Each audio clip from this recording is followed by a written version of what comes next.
Okay, good morning, everybody. Welcome to the meeting of the Tuolumne County Board of Supervisors for June 15th. I'll ask Supervisor Kirk to lead us in the Pledge of Allegiance. Okay, ready to begin. I pledge allegiance to the flag of the United States of America and to the republic for which it stands, one nation, under God, indivisible, with liberty and justice for all.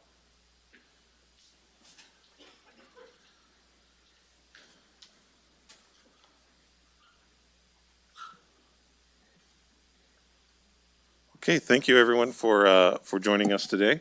Before we start in with our agenda for this morning, I'll look to the board clerk to go over our public participation procedures, and then we'll do oral communications.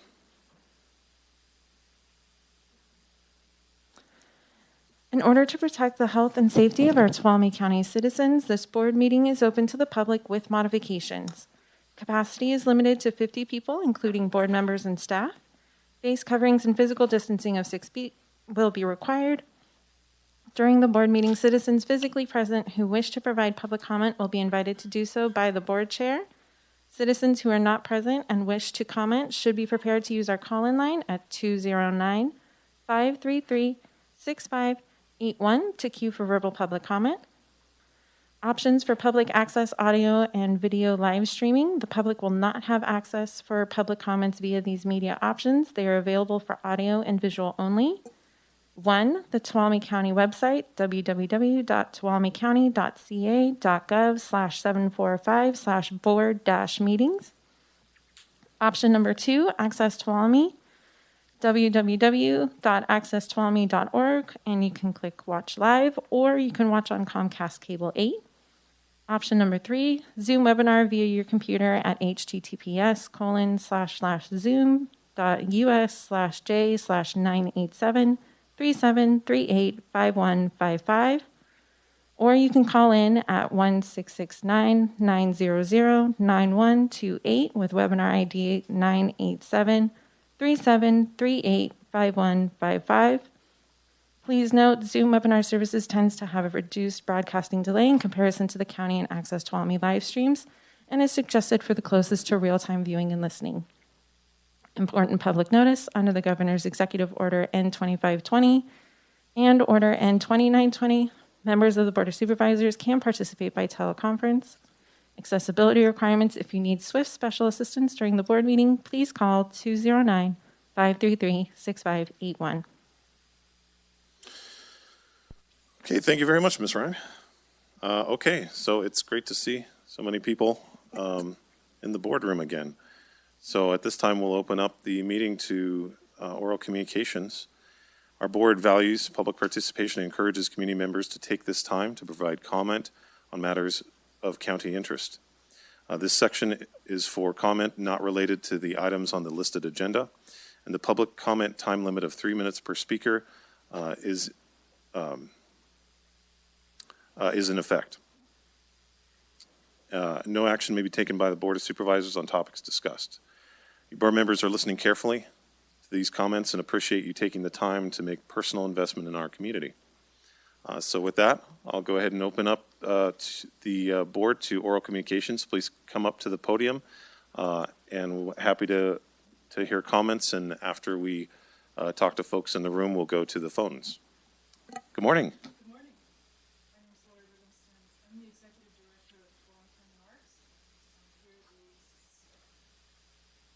Yes? Okay. Yes. All right. My name is Lori Livingston.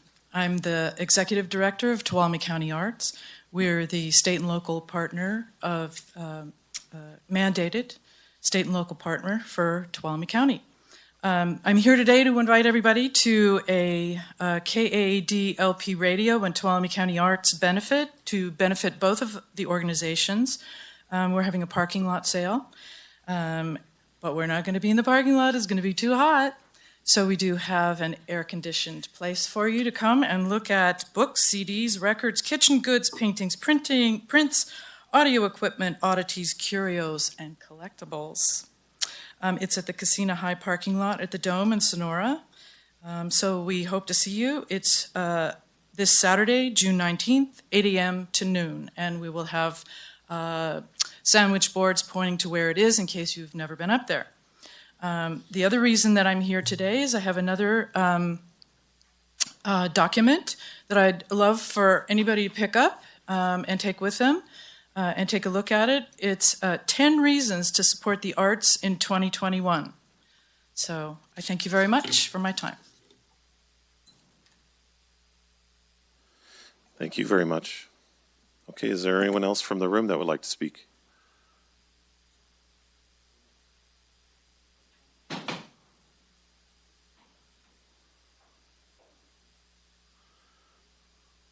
I'm sorry, it just has to be one speaker at a time.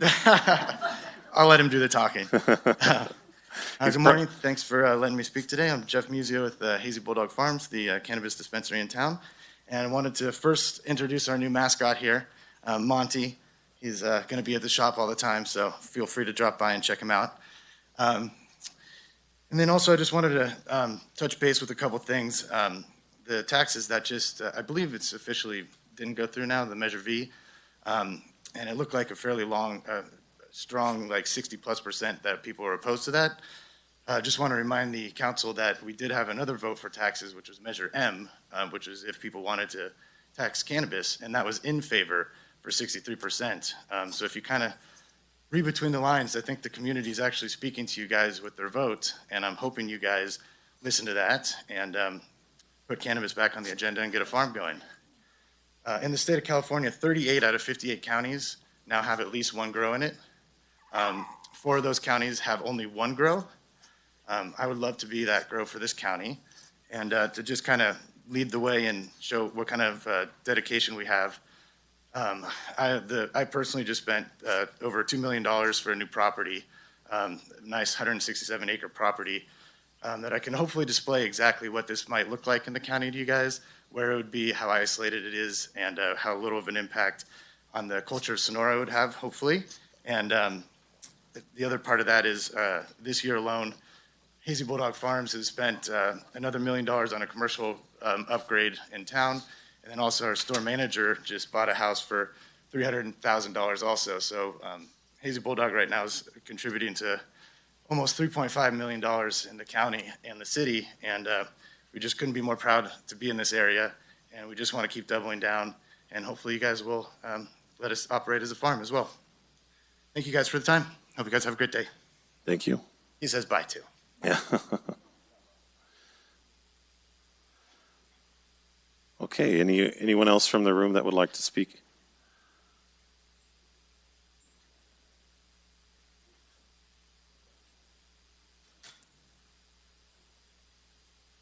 Anyways, let's see. How should we start off? Go ahead, start. Anyways, I'm SOJ executive. We're having a meeting at the end of the month to disband that name. We're going to come up with something new because it's run its course. And I just want to say many thank you to the Tuolumne County Farm Bureau. I have no affiliation. This is all spontaneous on my end. We're putting out a postcard quickly within 48 hours after we got our notices in the mail about Measure V. And when you get a chance, please stop by, pocket change, dollar, anything. Help them recover their losses. They had to do that quickly. They did a fine job. And also what I want to say to you, Ryan Campbell, you took a responsibility for it. This county government of voters and renters and property, we are not fourth graders. We are well-educated people up here. And we're not going to have you hornswoggle anybody as a voter. You will do no hornswoggling. That was a no-no. You don't do that. And you don't ever do that again. And because you need to go through your constituents in District 2 elected you 2 years ago. Why didn't you? And did you check with them? Did you ask them? Did you get postcards, emails? Hey, can you want to make those available? Not this week. After the heat wave, next week. I'd like to see them. And not the return address, just the names. That'd be fine. And maybe where they, blah, blah, blah. And where they live.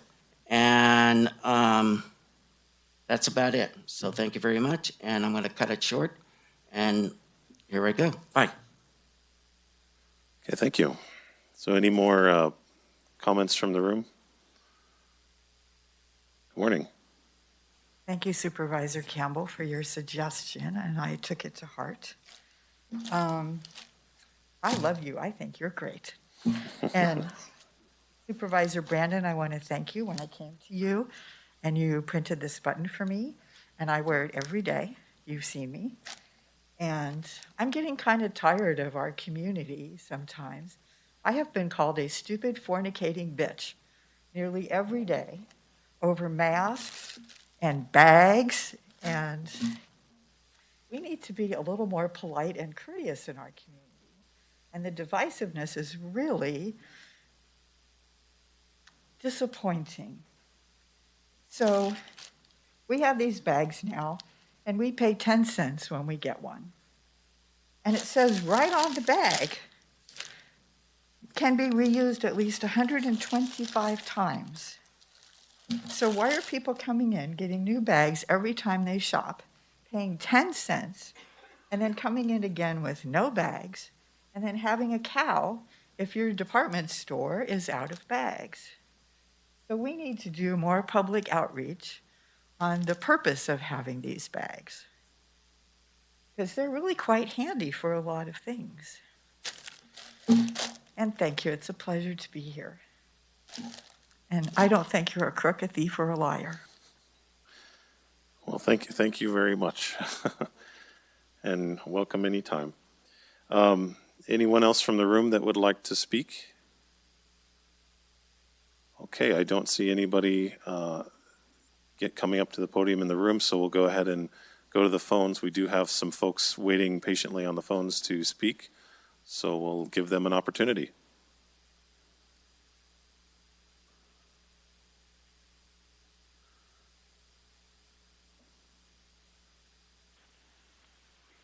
Good morning, welcome. You're on with the Board of Supervisors. I guess that's me. This is Tristan Salietta. Yep. I have a procedural grouse. On the Zoom coverage, the participation via Zoom is not available. It's being cut off. And in order to participate, you have to get into the telephone queue, which means that the public interacting must join into a crew, and their participation will necessarily be asynchronous. It won't be in time. I don't see there's any justification for failure to include participation in the Zoom component of participation. That will facilitate participation for the public, and I think that's what you're trying to do. You're not trying to obstruct, and presently it does obstruct participation. Thank you.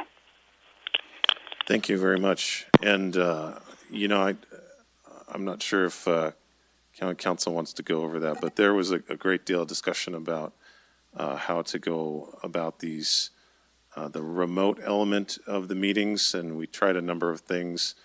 There have been technical issues throughout, and I can say that staff is doing our very best to try and work with those technical difficulties we've had and find a way that works best for everyone. Sure. I'll just do a quick response that in terms of what's required for the Brown Act participation, the county is complying fully, and that just like people that want to speak in person need to line up to get in line, that's kind of the same concept that's happening with the Zoom process. Thank you. Thank you. Is there anyone else that would like to speak from the phones? Okay, so I don't see anyone else from the room, no one else from the phone, so we'll go ahead and close oral communication. Thank you very much, everyone. I'm going to look to see, are there any staff reports at this time?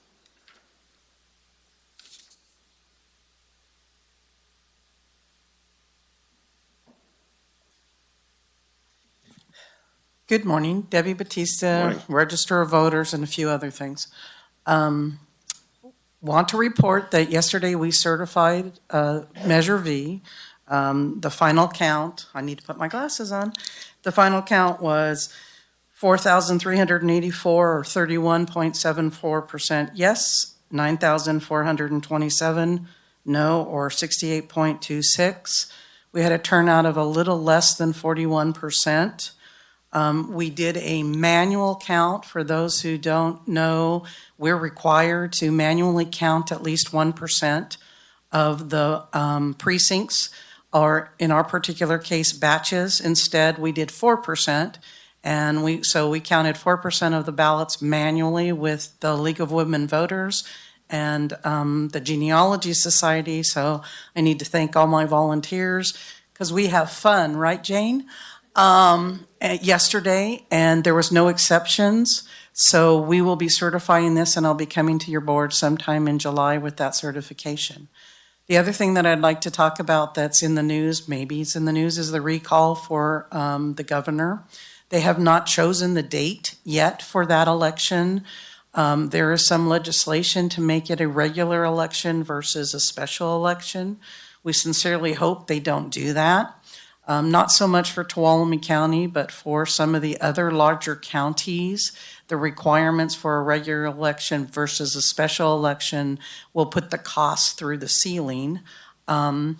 But once we know the date, so that we can make sure that the public knows it's coming, we will come to the board and give you a date. We'll probably put something on we will put something on the webpage.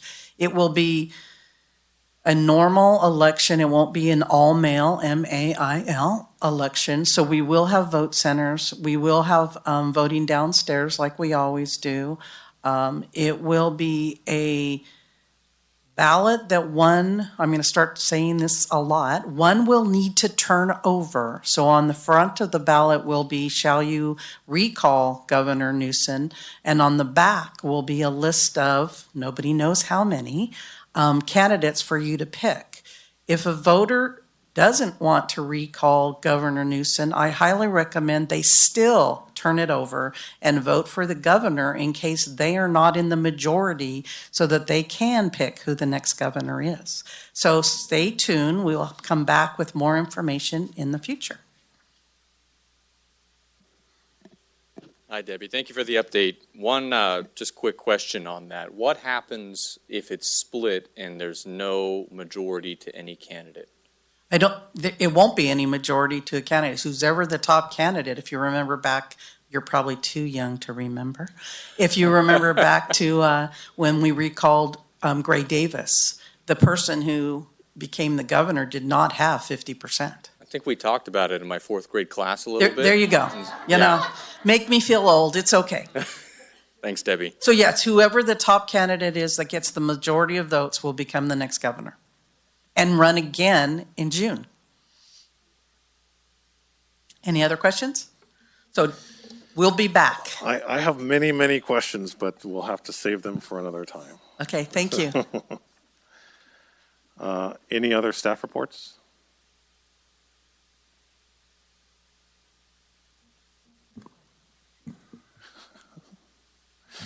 Eric Aiken, Library Recreation Manager.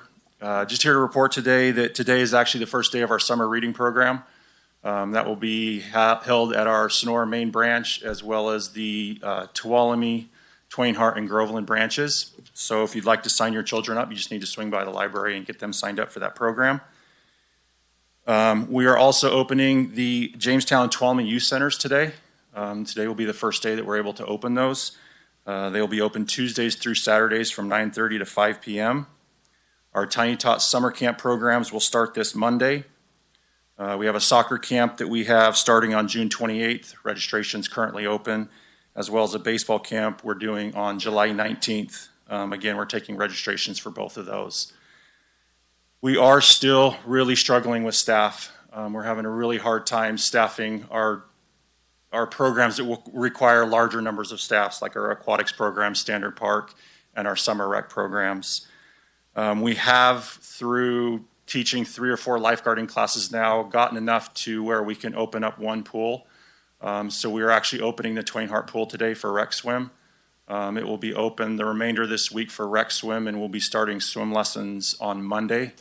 We're looking at shifting our schedule next week to probably doing Twain Harte Monday through Thursday and then opening Tuolumne Pool on Friday and Saturday, just so we can have some sort of programs going on at each pool. I know it's been talked about a lot at this board, but the Columbia Pool will not be open this summer due to some repairs that have to be made. The Sonora Pool as well, and working with the school and being closed as long as they were for COVID, they had so many PE credits they had to make up. They're actually going to be using the pool for the entire month of June for PE classes. So we won't have access to the Sonora Pool until July. So we're hoping by that point we have enough staff and then roll into that program at that pool starting in early July. Standard Park, we do still have programs going on at Standard Park. We have another tournament going on this weekend. But again, we still don't have the staffing levels to run our adult softball programs at this point. We're hoping, and again, I please urge the community, if anyone's looking for work or know that someone's looking for work, we are hiring. Any help that we can get would be greatly appreciated. So, thank you.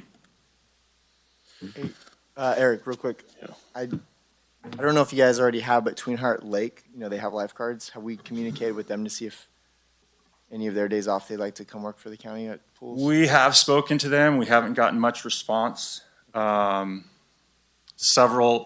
of the people in the class have actually gone to work to Twain Harte Lake, some of the ones we've taught. But nothing's panned out yet into actual bodies coming over to work. All right. Hi, Eric. Thanks for the report. Appreciate it. Is there a possibility, and I know it's been discussed, but I haven't heard the status of whether or not we can offer some sort of incentives on the hiring in order to, we're having a lot of problems getting anybody to even apply. So that is a possibility. We actually do already have one for the lifeguards. We do have that one in place. I don't know how successful it's been, but we do have one in place for that. We haven't for the others, but that is something that we're looking into. Okay. I mean, anything we can do to try and get these hires going, because, the public really is desiring it. So, okay, thank you. Mm-hmm. And then, I have a question, too.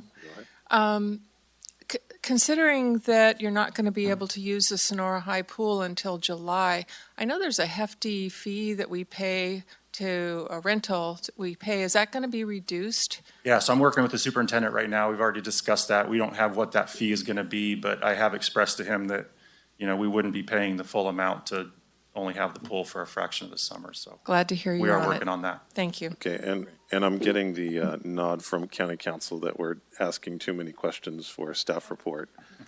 So thank you very much. Yeah. Okay, any other staff reports? Good morning, Board. Dory Beats, Tuolumne County Office of Emergency Services Coordinator. Just a little update. As many of you know, we have an excessive heat warning that is 11 a.m. this Thursday through this Saturday, the 19th at 9 p.m. And it looks like we'll have a high of 106 on Thursday, 105 on Friday, and Saturday 100. But the evening highs, I think, will not get higher than 74. I want to remind the public that the Tuolumne County Board of Supervisors adopted in 2019 an extreme temperature contingency plan. And that particular plan talks about phases and when we would open a cooling center. In order to open a cooling center, it has to be over 105 degrees during the day and over 75 degrees at night for 3 consecutive days. So we will not reach that. But however, there are other criteria that we will be coordinating both with public health and Adventist Health to watch if there's heat exhaustion, heat stroke, a number of heat illnesses that we start to see. We worked and very thankful for Tuolumne County Library, who will extend their hours on Thursday and Friday of this week till 6 p.m. So that will give an opportunity for folks to find a place to cool. We will be doing a press release because we will always get calls about this. And we will also be doing a series of heat safety related messages via our Facebook and our website. For the public in general, we want to just issue some precautionary and preparedness actions. Drink plenty of fluids, stay in an air-conditioned room, stay out of the sun, and check on your relatives and neighbors. Young children and pets should never be left unattended in vehicles under any circumstances. Take some extra precautions if you do work or spend time outside. When possible, reschedule any strenuous activities to the early morning or the evening. Know the signs and symptoms of heat exhaustion and heat stroke. Wear lightweight and loose-fitting clothing when possible. And schedule frequent breaks as much as possible if you do have to be outside during these several days. Anyone can be overcome by heat, and they should be moved to a cool and shaded location. Heat stroke is an emergency, and we advise you to call 911. Thank you. Thank you very much. Good morning. Good morning, Chairman Campbell, members of the board, Rebecca Espino, Health and Human Services Agency Director. Just want to acknowledge that today is World Elder Abuse Awareness Day. You may have noticed county staff in the community proudly wearing their purple attire to ensure the community remains alert to the needs of our elderly whose suffering sometimes goes unseen, which really aligns with the motto this year, which says, see something, say something. Thank you. Thank you very much. Other staff reports? Okay, I will go ahead and close the staff report section. Thank you very much, everyone. So we'll move on to our consent calendar. Look to our clerk, Ms. Heather Ryan, to go through our consent calendar for us.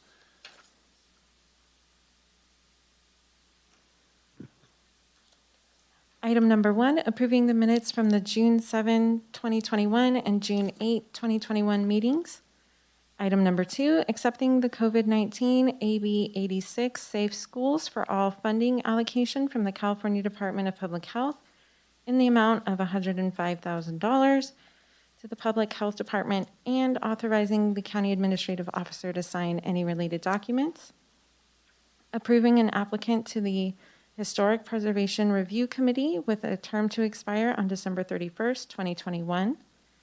Item number 4, approving changes to the administration of county service areas and permanent road division to streamline mailing of annual reports.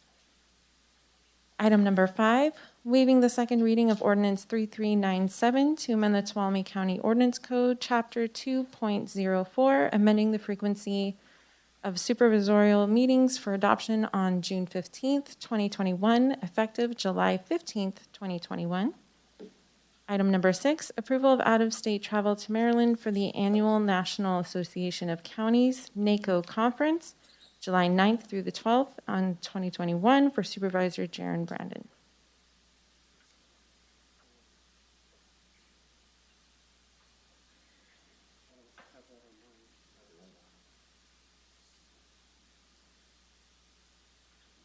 So that last one's not on the agenda that we have here. So is that on the posted agenda? Okay. So just making sure, is that County Council, is that all right? It's on the agenda that's online and posted on the website. Okay. All righty. Would any board member like to pull an item? Yeah, first, would you like to pull an item for more discussion before we look for these comments? Yeah, I'd like to pull item 6. Okay. I think that is the number, right? Any other items you'd like to pull? Okay. Any comments on the remaining agenda? Okay. All right. No other comments. I'll look for a motion. Or do we have any public comment on the consent calendar, save item 6? Okay. No comments on the consent calendar. Bring it back to the board for a motion. I'll make a motion to approve the consent calendar, excluding item number 6. Okay, I have a motion by Supervisor Kirk. I'll second that. A second by Supervisor Half. Go ahead and call for the vote. All those in favor, please say aye. Aye. Aye. Okay, any opposed? Okay, motion passes 5-0. Clerk, would you please read item 6 once more?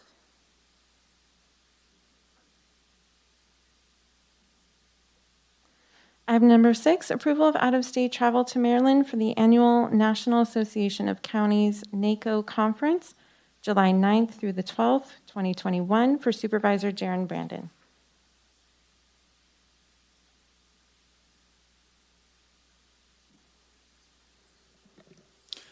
Great. Thank you. I would have let you know ahead of time, the paper copy there, but I wanted to be able to pull this and have a discussion on the board very quickly. So this is for the National Association of Counties. It is one of the representative organizations we are a part of. It's where we're able to conference with other leaders in similar positions across the nation, be able to advocate for county policy positions, find out about more grant funding, make important connections. As with COVID and coming out of it, right now we have this, it's from July 9th to the 12th, and there are virtual and in-person attendance options. As our county's NACO alternate and being able to attend this, I would be willing to go in person. That's normally how we've done it in the past. And there's a lot of value to being there and being able to meet people and learn, actually being able to attend a lot of the sessions in person. And then being able to, I think, network a lot of folks who might have great, beads or ideas or information on potential grant availability or what's coming down the pipeline in the future. In doing so, I'd be coordinating with our regional counterparts in adjacent counties. We did a great trip to Merced. I have no doubt I'd reach out to Supervisor McDaniel down in Merced. To be able to, as this is my first time, ensure that it's an effective use, but I want to get the temperature of the board. We do have our primary NACO representative, which is Supervisor Campbell. I believe you're attending virtually, correct? So we do have somebody who will be attending at least virtually. Since this is an expense of taxpayer money, it does take cost to go fly, do a hotel. This is something that I can't really cover out of pocket. If the board would like to have an in-person representative, I'm willing to do this. If not, I can sign up to do it virtually. Do we have a cost estimate? I do believe that Heather and Christina were working on this on Friday. Normally, like in the past, it's hard. We can't base it on past supervisor because the supervisor paid for his own travel. Mm-hmm. But we're probably looking around $2,500 in order for hotel and airfare and food while you or another board member might be back there. Great. And with that, leave it to the board. Yeah, just before we go in, it does say in the board memo that I'm unable to attend. That's not really true. I am able to attend. I just chose to attend remotely because that's how I have been conducting business with NACO up to this point, and I think the cost was one of the issues for me. But I will, as you said, I will be attending that meeting to work on the chief sessions that I was hoping to work on relate to broadband, of course, and then our payment in lieu of taxes, and then the Recovery Act federal funds are some of the issues that are kind of ongoing there. So, and with that, I'll kind of leave it to the rest of the board to decide how you'd like to proceed. Do we usually send 2 members to NACO, or is it, in the past, has it just been 1? In the past, it's been 1. Your board can, of course, choose to move forward however you would like. If we had 2 participating, would we have more votes at NACO, or is it still just 1 vote? No, we get 1 vote. There are a lot of, I believe, overlapping seminar kind of groups. There's only 3 days. You can imagine the number of policy discussions. So we would certainly sync, I think, our schedules as to which ones we would be attending. Okay. Do we have any, I'm just asking a few questions real quick. Do we have, I know we're coming out of COVID, our training thing was shot last year. Do we have a lot of department heads and staff training this year going out and? A lot of the conferences are now, they're just starting to gear up, where there are some associations who are doing them in person. Some are not. Like, for example, the County Executive Association canceled theirs this October. We won't be doing one, but many of them are. And there are budgets across not just a general fund, the county as a whole, where they are budgeting to begin going to those types of conferences again. So I can't really answer because I don't know what everyone's doing, but we have budgeted for that to take place. I guess if we only have 1 vote, I would, and Chairman Campbell's already participating, via Zoom, I would think that would suffice as far as the vote goes. To spend more money, I think any connections we can make, both at the local, state, federal level, are always good and in the best interest of Tuolumne County. I just think we're in a funky year where I wouldn't be surprised if the majority of people participating in this are probably going to be doing it via Zoom. So I think next year, if we had this conversation, we could have it again. But Supervisor Campbell's participating. There's our vote. It's via Zoom. So I would maybe recommend, if you want to participate, do it via Zoom. And then if we look at this next year, if things are more opened up and we think, I know there's some value in. I know Carl made some strong connections when he went over there too, and was able to get ahead of some things by bringing that back here. So I definitely see the validity in it. I think a lot of people are probably going to be doing it via Zoom, so I don't know what the best value is going to be for this year. So that's just kind of where I'm sitting.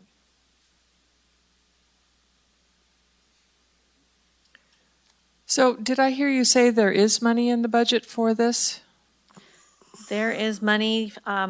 What we budgeted for was not necessarily NACO. What we budgeted for was for the CSAC conference for all 5 of you and your board clerk to be able to attend. It can be amended, and many times we put extra in there for other types of conferences or training your board may want to participate in. But there is, and I can tell you just real quick, we can look it up since we have the budget binders here and tell you how much, but I believe there's about $25,000 to $30,000 in the board budget. It does cost quite a bit for all 5 board members and the board clerk to go to the CSAC conference. So where I'm going is we didn't necessarily budget for someone to go to Washington, D.C. We did budget for the board to be able to go to the conference in November, December.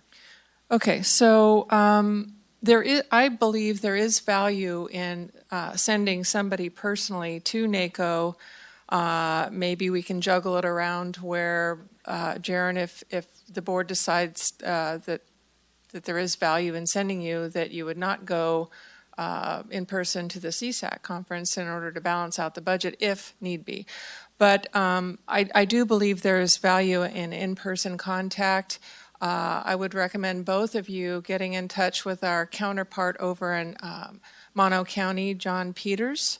He is well-versed as a NACO representative and reports to RCRC about what's going on in NACO. And so however you attend, definitely partner up with him to show you the ropes.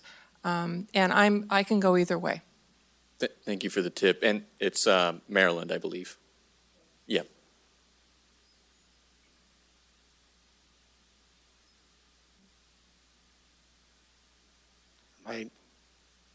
Okay. I too see the value of people going in person. I don't know, as Supervisor Kirk mentioned, how many people will be attending remotely versus live. I think it would be good to get a feel for that to see perhaps where they are on their registrations. I feel that our board rep is,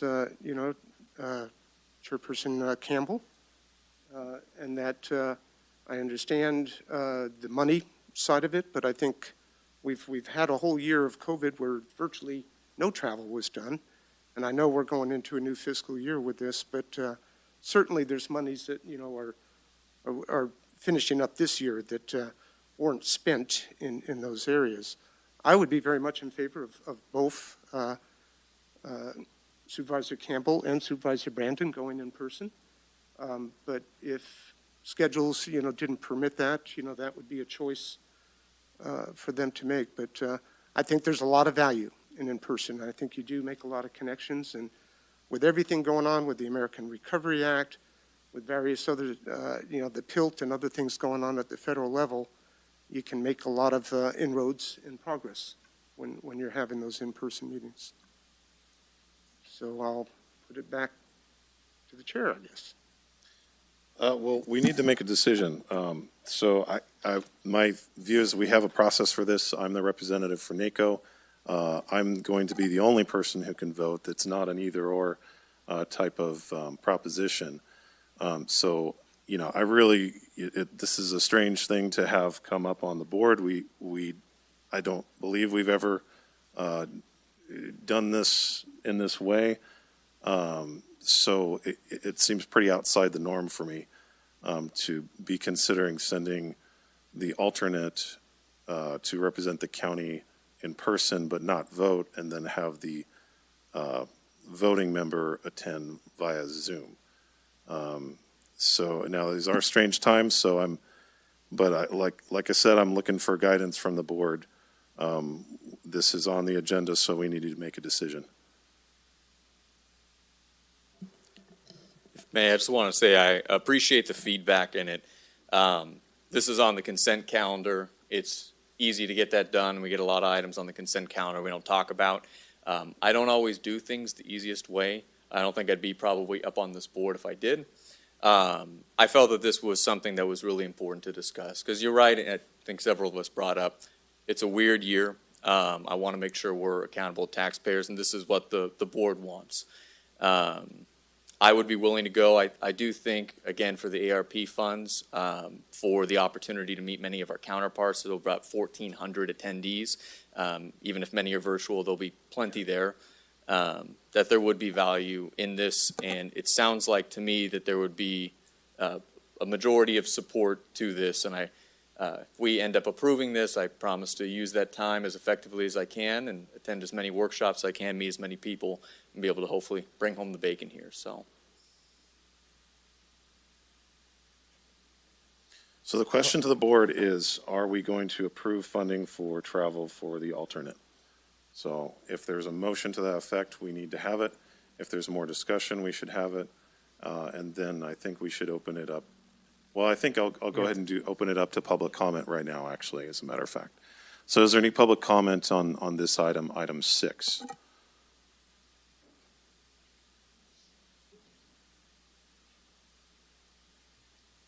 Well, I know there's money in the budget for training and education, and I'm aware that some of it was spent on lunch for you on meeting days. So that kind of pissed me off, because the taxpayers should not be buying you lunch. I'm kind of in favor of this, although I think Mr. Campbell should be the one that's going. And I remember Carl talking about how valuable this was. And I think the connections he made there paid off with our discussions with HUD and the resiliency centers, if I'm not mistaken. So there is some value to that, but it's not my decision to make, but I think it might be worthwhile. Supervisor Campbell, I just want to make sure we're discussing this here. So depending on, if your board approves it, we will actually need to augment the budget this fiscal year. If you wanted to do travel back to Maryland, it's not in the budget the year in. It was, because if you buy it before June 30th, then it goes into this budget year. So we do have a year-end item. What we would probably do is hold off on that item if your board chooses, whatever you chooses to, the need to augment the budget. We'll go back, we'll fix it, we'll bring, update the memo that is on the agenda to include the travel if that's what you decide to do, and then we would have you approve that as part of the year-end agenda item, just to make sure that I'm clear with that one.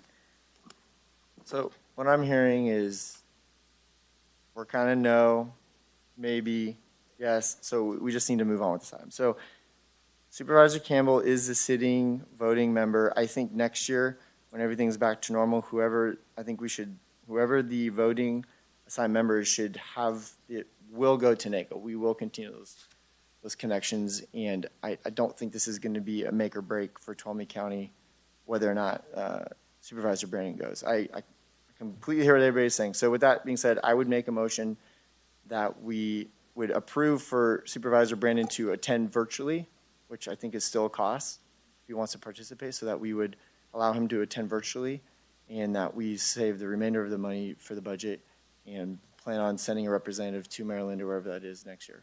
But for this specifically, amend it to approve Supervisor Brennan to attend virtually. So I would ask perhaps County Council, can we amend this to include sending both Supervisor Campbell and Brandon? Is that, first of all, is that allowable at this point per the agenda item? I think he's... So the agenda item is very specific about approving Supervisor Brandon to travel out of state. So I think that if you wanted to allow for Supervisor Campbell, it's probably a little bit more than a clerical correction. You might have to agendize that. And I don't know, it was in July. So there would be an opportunity on the 6th if Supervisor Campbell wanted to attend. I do think you could amend it to allow virtual attendance, as that's sort of within the realm of attending conference. But then again, you don't actually need to, I don't think, unless it's a budgetary issue, approve Supervisor Brandon attending virtually. That might just be a budgetary issue. Okay. Thanks for the clarification. So does that constitute a motion then? I need a clarification. Yeah. Because we only have one motion and no second at this point, so can I ask for clarification? So I want to make sure that you're not able to attend in person, that's why. I am able to attend in person. I looked at the conference and what the subject material was and the individuals involved. I've worked with the key partners in the past virtually, and honestly, I didn't think much about it. I thought, well, it's available virtually, and I kind of considered the cost of the location. Sometimes these NACO conferences are held near to California. But I looked at the location, I thought, the cost is probably too high, so I'll just attend virtually. I didn't know of Supervisor Brandon's interest in attending in person. I don't think we've had a conversation about that. But yes, I'm able to attend in person if that's the will of the board. I made a decision on my own that I thought I could get enough value out of attending virtually that it would be worthwhile. And I left it at that, and I didn't realize that we would have to have a discussion about this on the regular agenda. So, but to answer your salient question, I am available to attend in person if that's the will of the board. I think to that, I trust, because you're a part of NACO, there's so many committees and commissions that we sit on, and we know they're all valuable to somebody, but there's specific ones. You're familiar with NACO, you know the items that we need to focus on and address, and that's what you're going to go do. So you're the representative. That's why anybody who's representative to their committee, I'll go with your opinion. So doesn't mean we can't talk about it, but again, we're spending a lot of time talking about this. We should move on. We need to move on. I think next year, a lot of this is going to be fixed. We're going to be doing a lot more things in person. But that's where I stand. I made my motion. So could you clarify your motion once more, Supervisor Kirk? I find value, especially since Jaron's the alternate. He may be the primary next year for NACO. So I find value in him attending if he wants to virtually.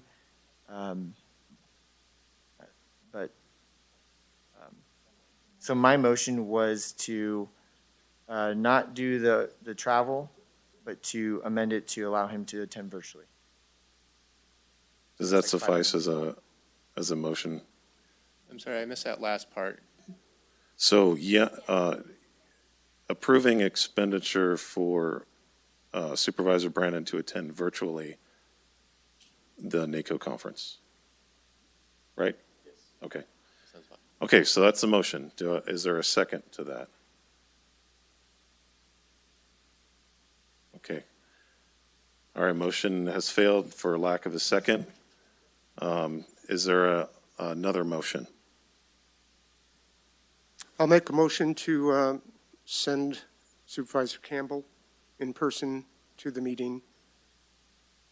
But I think that would take that we'd have to go to another board meeting is what I'm hearing. So we can't do that at this time. Is that correct? Right, what your board could do, if that's what the will of the board is direct us to return with an item on July 6th. By then, we will know the exact cost for a board member to attend. So whether it's one or two, you could, if it's sending one board member, the representative, Supervisor Campbell, we could come back on July 6th. You could direct us to put that on the agenda for your approval at the next board meeting. When is the starting date of the conference? July 6th, July 9th. So your board would just be approving, if your direction now is that you want the individual to go, it really is administrative approval if that's what the will of the board directs us to do now. Meaning we would go ahead and start making the reservations, but then we would get the administrative approval on July 6th. Wouldn't we need to know who was going to make the flight reservations? Yes, for their preference, yes. We always work with their preference. But So- if it's to be Supervisor Campbell, we would work with him and then get that agenda item, which would include the cost for the 6th.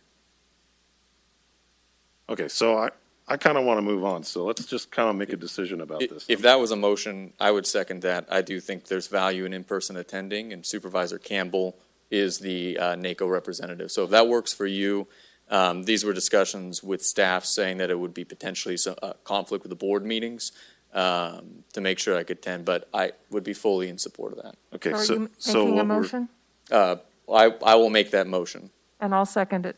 Okay, so the motion is that I'll attend in person, that the board chair will attend in person the NACO conference. Okay, so staff will return with an item on July 6th for administrative approval for that travel out of state for Supervisor Campbell. Okay. Now, did you want to attend virtually Yeah, still, or? Well, I think as Supervisor Kirk brought up, there is the element of voting. I think it's important we have a voting representative. That, to an extent, can be done virtually. I think the main value of going in person is the networking and attending a lot of these kind of in-person meetings. You get a lot more out of it. In line with that, even if you would be going as the voting representative, and if I'm the NACO representative next year, I think there'd be value to it. I would personally support myself being able to go to this, but I wanted to make sure that the rest of the board is supportive of this as well. So the question was, do you want to attend virtually if I'm attending in person?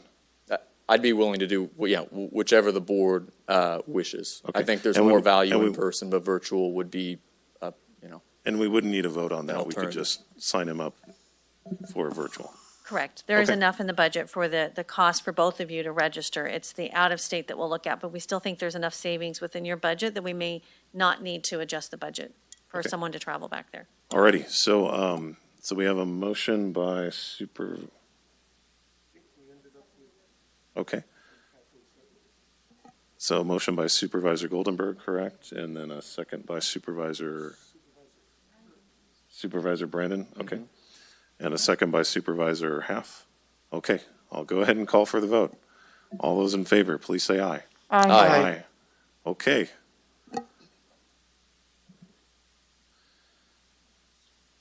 All right, thanks very much.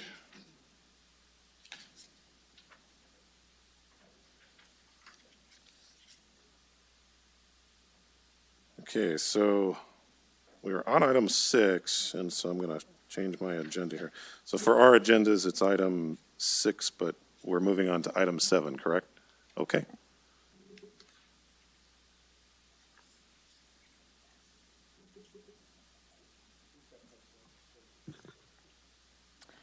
Item number 7, consideration of adopting Resolution 59-21, recognizing Amador Tuolumne Community Action Agency's ATCA 40th anniversary.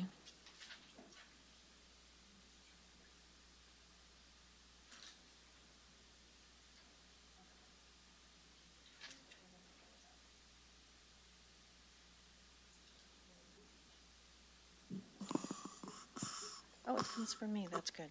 Okay, sorry, we're looking to see who wrote the memo, and it has my name on it, so apparently it was me, I just don't Yeah. remember it. So in 1983, the Tuolumne County, Amador and Tuolumne counties joined to create a joint powers authority that created ATCA. ATCA, for those who have not worked with the individuals who have served in working in ATCA, they are incredible individuals who are absolutely invested in the well-being of our community. And I do know today we have Joe Bors here, who is their executive director, that would be able to speak to more of that. But there is a resolution attached to your board item that would recognize ATCA for their 40 years of service to Tuolumne County. I don't know if Supervisor Campbell, if you'd like to read that resolution or how you would like to proceed from here. Let's see, do I have it up here?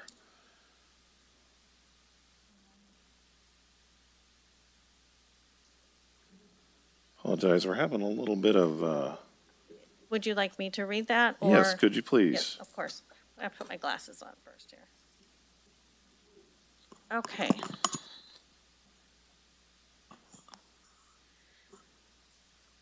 I'm going to move this over to here because I'm trying to read it as well. I apologize for the clunkiness of this. Okay. Whereas in 1981, Amador County and Tuolumne County joined together to form a community action agency with the sole purpose of carrying out the programs of the Economic Opportunity Act, created as the War on Poverty, to bring residents from poverty to prosperity through safety net services, education, with a focus on self-sufficiency. And whereas the Economic Opportunity Act of 1964 required a minimum population of 50,000, and the Amador County and Tuolumne County were very interested, whereas Alpine, Calaveras, and Mariposa County were not interested at that time. And whereas EOA and CAA federal funding required a local match of 25%, and both Amador and Tuolumne counties agreed to make this contribution, with 60% contributed by Tuolumne County and 40% contributed by Amador County based on its population. And whereas Amador and Tuolumne counties joined to create a joint powers agency, an entity separate and apart from the formation counties, with the sole purpose of carrying out the programs of the Economic Opportunity Act. And whereas a joint powers agreement was approved by both Amador and the Tuolumne Board of Supervisors and signed on June 16, 1981 by the Tuolumne Board of Supervisor Mildred Filberti, chairperson, calling the new entity the Amador Tuolumne Community Action Agency, commonly known as ADCA. And whereas a tripartite 18-member, move this up so I can read the rest of it, 18-member board of directors was formed in accordance with the EOA, with 1/3 of the members from the low-income sector, 1/3 from the private sector, and 1/3 from the public sector, which would consist of 2 boards of supervisors and 1 other public official chosen by the Board of Supervisors. And whereas the ATCA Board of Directors selected its first chairperson, Judith Varley, and hired its first executive director, Rick Martin, today known as Rick Breeze Martin, to lead the organization. And whereas 40 years later, ATCA has 125 employees and a budget of approximately $11 million, bringing resources to Tuolumne County and addressing critical service with the following slogan of people helping people and mission statement: to help individuals in Amador and Tuolumne counties towards self-sufficiency, to support residents in becoming involved and contributing members of our community, to promote family and other supportive environments so that children, youth, and elders can achieve their maximum potential, and finally, to form partnerships and coalitions within the community to meet these needs. And whereas, sorry, this is kind of long, but these are important points, I think. Whereas ATCA's mission is to serve Amador and Tuolumne counties. Occasionally over the years, adjoining foothill counties have requested ATCA service and/or funding requiring regional service. The ATCA board has approved ATCA expanding its service area on a case-by-case basis. The first expansion of services was in the Energy Department with weatherization and utility assistance. And whereas one of ATCA's first programs was home weatherization and utility assistance with priority to the elderly, disabled, and vulnerable families. Today, ATCA weatherizes over 300 homes a year in Amador, Calaveras, and Tuolumne counties, providing home safety, energy conservation, education, and water conservation measures on eligible homes. In 2019, served 806 individuals with weatherization services, with 2,432 home improvements, and 3,894 individuals were assisted with utility assistance. And whereas in 1982, ATCA started a weather program and an information and referral program. Today, ATCA has over 800 volunteers and serves over 9,000 requests for INR, which are answered. And whereas in 1982, ATCA started a food distribution program throughout the county. Later, ATCA and Tuolumne County would secure funding to build the ATCA Food Bank facility in Jamestown. Today, ATCA provides monthly food distribution to approximately 2,000 individuals.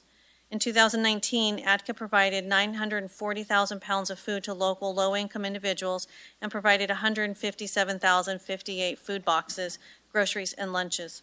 The Attica Food Bank has 590 volunteers and contributed over 10,000 hours of service in 2019.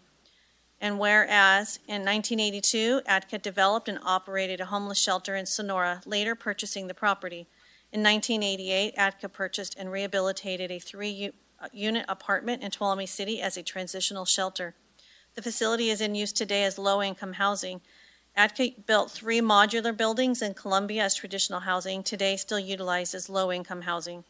In 2019, Attica homeless shelters, 1 in each county, provided temporary shelter to 175 adults and 92 children, as well as food, employment assistance, and referrals to other programs, provided a homeless prevention program that assisted 377 qualified individuals and families with rental and utility assistance, housing referrals, one-on-one support, budgeting classes, and counseling assistance.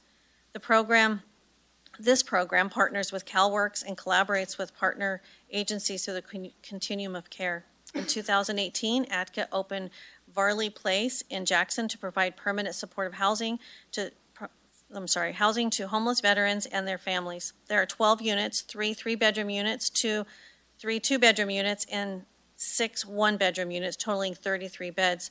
The Veterans House at Varley Place is home to high needs and vulnerable individuals and families. And whereas, alongside emergency and transitional housing services, Attica provides other housing support services, and in 2019, Attica provided 504 residents with eviction prevention services, 475 residents with rent and deposit assistance, and 510 residents with housing and placements, including shelter. And whereas Attica has provided various forms of education in its 40 years of service, including individual adult literacy tutoring program, focusing on basic training as the mining and lumber mill closure left local workers out of work and needing new skills for employment. Attica transitioned this program to the Tuolumne County Library through securing a grant with the library. And whereas Attica has provided a family learning and support program for over 20 years, including a focus on literacy to non-English speaking families. Services include English language instruction, GED preparation classes, adult basic education, life skills and job skills, and parenting classes. In 2019, the Family Learning Center provided case management and adult education services to 12 individuals. Of those, 4 demonstrated improved basic education and took and passed the GED. And whereas Attica also provides through the Family Learning Program, I'm not going to say this correctly, Promotores de Salud, which is a peer-to-peer program and uses Spanish-speaking Hispanic Latino community members to reach out to promote mental health and overall wellness, reduce the stigma, mistrust, and other barriers to accessing services, and to provide a safe and comfortable cultural context for sharing important information about community resources, family functioning, and quality of life.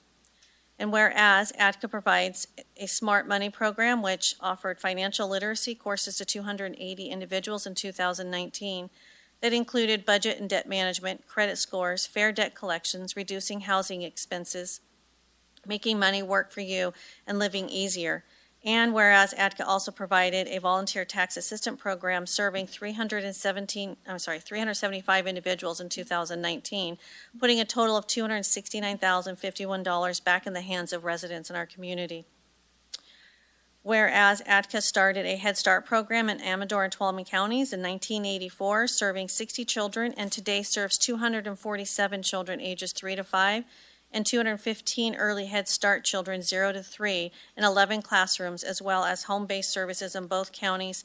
And whereas Attica served as a leader in the YES Partnership since its inception, and then serving as the fiscal agent since 1990.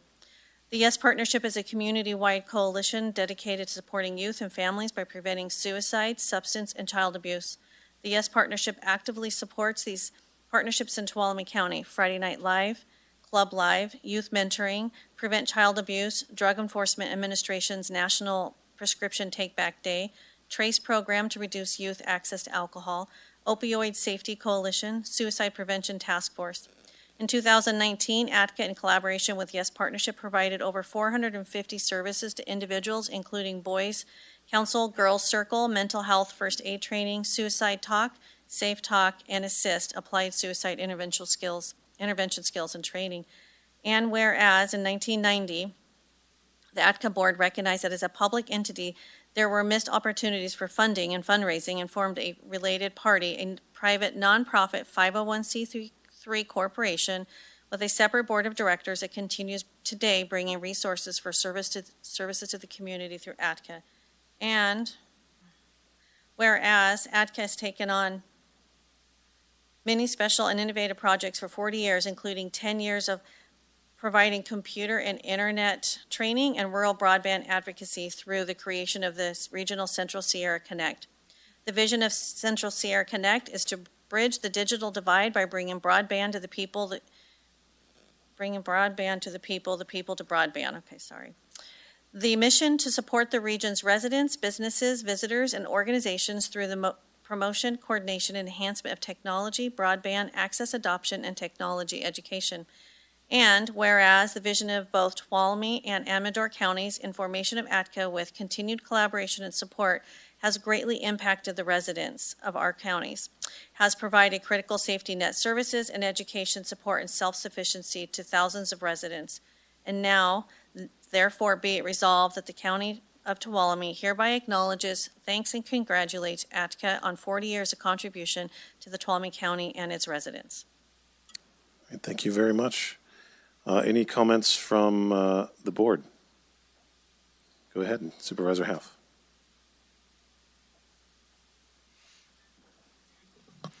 I learned something. This list is exhaustive. I'm glad you read it because it just shows you, we know that there's an $11 million budget currently for ATCA. That's not the way it started 40 years ago. But these are the kinds of services that ATCA provides for our community and for the county of Amador as well. But the budget, the $11 million budget is for both counties. Is that correct? Yes, okay. What I learned is that there is a 501c3 that was started in 1990, and I've worked with ATCA off and on and represented them as a staff member here and had no idea. So ATCA's fingers are in just about everything regarding help for the community, whether it's suicide prevention or giving a leg up for people who want to have a better life in whatever way that is, with all the various services. And I just wanted to acknowledge Joe Bors for being willing to take up the helm, and also to commend Shelley Hance for her contributions. I think it was for 28 years at being at the head of ATCA. And I would be willing to make a motion after everybody's had a comment period. Okay, any other discussion of And I'd be willing to second that when we're done, just since we sit on the board together with ATCA. You said it well. I think the most important thing that we can do is in supporting ATCA is get more people to know about it, because you guys really have your fingers in everything, and there's a lot of support, and it's just about getting the community to understand your organization and what you guys offer people. So thank you, Joe. Thank you, everybody who works there. I was assigned to ATCA this year, and I like what I'm seeing, and I appreciate your thoroughness and diligence and attention to some details. And I think it's a well-run organization, and I think you guys are going to be around for another 40 years. So thank you. Thank you. Where's the Goldenberg? Just want to chime in. I learned a lot as well. And I mean, there's a tremendous array of critically important services and just a huge variety. And the work that's being done is so important to so many people in many different ways. So thank you very much.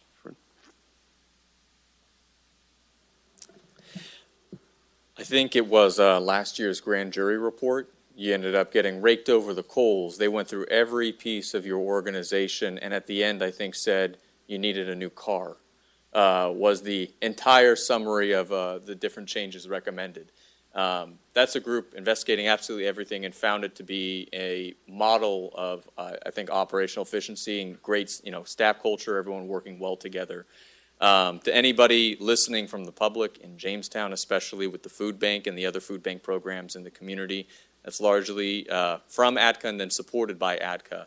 And anybody who's gone to Head Start programs or many of these classes on financial literacy, that's through ADCA. Joe, thank you for being here. Thank you for the work that you do, and to all the past directors and to the staff for all the work that they do as well. ADCA is a huge partner to the county as a government, but also to the community here, and it really does make a big difference. Okay. Is there any public comments on this resolution? Come on up, Joe. Thank you. We hit on a number of things. You know, I was going to say what an exhaustive list of benefits ADCA is privileged to provide to this community. Kathleen, you pretty much you hit the big ones.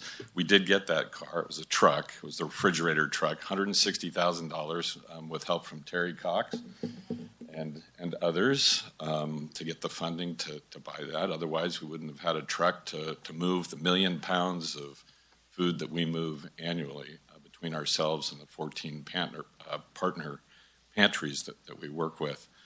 I want to thank this board and all the previous boards going back to 1981 for the support that's provided to ADCA. It's really without, it is with the support of this board and CAO Riggs and her predecessors that we're provided the opportunity to give service to this community.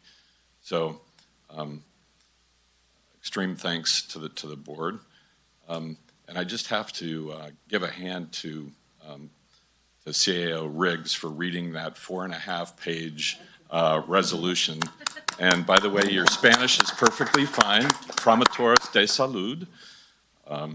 So thank you for reading that entire thing. So I look forward to another 40. It won't be me at the helm for the next 40 years, I can guarantee that. But one thing we are going to do this year, actually tomorrow, is our 40th anniversary. And we will kick off an entire year of celebrating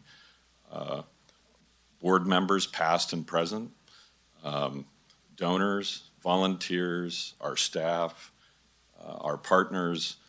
We'll have events going on each month for the entire next year. And we really do want to do more outreach. And you hit that on the head, I think. You know, there's so many people, after 40 years, I can't believe how many people we have come into our service center and say, you know, I've never heard of you guys. It's like, how can that be? You know, we touch thousands of people every single year, and there's still people that haven't heard of us. So we're going to do some events that will include the general public. We'll do something at either the fairgrounds or at the Posse grounds, and invite the public in after an all-staff meeting, and hopefully the board members can support us there, and so we look forward to that. So you'll be hearing more. Hopefully, give you 30 seconds in front of a video camera to acknowledge ADCA and its 40 years. So thank you very much. Thank you, Joe, and great 40 years it's been for our county. I don't know what we would do without ADCA. Is there any other public comment? Okay, I'll bring it back to the board for a motion. Yeah, I'd like to move that we adopt Resolution 59-21, recognizing Amador-Tuolumne Community Action Agency's 40th anniversary. And I will second. All right, fantastic. So I have a motion by Supervisor Half and a second by Supervisor Kirk. Call for the vote. All those in favor, please say aye. Aye. Aye. Okay, none opposed. All right, motion passes 5-0. Thank you very much. We'll take a 5-minute recess. We'll reconvene at 10:20.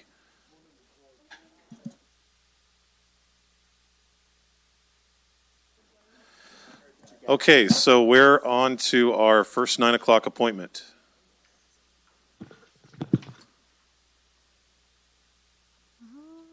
Apologies, that's my fault. 9 a.m. Consideration of approving year-end budget adjustments for fiscal year 2020-2021. Four-fifths vote required. Good morning, members of the board. Eric Earhart, County Administrator's Office.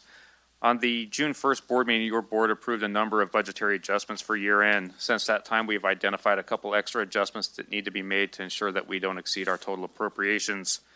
The first one is in the state realignment for vehicle license fees, which these are special revenue funds dedicated specifically to public health. These funds flow into the county's general revenues and goes out to public health through transfer out. And for that total amount is $226,885. So we would recommend that your board approve a transfer out increase in appropriations of $226,885 and recognize the unanticipated revenue in the same amount in state realignment. The second one is the National Disaster Resiliency Fund. As your board is aware, those projects are underway and work has begun. So with that, we are estimating that the expenditures for this fiscal year, being 2020-21, would exceed original projections by approximately $387,000. This has no impact on the general fund. It is grant dollars. We would just ask that your board approve an increase in appropriations in that cost center, as well as recognizing the unanticipated revenue in the same amount from the federal NDRC project. So with that, staff recommendation is your board approve the budgetary adjustments outlined in this memo. Okay, any questions for staff from the board?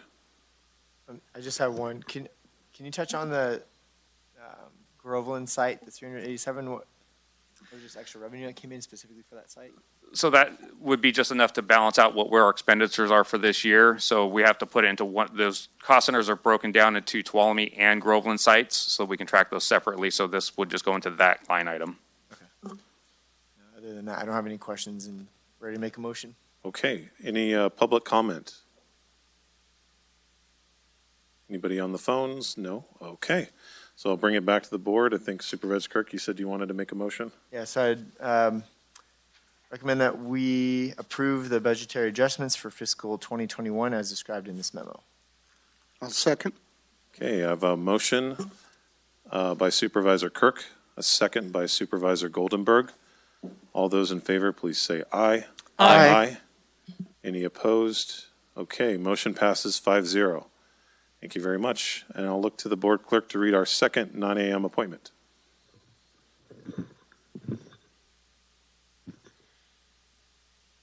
(9 a.m.) Item number 2, presentation and approval of the fiscal year 2021-2022 recommended budget, approval of all associated staffing changes as outlined in the staff memo and associated attachments, and authorize the CIO to approve acquisition of fixed assets and capital projects prior to the final budget hearing in September.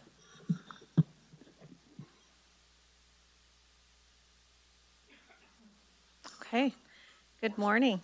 Tracy Riggs, County Administrator's Office, and as you can see in the tables, on the table here directly with me are two of my colleagues, and on the other side over there are three more colleagues. So this is the County Administrator's Office, part of our office, and each of us have an integral part with putting together this budget, working with department heads. I do want to give a big thank you to our department heads for working with us, answering all the questions. We call and harass them sometimes daily, asking questions, and they're always very patient with us. And then with Debbie, who is always our second, third, and fourth set of eyes at times as we're just needing it, bouncing off what's happening in finance. She sees things that we don't see, and we depend on her a great deal. So to make sure that I say thank you to everyone who goes into putting this budget together, as it's not just the six of us sitting at this table. There are so many others who work on this document and the spending plan that we have to have for July 1st. So with that being said, I'd like to go ahead and get started. Okay. So we always start out with our mission statement, and I know everyone has seen this, but I do think it's important that we stay focused on what it is that the board adopted for our mission statement for how we will conduct our business. And so that is that we would provide exceptional public service that would create a healthy and safe community, exercise natural, cultural, and financial resource stewardship, promote economic prosperity, and enhance the quality of life. So we decided to kind of change up our memo a little bit this year. We spent a lot of time with your board in January developing a list of board goals and objectives. So I know each of you have this coral colored sheet on the dais there, and these are something your board adopted during that worksheet. There are 5 goals, and then there are objectives under each one of those. I'm not going to read all of these objectives, but what we did want to do is take the time is how is it that this budget supports the goals that the board and objectives that the board adopted in January. So I'm going to go through these. We're just going to highlight some of the areas, not every single thing that goes into each of these. So with number 1, your board adopted fire safety and preparedness as your number 1 goal for the year. With that, there are some significant projects and dollars that are being allocated towards meeting that goal and objective. So the first one being reduce risk through fuels management. You all know Liz Peterson has been doing an incredible job working with our partners on the Master Stewardship Agreement. This year, she has $7 million that she has put into the budget for projects. The pace and scale of those projects are definitely picking up, and our community will begin seeing the results of that. We have $736,000 in the CCI Defensible Space Program, and that has been, individuals have seen some of those even being the roadside brushing. So there's a lot of projects there, and also doing some defensible space for those that elderly or those with access and functional needs. Then we have $400,000, that's for tree mortality. This has been going on for some time. We have over $8 million that staff have pulled down for tree mortality in our county alone. This is actually, there was some money that was unspent from some of the state grants, and staff applied for that, and they have put some projects together. Then in fire, there are 2 major pieces of equipment that are funded in this budget. The first one is a water tender, and the second one is the Type 2 fire engine. The next one is to secure sustainable funding, and we have begun working with your board. Sorry, this is really bugging me. We've begun working with your board for recovering costs. So the first step was in the mandated fire inspections. Your board had directed staff to put together a program that would begin in January to recover costs associated with the mandated fire inspections. So we have $40,000 as a projected recovery rate, and that would be for 6 months of the coming fiscal year. And then finally, engage and educate community. We have, this budget includes a 1 FTE fire inspector, and then just a reminder that we do have Everbridge emergency alert system, and you may know our sheriff's office just did a test on that system. So if anyone has any questions, including the board, the sheriff would be the one who could answer those questions for you. Any questions on that first goal and objective? No? Okay. Let's move to number 2, which is community and family health. So COVID, of course, we know it was the primary what all of us were dealing with, but the board really did feel like fire was the more pervasive risk to life and property within our county. But close on the heels of that, and just equally important, would be responding to COVID in our community. And our public health department and other departments have done an incredible job. Public health being the one right there on the front lines, but so many other departments who have had a hand in that and assisting our community as we work through that. And I don't want to read through all of these, but they're doing a lot of work, everything from epidemiology, contact tracing, they're doing town halls, they've got behavior health is engaged.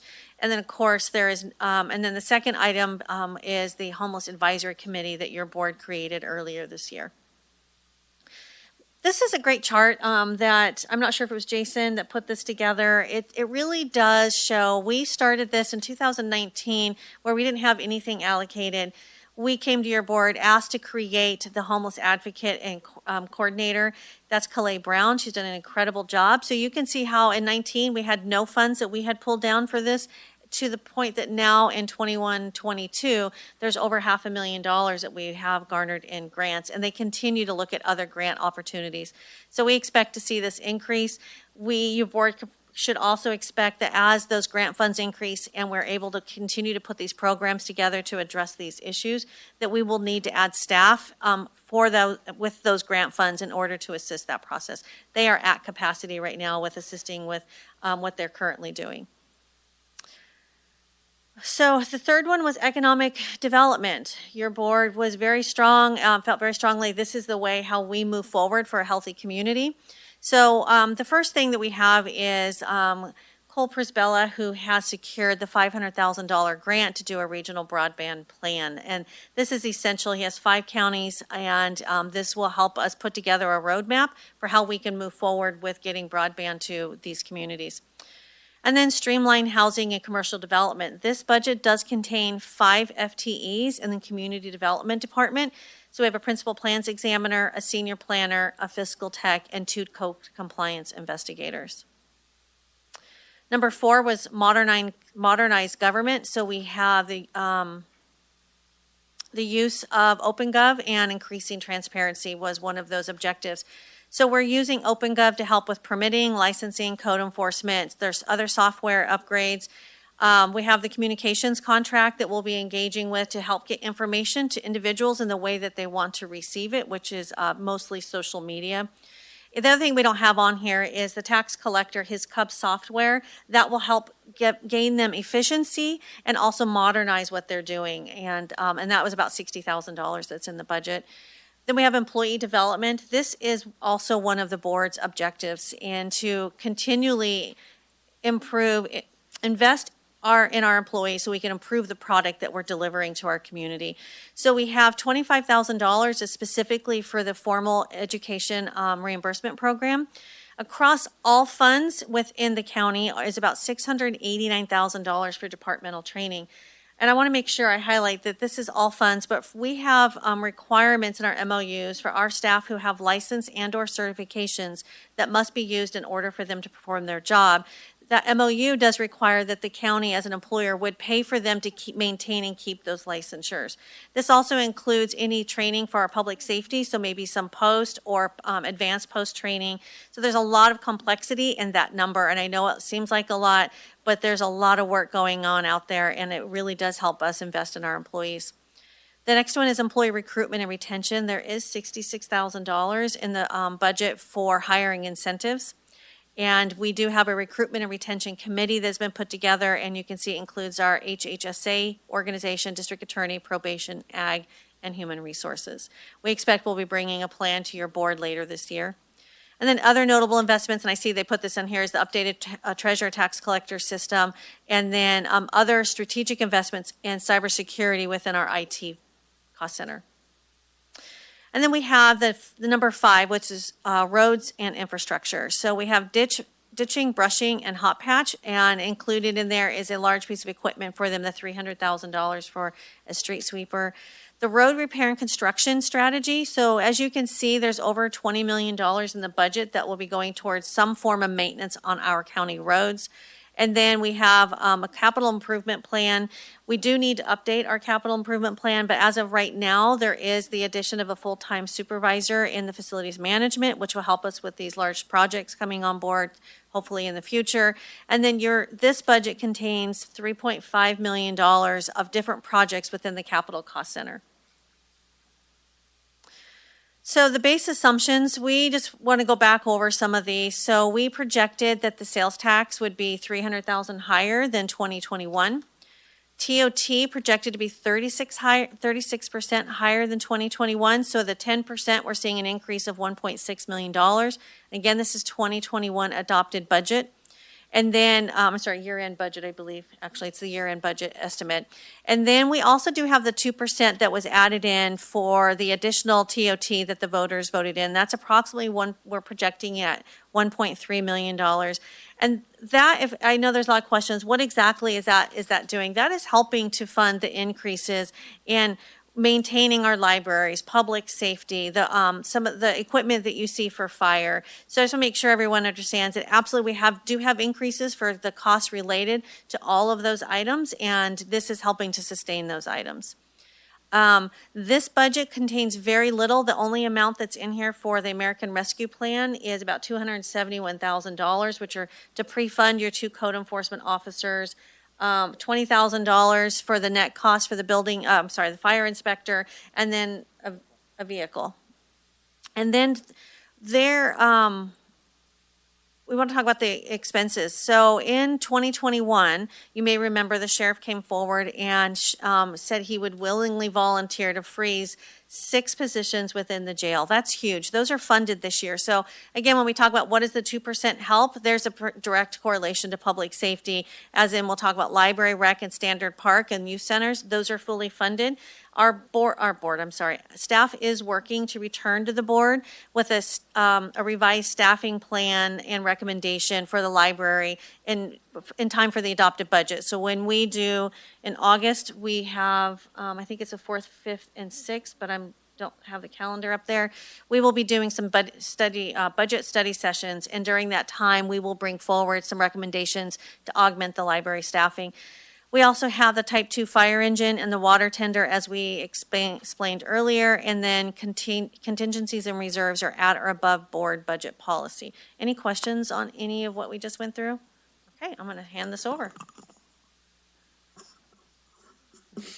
All right, continue on. So where we left off, we have an estimated year-end fund balance of about 2.9, almost $3 million, with applying $800,000 per your board policy to contingencies, as well as $250,000 to reserves for next fiscal year, leaving an estimated fund balance for board allocation about $1.9 million. So what this budget includes are these one-time investments that are already in the budget, and I won't go through every one of these, but this is direct. This was direction from your board on June 1st that all these items be included as one-time expenses, totaling about $1.1 million. So where are we now? So we had an estimated shortfall of approximately $620,000 with a beginning fund balance available of 1.9. If we take out that one-time expense, there's still about $751,000 available, and also freeing up $547,000, almost $548,000 in reoccurring cost, leaving $1.3 million available for further allocation by your board. So on June 1st, your board gave direction to add in positions, which will be, some of these are grant funded, such as the code enforcement. Those are being pre-funded with ARP funds. The principal plans examiner, senior plans examiner, fire inspector, the net cost there is about $20,000 because we are anticipating some incoming revenue to offset the cost of that moving forward. So all those positions together make up about $720,000 going forward. When we talk about those one-time costs, there was an increased transfer out to capital for the generators for the library, senior center, and archives. By putting all those on one unit, we're actually saving some money. So there's a DA investigator vehicle, as a DA investigator was added to this budget. Archive storage for shelving, which is also a revenue generator. $150,000 for body cameras, and again, that $450,000 for the Type 2 fire engine. So a total of that, $741,000. So when we put all that together, the available fund balance plus the funds that are coming into from the American Rescue Plan into the general fund is about $1.4 million. Of that, reoccurring expenses of $721,000, one-time expense $741,000. And there were some other net adjustments. These are either increases in revenue or decrease in expenses as we work through this final budget of about $74,000. So bringing us to 1.3, almost $1.4 million, meaning there was an additional $74,000 that we could apply towards contingencies to increase contingencies per your board's direction. So that's where we're at with contingencies. As we look at the budget comparison, this was the budget that was adopted in September, and since that time, your board has made changes to the total allocations as well as the total positions.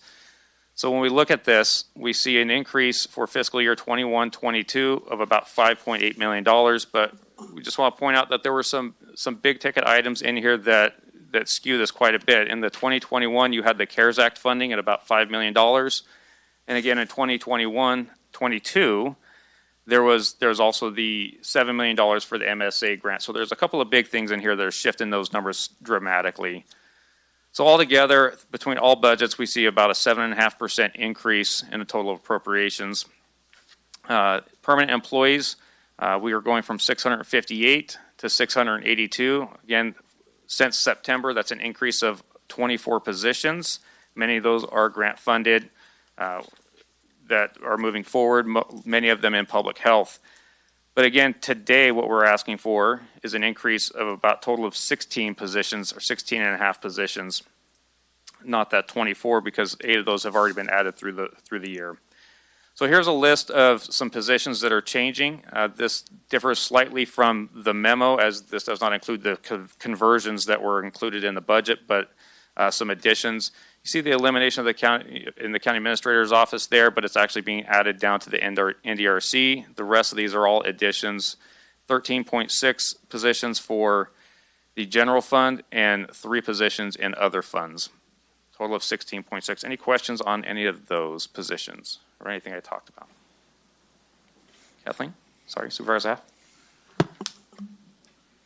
Yeah, I had wanted to know how many of those, you had 682, finding my place again here, employees, and you said quite a few of those were grant funded. I'm just really interested in keeping our finger on how many permanent employees we're adding, because we're going to need to sustain that going forward.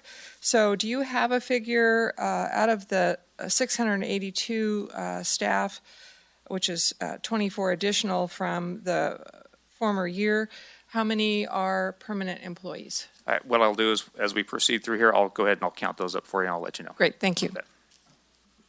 Okay, just a quick question since we're talking about employees. On slide 17 it says NDRC Capital Project Director. What and who is that?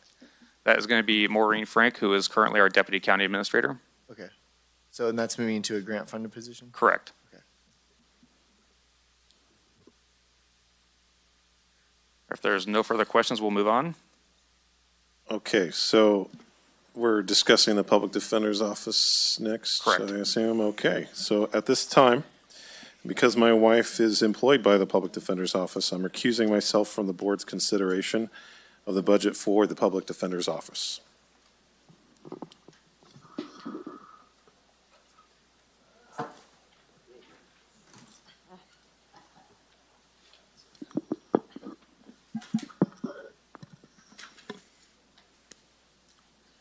All right, now the fun will begin. Do I need to say anything other than take it away? Yeah. Take it away. So I understand you have the budget detail up on the dais for both the public defender and the conflict counsel cost centers. I'm just going to highlight that the public defender's budget for 21-22 has just over $1.5 million in appropriations.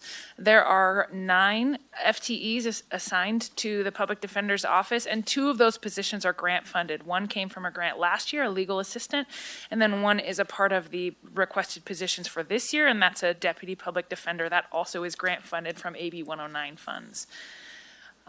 And then I will move to the Conflict Counsel Cost Center. So the total appropriations for that department is $667,101, and there are just 2 FTEs in that department. So we are looking for your board to approve the fiscal year 21-22 recommended budget limited to the Office of Public Defender and Conflict Counsel, including all personnel actions outlined in the memo and associated attachments related to those offices only. All right, I bring it back to the board. Do you guys have any questions about this? No, I'd like to make a motion to approve the Public Defender and Conflict Counsel budget. I think we need to get public Oh, comment. public comment, I'm sorry. Any public comment? No, okay. Before we make a motion, I do have one question just because it came right to mind. Those 2 full-time positions for counsel, are those contracted positions or are those internal? Are those? So the legal assistant they have hired, so that's an internal working for the county position. The deputy public defender they haven't hired yet, so, Okay. oh, I'm sorry, the conflict counsel was your Yes, question. conflict. Sorry, yes, those are working for the county employees. Okay, I remember a conversation about that a year or so ago. But In the past, we had a contract for Okay. conflict counsel services, but we decided to bring them in-house. It was quite the cost savings to bring them in-house. I'm kind of vaguely remembering that now. Yeah. Okay. All right, with that being said, any other questions from the board? Supervisor Kirk. I Yes. just want to also add in that this budget does include some additional costs this year over prior years due to the exceptional cases we have coming forward this year. Right. So I just want to remind the board of that. Okay. So. Any questions? David was ready to make a motion. Go ahead and make a motion. Okay, I'd like to make a motion to approve the Public Defender and Conflict Counsel budget for fiscal year 2021-22. I'll second. Oh, go ahead. Ladies first. Kathleen will second. Cool. All right, all those in favor? Aye. Aye. And Supervisor Campbell is abstained. And we'll bring him back in. The motion, I don't do this very often, passes 4-0.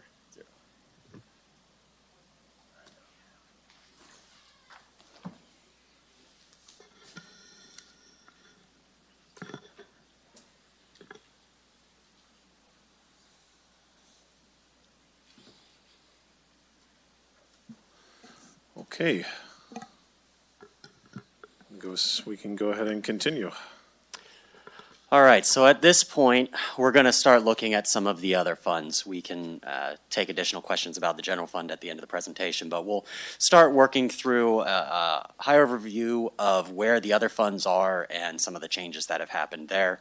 And as we go through the funds, we'll kind of cycle through the analysts that are assigned to those departments.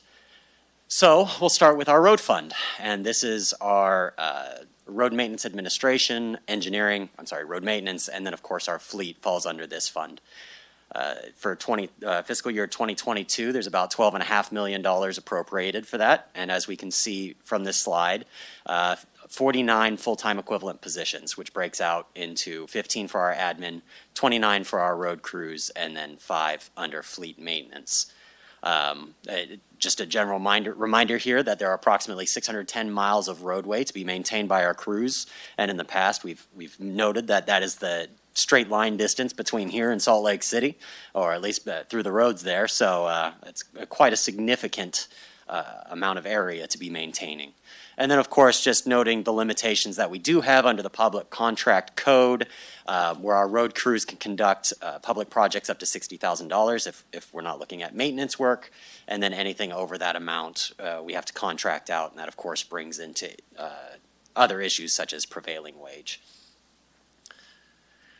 So we have a little bit of how the road fund breaks down here. Our Public Works admin has about $2.8 million budgeted this year, and that's the cost for our business unit, the engineers, and the operating supplies out of the Public Works department. Our road maintenance crews, that's of course our road crews and the snow removal operations, the surface treatment, striping, those typical maintenance costs that we see, and we have about $4.5 million budgeted for that.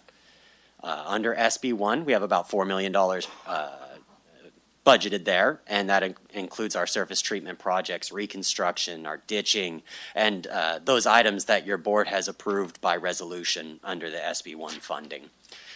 And then, of course, our fleet services, we have 5 maintenance workers there, and they maintain our fleet for us with just under $1 million budgeted there.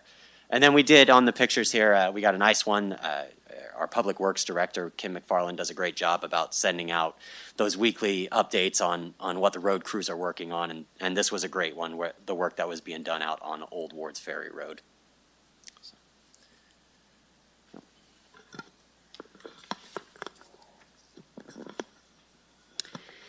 So, fire fund. The county fire fund is projected to begin the year with a large fund balance. This is due to a higher than anticipated emergency firefighter revenue. Additionally, as I'll talk about, there was some reduced costs as a part of the CAL FIRE contract, but the recommended budget appropriations, it is just under that 5.3. This includes 3 full-time equivalent positions under county fire, the administrative assistant, senior fire prevention inspector, and also the fire prevention inspector 2. This is in addition, there's a separate 23 FTE under the CAL FIRE agreement. That is a part of that. We put in some statistics as we look at the number of fires, and again, this is a priority of the board, but that increase in incidents over the last couple of years and anticipated, if you talk to anyone, will continue to increase the need for fire services in our county. And if we go to the next one, the particular budget itself includes funding for the typical operations, and this is at pretty much status quo based on 18-19 cost. It does include replacement and a new water tender. Many of you are very familiar with that water tender that has broken down multiple times and needs replacement, as well as a brand new Type 2 fire engine that will aid and also replace aging fleet currently within the fire fund. Again, reminder, decrease in cost of the health benefits and state concessions to CAL FIRE employees led to reduced contract cost. That's why we saw that this particular year. And so we just wanted to make sure you were aware of that as well. I'll just speak to that real quick because I was concerned. But I think when staff got back to me, because Governor Newsom is restoring a lot of concessions to people. But with only 23 employees, we're looking at maybe just a $50,000 change. Is that correct? Yes. Okay, so it's not as big as a deal as I thought. I was kind of getting worried about, but it's... Now, just understand that it's a health and benefits state concessions, which is the cost of the benefits to those employees versus the 10%, which is a separate contract cost that we'll revisit if that comes up with respect to our contract, so. As mentioned in your board memo, real quick, just also the large beginning fund balance, as you'll see in there, and reducing in those contract costs. So just wanted to be clear on the fund side of it. Okay, next is the NDRC fund, and inside that fund, there's actually two cost centers. One is the NDRC grant, which is the majority of the funds that will go towards the Community Resiliency Center. And the other one is the Neighborhood Stabilization Program, which is roughly about $5 million. In this cost center, there's one FTE and also several consultants and service providers that assist with this task of building the two grant-funded resiliency centers, one in Tuolumne and the other one in Groveland. As your board is well aware, construction started May 3rd, and it's anticipated to be completed of July of 2022. Okay, so moving on to solid waste. Up on your dais, you each did receive an updated table from the memo. The one change that was made is the department is requesting that we do not freeze the admin position. And so the updated worksheet up on the dais, we have a couple copies in back, and of course it will be uploaded with the final documents for the board meeting. Takes out that frozen position. It doesn't change any appropriations. It's going to move funds out of one line into another, and so there's very little net effect there. So as we're looking at the solid waste fund, there's about $4 million in appropriations. And of course, this is the funds that we use for overseeing the solid waste collection in the county. During this fiscal year, they're conducting some safety improvements out to Big Oak Flat, including replacing the little office structure that they have out there and trying to make some of those areas safer for not only people who work there, but also who are around in that area. And then our current contract with the solid waste provider is expires October 2022. I did want to note the contingencies are at $2 million. Something that has been discussed with our county auditor due to the long-term liabilities that come along with landfills. It has been suggested that possibly your board might want to set up a trust fund in which some of these contingencies would be moved so that we can prepare for those long-term costs further down the road. And at the last time this was spoken of, we were talking about a $1.5 million transfer into a trust fund for that. Are there any questions with that item? Okay. All right, moving on to public health. So the recommended budget is approximately $9.8 million with about 35 full-time employees. We did have some additional employees added over this last year just to deal specifically with COVID-19. You can see the pre-COVID FTE count was 20.4, and we're up to 27.4 in public health alone, as well as tobacco control and women in WIC also has 4.5 positions. The vast amount of public health programs has been focused on COVID-19 this last year, our response in dealing with that. And this has impacts on our other grant-funded programs. Currently in this cost center, we have 10 vacancies, and we've talked about this before. Throughout all of our cost centers, we still have a number of vacancies. We're aware of it. We're working through it. One of the things we've done is establish that recruitment and retention team that we spoke about early, but we're also looking at other counties that are dealing with the same type of challenges, specifically in these type of cost centers where you have vacancies with those people that are providing those services to our vulnerable populations that really need the help. So we are looking at that. We do currently have a health officer vacancy that we are actively recruiting for, as well as nursing and fiscal positions as well. Moving on to behavioral health, a $12.8 million recommended budget this fiscal year, which includes 63.9 full-time positions. Again, we have 13 vacancies in this cost center, 50% vacancy rating with our clinicians. Again, this is one of those ones where we're asking our partners around us, how are they dealing with these challenges, because we're not the only ones seeing these problems. As well as with our behavioral health supervisors. And just some statistics for this last year, our pre-COVID rates were 2,100, almost 2,200 individuals served. During COVID, we're about 1,676. Medi-Cal beneficiaries, 1,297, and supposed to 937 this year. And how many individuals under the age of 21, 503 to 377. Any questions on that? All right, moving forward, Department of Social Services. This $27.4 million budget includes 112 and a half full-time positions. Again, we have 14 vacancies in this cost center as well. And again, we're working through those. And just some statistics here on the bottom for your board and the public as well. All three of these cost centers there are no significant changes other than dealing with the impacts of COVID-19, but when we get back to adopted, once we close out the year and we find that those total fund balances and our total cost, we'll be able to come back with some additional information on all these cost centers, but really these are kind of a status quo budget with the exception of the COVID-19 issues. Any questions on any of the Health and Human Services agencies? All right, we'll move on to some of the capital road projects. We have a pretty powerful picture there. I don't know that I would want to ride a bike over that, much less a vehicle. I recognize that picture pretty yes, well, actually. That is actually from our 2017 storm damages, where it came in and just the flow of water really undermined the culvert that was running there under Kewen Mill.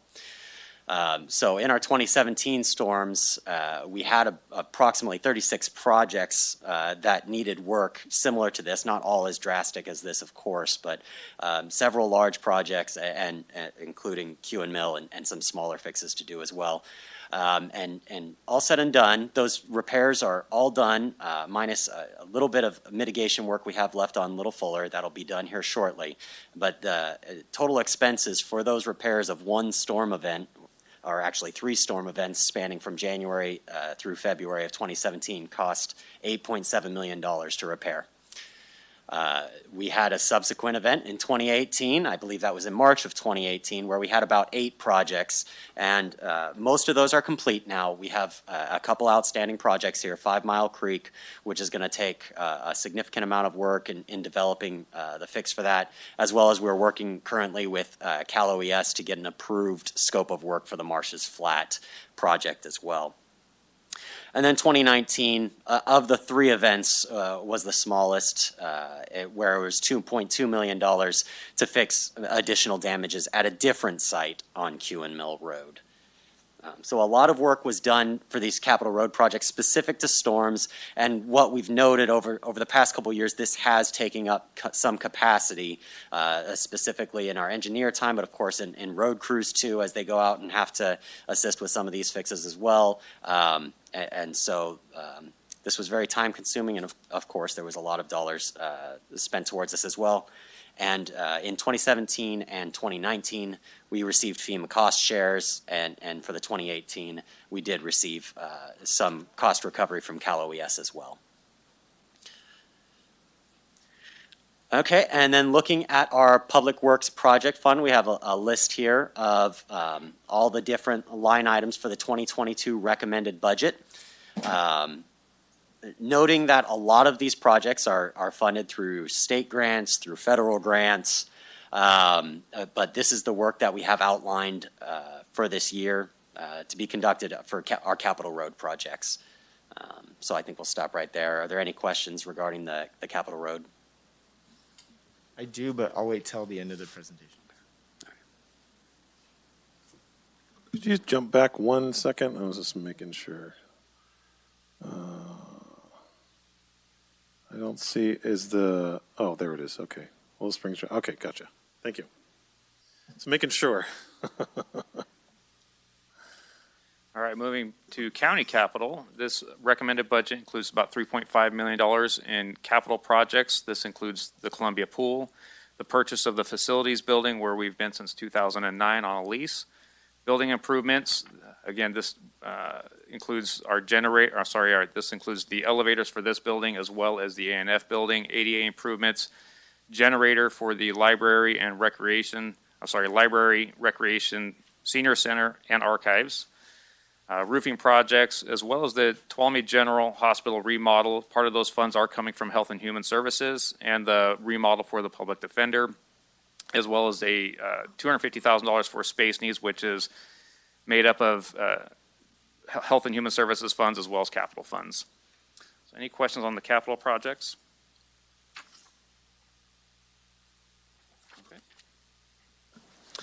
Okay, and then the next couple slides, we'll be going through our enterprise funds, starting here with our airport.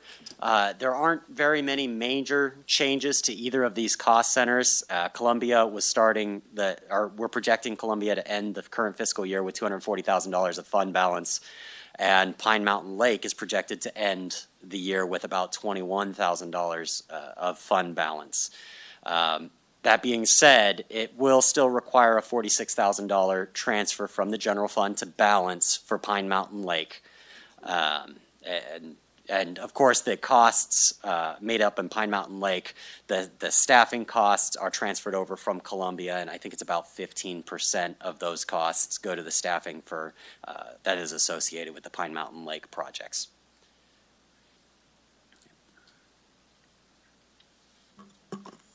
All right, back to me. Ambulance Enterprise Fund. The total recommended budget for this year is about $9.1 million. It includes contingencies of $1.8 million and an increase in appropriations of $724,000 over last year's adopted budget. This does include the purchase of 2 new ambulances that were replacing some older equipment, and also additional increase in revenue of about $1 million due primarily to the increase in rates that your board approved recently. Any questions on any of the ambulance fund? Okay, some additional funds that we have that we'll just highlight here is the monument preservation funds. This is for all those monuments on the side of the road that we see. Total appropriations is $16,000. The criminal justice facility fund, $145,000 total appropriations. Fish and wildlife, American Rescue Plan, that $231,000 is what is paying for the code enforcement officers as well as vehicle, and part of the fire inspector as well. And then our behavioral health housing and Cabrini House, $123,000, almost $124,000 total appropriations. Any questions on any of those funds? All right. Our internal service funds, the biggest change here is in purchasing, is adding that purchasing analyst that will centralize procurement, meaning they will help with all the RFP processes, review all contracts, leases, rental agreements, and then manage the surplus items as well for the county. In unemployment, we have estimating a large fund balance this year, which is going to reduce costs for fiscal year 21-22. Liability cost increased slightly by $153,000, and then no significant changes in any of the other funds this year.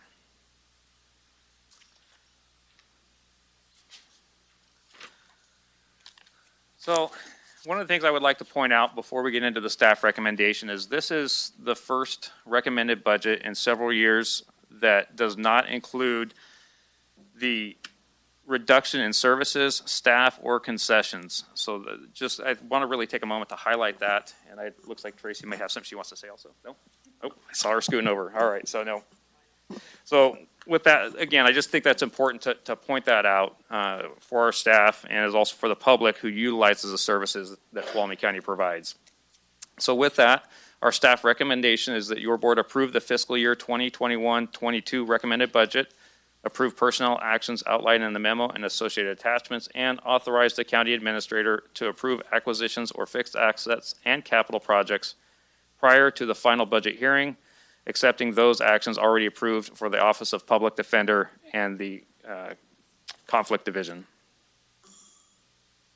Any questions? Okay, so what I'd like to do is, if there are any questions on the presentation we just had, we can go over that.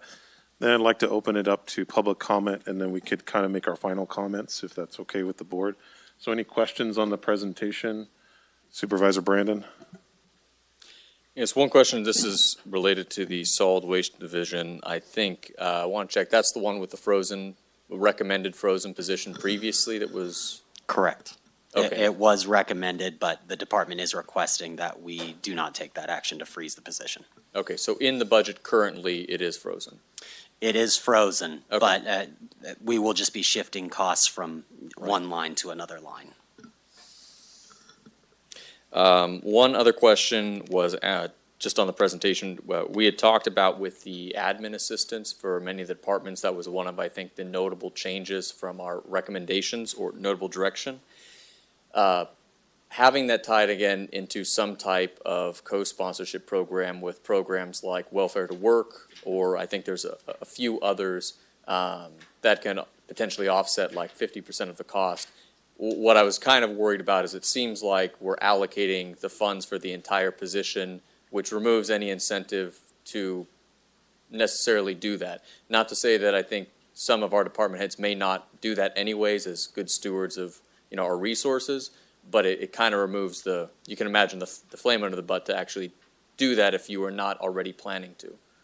Absolutely, and I've talked with a couple different department heads who have been trying to work with programs such as through Motherlode Job Training, and they're trying to continue that route, regardless of how it's in the budget here. If they can save money, of course, there's other. Everybody understands the need to try and save costs where we can in the general fund, specifically, but in all funds in reality. Okay. Other than that, one question related to the Cabrini House. What was the capacity of that? I'm just familiar with it in conflicts, and we haven't talked too specifically. Mm-hmm. Oh, microphone. Thank you, Mr. Chairman.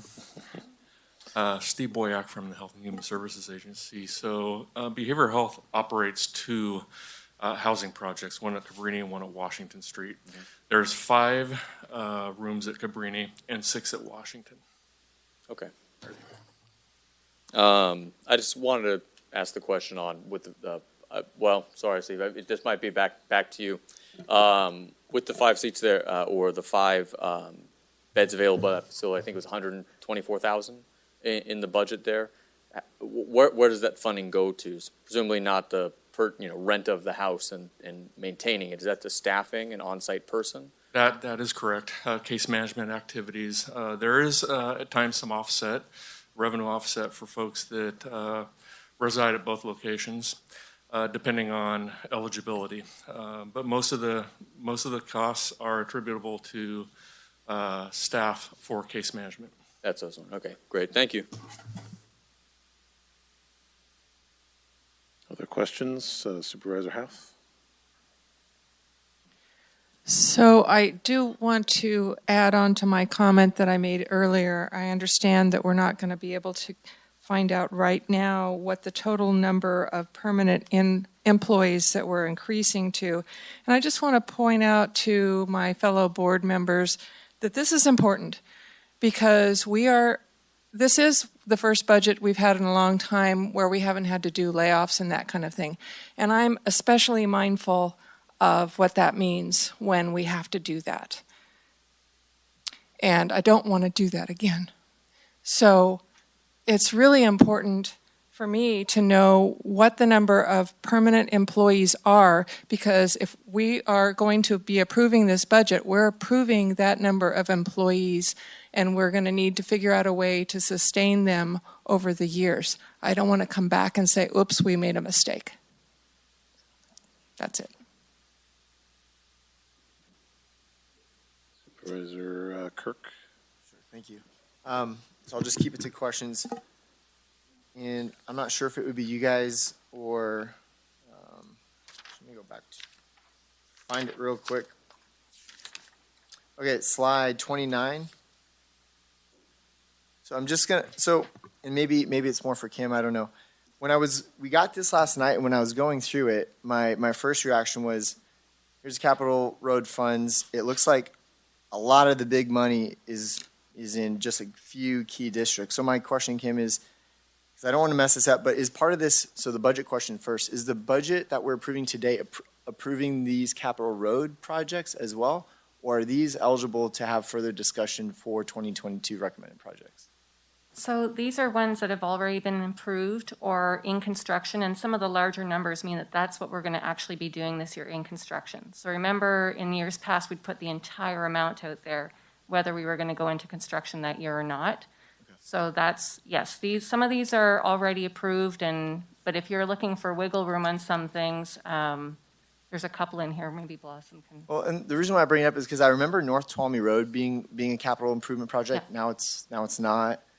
It is still. It's under the SB1 project list that we had brought to the board, I believe, last month. Okay. So we always have the ability to move those around a bit if they haven't gone to construction. Just on that, in that conversation, this is the only one that's part of our budget discussion, whereas SB1 and others wouldn't be. So SB1 is primarily located in the road fund. So this is the capital road fund. So there are other projects also located in, this is 3301 capital roads. There's also 1101, which is the road fund. But I'll let the backup do the rest of the talking. Some of these projects are funded through SB1. So your Tuolumne Road North PM mill and fill, fourth from the end there. Mm-hmm. That $5,000 is to wrap up our final plans, and then we wait and stockpile money until we can afford to construct it. Okay. That project, Tuolumne Road surface treatment, there's a couple other, Parrots Ferry Road, have SB1 contributions. Okay. I guess I don't want to mess everything up. I guess I just want to make sure there's some equal treatment when it comes to districts in pavement, because when the email I got this morning, when I look at the districts of capital improvement projects, I mean, I don't know what John Gray was doing when he was here, but he's got $46 million worth of capital improvement projects listed, whereas some of the other districts have $5 million, $14 million. So I hate to have this conversation right now, but I mean, it's part of transparency. It's just I got this information. So how do we move forward to make sure that there's equal, I want everybody in everybody's district to have equal play when it comes to roads? Sure. So the bridge projects are very expensive. There's quite a few in District 4, as you said, because there's a lot of bad bridges in District 4. Right. Those are prioritized by condition of the bridge, regardless of the district. The road projects, Evergreen Road, the flat project is a big contributor to the dollar value in District 4 as well. That was a grant program where we applied for multiple projects. That was the one that was selected. So a lot of our project selection is data-driven. Which doesn't unfortunately recognize your district lines. Right. But I get bridge projects. I guess what I'm thinking more of is when it comes to actual road projects, paving, I would like to. Don't forget about our Dodge Ridge Flat application. I know, which I've been told probably won't ever happen, but hopefully it will. Oh. So I guess what I'm saying is I'm aware, and I just want to, moving forward, I don't want to mess this up too much, but I want to make sure that each district, I get the bridges, I get that there's special funding, but when it comes to capital improvement projects, I'm going to look into this a little bit more as far as make sure there's equal treatment for each district. And if I could just say one more thing, we absolutely recognize that. We're in a position, as Jason said, because of the storm projects, that we've got a huge backlog of already programmed projects that have funding delivery deadlines. So once we can get a few more projects out the door, we hope that we can come back to you, to your board, with some paving projects that. And when we have those paving projects, could it be like the big picture and maybe not? I feel like maybe at times, maybe the data I'm reviewing is just pieces of information at a time. Is there just have a big, just a broad view of all the roads, all the potential projects? Sure. Am I making sense? Yeah, and I think we tried to present that in our State of the Roads. In our wish list. Remember our wish list that we had? If I had $1 million. You need like 900 million or something. Yeah, but like I said, unfortunately, this year we're really just catching up after all those storm projects. Okay. And we're plowing in your district. Yes. Oh, and I do have one last question. Just the storm drain for Twin Heart CSD, is that our monies or is that their monies? It's just That's a Prop 1B grant that Twain Harte Community Services District is the prime, but we are a sub-recipient of that funding and we'll be managing that project. and that's our funds. That is, yes, those are grant funds to us. All right. Great. Thank you guys. And sorry for that's what happens when we get information last minute. So thank you guys. Supervisor Goldenberg, any questions? Okay. Yeah, I was just looking to make sure Willow Springs Drive was on there, and so that makes me happy. I'll take the money in my district if you don't Well, want. this is just one section of what Public Works pays. So I think was the point that they were trying to make, and you know, there's paving, and then there's plowing, and there's capital improvement projects, and there's grants, and so there's lots of other funds, and so I think if we can kind of have a conversation of everything together, you'll feel better about the distribution. Okay, so I'm going to look and see if there's any public comment. Okay, anyone from the room or on the phones like to speak?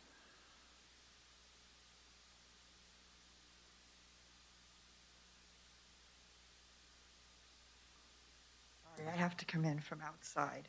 So I wasn't here for your previous budget discussion, so I just have some notes I'm going to run through. There's a lot of talk about that $100,000 for your media, and I don't hear anything positive about that, but it was very clear that this board really wanted that. I thought there were I had the memo online, and there was a difference in some of the figures between the memo and this. I'm a little concerned about paying $25,000 for an intern for the Board of Supervisors. Under community development, adding 5 positions made me sit up and take notice. And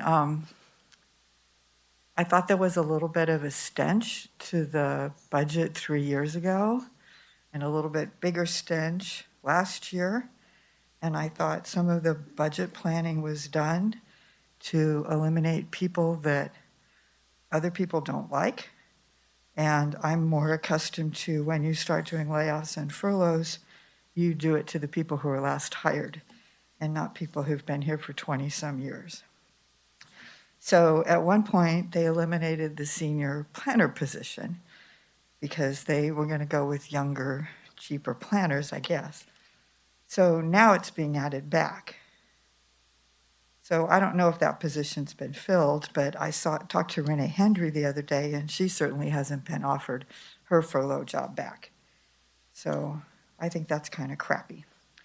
And then in here it said, in the memo at least, it said that in the library, it fully funds the library at all branches.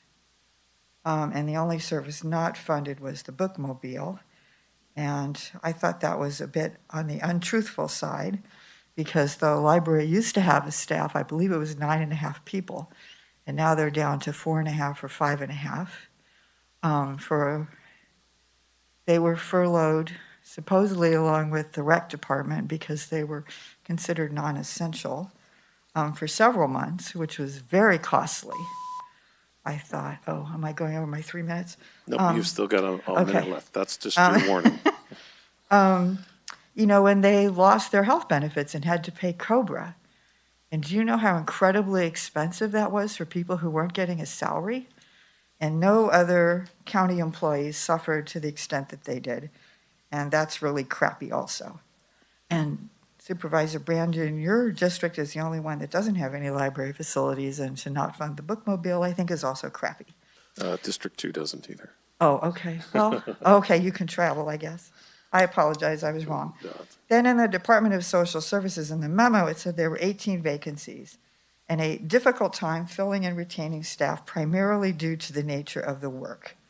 Well, I think that's a load of male bovine excrement because you don't pay worth a damn. So those people need a raise. And in behavioral health, there were 13 vacancies, 7 of which were clinicians. My time's up, I guess. Anyway, thank you. Thank you. Any other questions? Anyone on the phones? No more public comment? Okay. I'll go ahead and close public comment, bring it back to the board. If we'd like to either make a motion, or if you have any other questions or comments you'd like to make. I think Supervisor Goldenberg.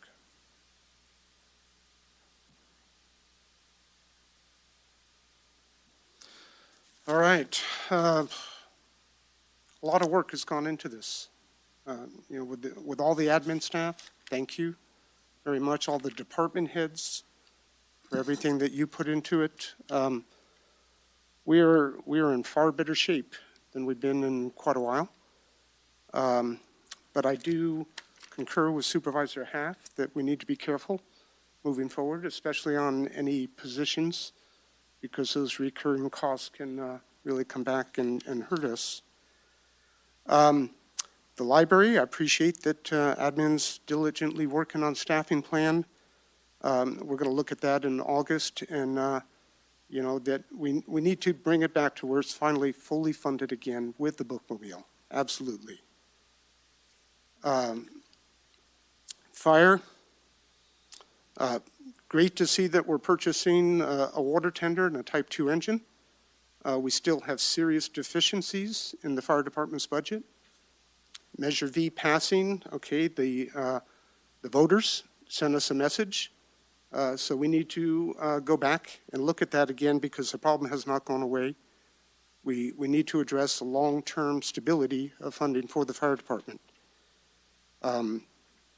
We'll have to get some meetings together, bring the parties together. We saw a lot of different, public concerns and comments during the election process, and so we need to start acting on that. Really glad to see everything that we're putting into all the hazardous fuel reduction programs, and they have many different flavors out there. Anything that we can continue to do, and I know we're doing some, especially now up in the Cedar Ridge area, but to help people that can't afford to do it or can't do the work themselves, if we can find any funding to help that. I just spoke with some people yesterday afternoon in a different area, and there's a lot of interest in that. Solid waste, I'm very much in favor of creating that trust fund, to deal with that on a long-term basis. Let's separate those funds out. So I appreciate Debbie Batista for driving that conversation. Road projects. I'd love to see projects happen in my district, but I also very much in support of always prioritizing countywide to see where the greatest need is. I may not see a project this year, maybe it'll be next year. I think that's an important part of the process. That we look at the county as a whole, not just in road projects, but in many other areas. Capital projects, good to see that we're addressing some. I know that we're also moving forward to developing up a better plan, a more comprehensive plan, so we can see for the future, and that takes, we may need to initiate out a contract in order to do that. I'm supportive of that, because we got to gather the information so that we know exactly what we're faced with and then figure out how to plan for it. IT, really glad to see that we're looking at the cybersecurity issues. That's very important. We've seen the negative effects happening, throughout the nation, throughout the world. Recreation, I spoke a little bit about it earlier. We need to get these seasonal employees hired. We need to figure out how to incentivize them, to drive them to it. We need to get our pools open, get our lifeguards, get the seasonal programs going. It's just really important. And there's a recognition. We looked at, some slides that showed the amount of vacancies that we had in some areas, and they're pretty serious. That's going to take some negotiation, figuring out where to go with that. But, we've got shortages. Clinicians is a big problem, and I know the sheriff is having problems, with deputies, getting them and retaining them. So we need to address that. We're going to have further discussions in August on a lot of this. So this is just moving forward. And then finally, on the American Recovery Act, we're going to have separate sessions on that. Very much in favor of using those one-time funds for one-time purchases, looking at things like paying down debt, if we have any opportunities to do that, and building up our reserves. So other than that, I'm really appreciative of where you're at with the budget and all the work that went into it, and thank you again. Supervisor Kirk, oh, somebody had their hand up.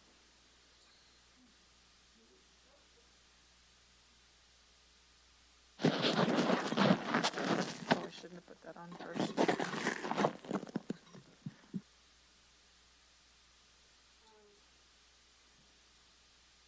Okay.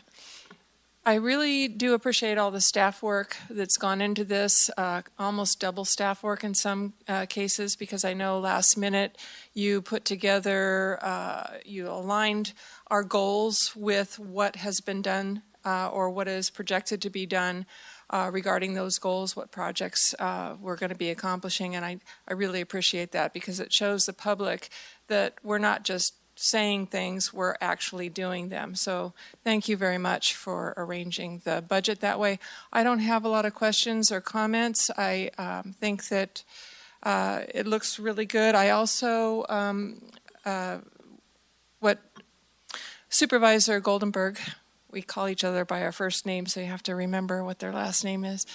What he said about the trust fund, I agree. We need to put some money in the trust fund for that's for the cap, right? For the maintenance of the landfill. Both? Post-closure. Okay. And okay. So I agree with that. I don't know if we're taking action on that today or not, but that was my only other comment I wanted to make. Can you answer that? Will we need to take action on that now, or is that something that could wait till? Well, historically, when we have created trust funds and moved, we haven't, and I'll defer to Debbie, but does that require board action, I guess, is where I'm going. Move. Yes, thank you.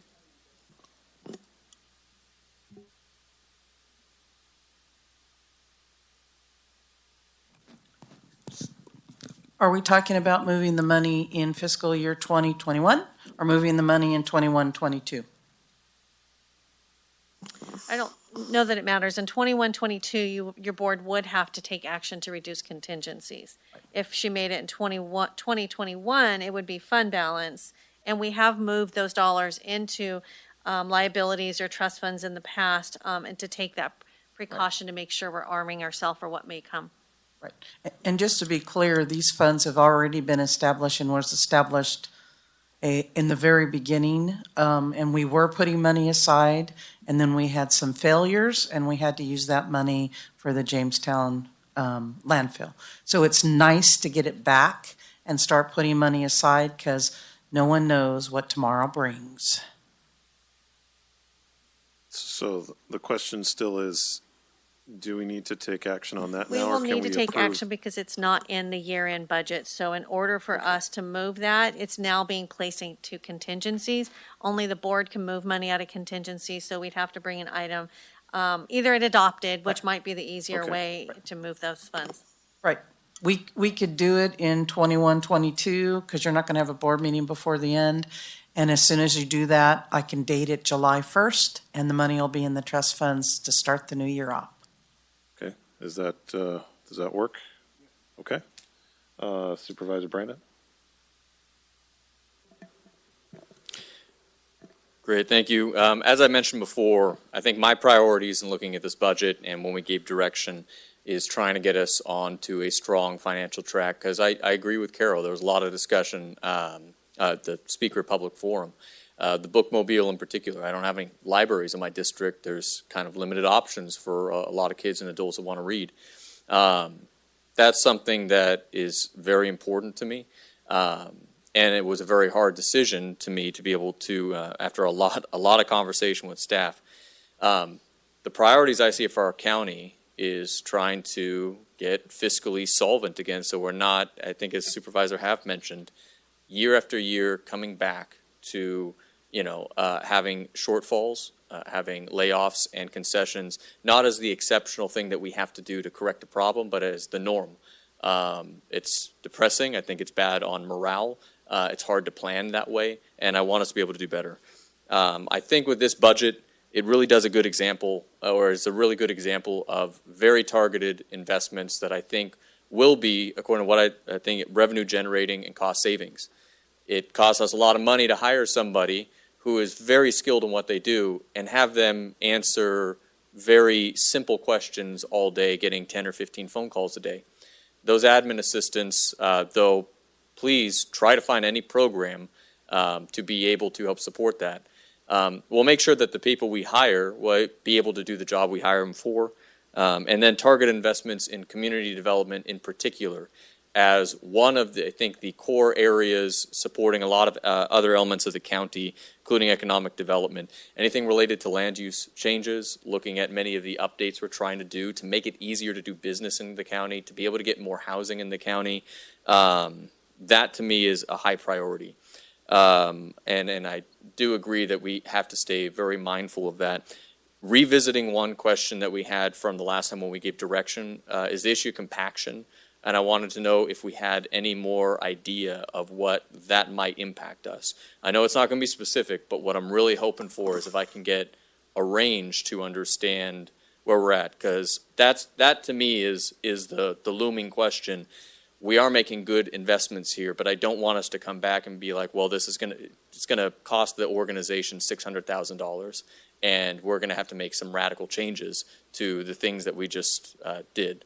Tracy, can you shed a little more light on it? Just to make sure Supervisor Brandon understand, are you referring to the increase in minimum wage and what the compaction would be related to that? Yeah, exactly. So we don't have that number yet. We do have the number. When I say we, Ann Fremd is one who calculate. We do know what the impact will be just for minimum wage by itself. And I think Ann was in, she's over there. So she can give you an estimate of that. But again, remember that once we do that, we have to look at the organization as a whole. And that's not a small thing to do. She normally has to do that manually, meaning every county employee in an Excel worksheet that she's calculating. But Ann does have an estimate of what the impact for just the minimum wage increase in January will be, which we will incorporate in the budget for adopted. For just the positions that will hit minimum wage, it's around $36,000. Mm-hmm. However, the compaction is it's turning into kind of a monster project, and it's taking some time to get it done because there are a lot of other positions that are now 20 ranges apart that aren't. So I'm going through it. It's just going to take a little bit more time. Okay. But I would expect it to be pretty substantial because there's some positions that all the way to management may be impacted by this. So I'm hoping for, again, a range that's just to specify a little more. And I know I know you want to give us the perfectly accurate number on everything. If there's any way under a good scenario and a bad scenario to give anything of where, I mean, are we talking millions of dollars? Are we talking several $100,000? Because $36,000 is a manageable amount. So I'm not going to give you a perfectly exact number. Okay. Acknowledged, completely acknowledged. But it's going to be a few 100,000, I would guess. Okay. Probably not $500,000. It could be pushing that, but it's certainly going to be in the 6 digits easily. Okay, and recognizing I know that's an estimate, and that's exactly what I was looking for is the roughest of rough numbers, because I don't know what to expect with that. Thank you. You're welcome. So anyway, I think this follows up with a lot of the priorities I set out to do here, as well as the board's priorities, economic development, housing. We have some transparency investments. Carol brought up another point with the internship. It's not $25,000 for an intern. This is something that I particularly pushed for. I think it's a good thing for the county. It's about $2,000 for an intern, so it allows us to bring several young adults into the organization. Great for recruitment. And I think, lets us teach some more people about how government works locally and stay involved. Anyway, with that, the only last thing, I wanted to make 2 recommendations. So we just had our first meeting of the homelessness committee in person in the chambers here to be able to discuss what's happening. And one thing that was reported to me by to all of us are, I always get her title confused, but our homelessness prevention coordinator, Clay Brown, is that with everything happening right now, not only the long-term important work, trying to work on some of these programs that might stem the tide of homelessness, dealing with a more emergency situation of Camp Hope and safety, that she is maxed out right now. Cannot take on more, even the things that we really need to be done. It's a department of one, and it is one of our board priorities, is addressing homelessness. I think we have taken really good steps towards that, but as mentioned by staff earlier, as those grants, and it's grant funded, meaning there's reporting requirements, there's a lot of time to just being able to maintain it, so that the taxpayers don't have to pay for that position, and we get a lot of funding coming in. We have 74,000 more that came in from changes in the budget and are going currently to contingencies. I would like to request one of two things. One, it's my intention, I'd like to see us put more in reserves every year that we sit on this board, even if it's just a little bit. I think we're currently at $250,000 a year as our minimum set policy. I would like to recommend that we move $50,000 to reserves from that extra contingency budget. It is not a huge change. That is only a 20% increase in the amount. But I think that is a good precedent for us to set with this first budget. We need our savings account back up. We don't know, as Debbie said, we don't know what tomorrow brings. So with that, I'd like to make a recommendation to move that $50,000 to the reserves item, or reserves line item. Supervisor Campbell, could I just talk we about the can. process here for a moment, just so the board is aware? A couple things. I agree, absolutely, we need to do whatever we can to be on have a better savings account, both in our contingencies and our reserves. The board does have the option of waiting until the adopted budget. In fact, many times Debbie and I have advocated to wait till the adopted budget, because once you put the money in there, it's in there, and it only can be removed as under certain conditions unless you're in the budget sessions. The other is in order to make this, what we'll need to do is once your board provides direction, we would take a break, we'll change our schedules, then we'll come back and have you do the vote. So it does require a break and for us to come back in order to change the recommended budget. We can do that. I just want to make sure that your board understands what that process would look like. Otherwise, you can also have the opportunity at the adopted budget to add additional to reserve should you want to. So even a simple change like that of just adding 50,000 reserves, no new. Any change, we'll need to items. change this, rebalance, and then come back to your board so that you know it's balanced, and then we would get you replacement sheets after we finish. Okay. Well, with that, I'd be okay with us postponing that conversation and doing it at a later point. But I think our intent needs to be there for reserves. Second bit is with the other bit of that money, it's about $25,000 or so.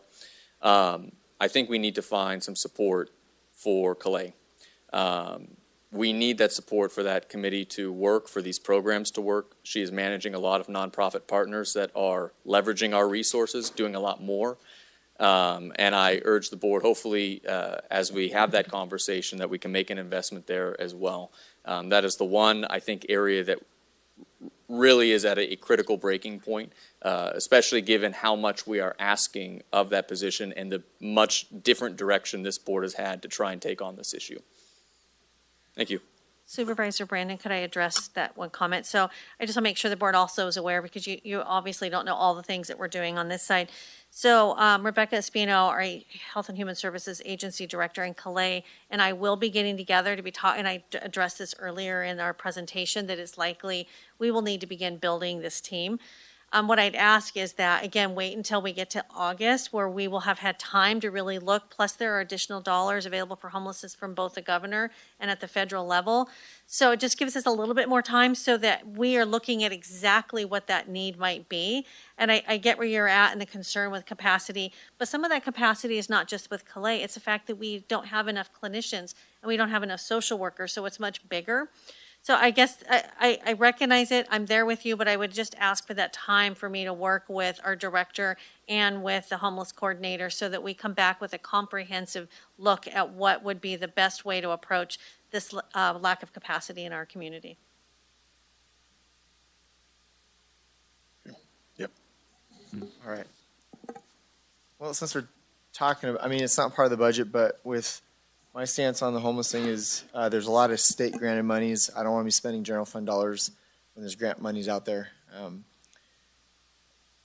when it comes to, I'm going to try and keep this short and sweet. I appreciate that we're moving through this. Sometimes these board meetings go way too long. Slide 17. So, what I can appreciate, I'll just go through my notes real quick. You know, when I'm right there with staff, and I just want to put this out there. Nobody on this board wants to ever lay somebody off.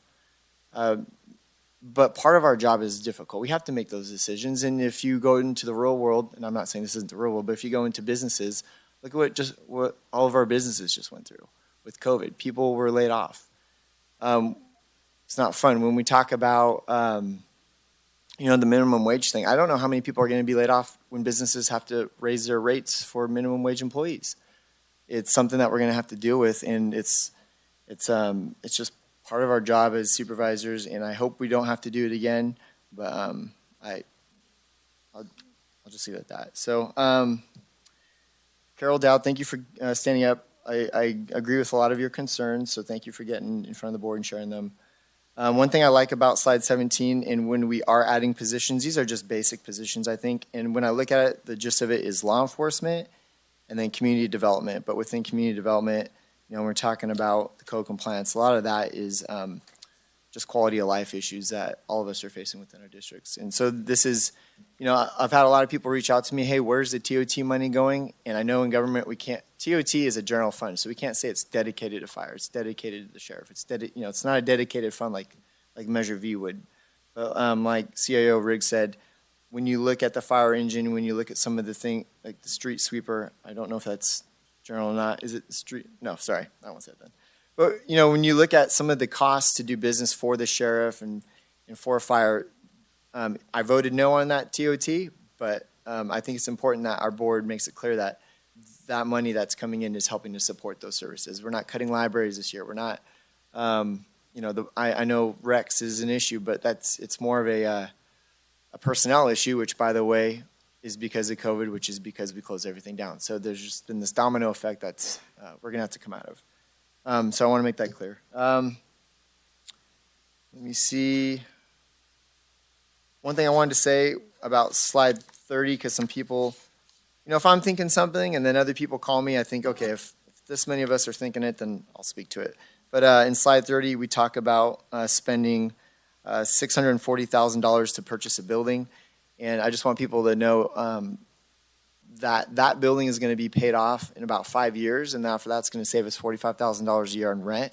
So in the business world or in the financial world, if you can pay something off in 5 years and be saving money on rent, that's a good thing. It's not a 30-year mortgage, it's a 5-year mortgage. So I just wanted to speak to that real quick. And then, you know, there's some things in here that I don't agree with, and I think as board members, we all recognize that there's always things that we don't agree with or would do differently. You know, I don't agree with the $100,000 social media contract, but I heard the vote 4-1, so I'm not going to hold the budget discussion up over that. The intern program, you know, $25,000 really isn't a big deal. It's not a ton of money. I mean, I appreciate every single dollar, but my main concern, and I think that if there was one thing that I would absolutely pull out right now, it would be that intern program. And it's not because I don't think it's a good way to introduce people to government and help out, but my concern is that it's going to turn into more work for staff to have to manage and to have to show, and I know there's some capacity issues there, so I'm just very hesitant about spending that money and bogging potentially more staff down. I think if somebody wants to come in and intern at my office, give me a call, I'll set you up, and I'll put you to work. I'm all for it, but I don't want to bog down. I would actually be more in favor of an extra board clerk or even a part-time board clerk for those monies. So I would recommend that we remove that for capacity. I'm putting that out there, and that would be my one change right now. So other than that, thank you guys, thank you staff, and sorry roads crews. I know budgets move, they ebb and flow, and we're getting information last minute. So I didn't mean to put you guys on the spot, but maybe I just need to be more learned with some of those categories. So thank you guys, and thank you, Eric, everybody, for putting this together. Mo, Tracy, team over here, everybody, thank you.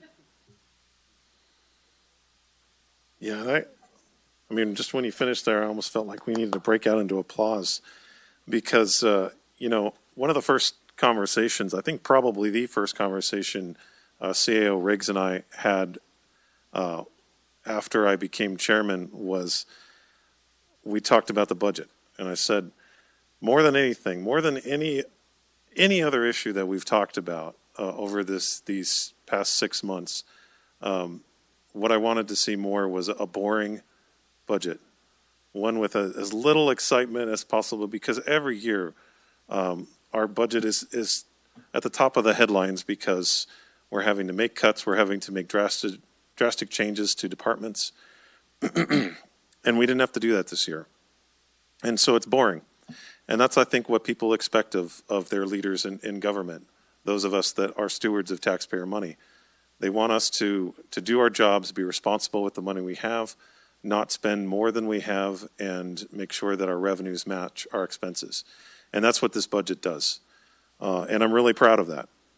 And I'm really proud of the work that CEO Riggs and Deputy CEO or Assistant CEO Eric Earhart, and then all of the rest of your staff have done to get us to this point. It wasn't easy, and and I think, like Supervisor Kirk said, I don't necessarily agree with everything that's in the budget, but I think this is a better foundation than we've had in a decade moving forward into this year, and doesn't necessarily resolve all of the systemic issues that have caused financial crises in the past. There is still risk in the future that we'll need to really take a hard look at. But I think we're in a place where we can start that. We're not just triaging a bleeding head wound anymore. We're actually in a safe place right now, and that feels really good. Some of the comments earlier, when I think about the community development department in particular, I was a new board member when we passed our 2019-2020 budget that removed 9 positions. And at the time, I thought that was necessary to make sure that we had a balanced budget. And I thought it was the responsible thing to do to guarantee the future financial stability of the county. And very shortly after that, I'd say I'll admit to you, I had a bit of buyer's remorse, or whatever you'd call it. I thought, we probably went too far. And this is probably going to come back to bite us with reduced capacity, with other challenges with our county's ability to meet the needs of the community. And sure enough, that I think is what's been happening. So I feel really strongly about restoring these positions and adding them to CDD, because it needs to be there, and I think we're going to get our money's worth out of it. I'm going to make sure that we get our money's worth out of it. Put it that way. So I'm really happy to see that and to be able to fix what I felt was I didn't feel comfortable with that decision in the past, and I feel like we're restoring some of that now, and that feels good as well. And then with respect to the bookmobile was brought up, I'm not giving up on that. I think we can make that happen. I think that's going to be one of the things that we talk about as we move along. But I'm pretty confident we can find a way to resolve that. But we need to pass the budget, and so we're going to move ahead with what we have. But there are still some areas that we can do a little work on together and kind of fill in those gaps. So I think that was all I had to say specifically. Like I said, I'm very proud of the work that staff has done. And sitting here now feels so much, I'm so much more relaxed than I was with the other budgets. And it's a really happy thing to be able to say. So that was all my comments. I'll bring it back to the board. If there's a motion out there, I'd be happy to entertain that. I'd like to make a motion to I move to approve the fiscal year 2021-22 recommended budget, all personnel actions outlined in the memo and associated attachments, and authorize the CAO to approve acquisition of fixed asset and capital projects prior to a final budget hearing, accepting those actions already approved for the Office of the Public Defender. Okay, so we have a motion by Supervisor Goldenberg. I'll second that. We have a second by Supervisor Half. Go ahead and call for the vote. All those in favor, please say aye. Aye. Any votes opposed? Okay, vote passes 5-0. Thank you very much. It's not even noon yet. Yeah. I'm trying to do some calculations in my head. Would we, yeah, I don't think there's anything on here that'll take 8 minutes. So we'll go ahead and break for lunch. We'll reconvene at 11:30. Thank you all very much. Excuse me, we'll reconvene at 1:30. So we have a 1:30 appointment. And I'll look to our clerk, Ms. Heather Ryan, to read that for us.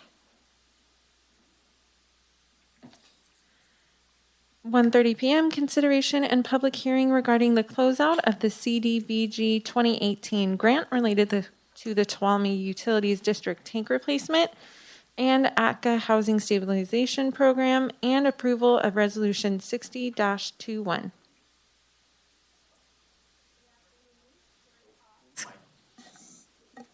Okay, sorry, Terry, you're on now. Okay. Back here a little bit. Terry Cox, Cox Consulting. So today we are closing out 3 different grants. They are 18 CDBG 12932, 18 CDBG 12934, and 20 CDBG PI 12003. So we are required by the funding agency, which is the State Department of Housing and Community Development, or HCD, as a grantee to hold a public hearing at the close of each grant. So at that point, you can request comments from county residents. And I think we have at least one representative of one of the subrecipients here to talk about their project. So the first project, which is 18 CDBG 12932, was the Gopher Tank Replacement Project that was administered by a Tuolumne Utilities District, and the grant amount was $2,100,000. The second was for housing stabilization, so homeless prevention services. That's administered by the Amador Tuolumne Community Action Agency, ATCA, and the grant amount was $80,000. And then the third one, 20-CDBG PI 12003, was for the food bank equipment purchase. This is also an ATCA project. And the amount of that grant was $193,500. So the food bank equipment project replaced their refrigerated box truck, which they needed very badly. And they also bought a stationary generator so that they were covered for the power shutoffs. The Gopher Tank Replacement Project replaced the Gopher Tank, which actually failed last summer. So this was very timely to get this grant. So it replaced it with a new 500,000 gallon water storage tank. So the beneficiaries for these projects for the Gopher Tank Replacement Project was 190 households. Housing stabilization was 66 persons, and the food bank equipment was 2,700 people. So I do have my regular voluntary sign-in sheet for anybody that's attending this public hearing, and written comments regarding the county's community development block grant program can be addressed to the county administrative office. So I'm happy to answer any questions. Questions from the board?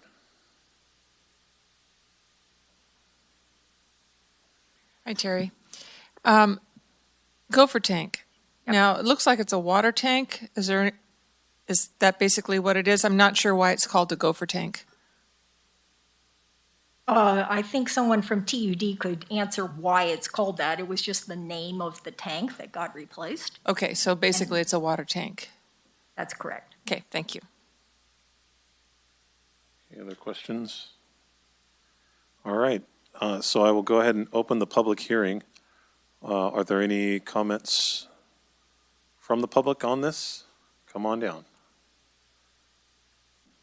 Hello, Good welcome. afternoon. Michaela Dillon from Tuolumne Utilities District.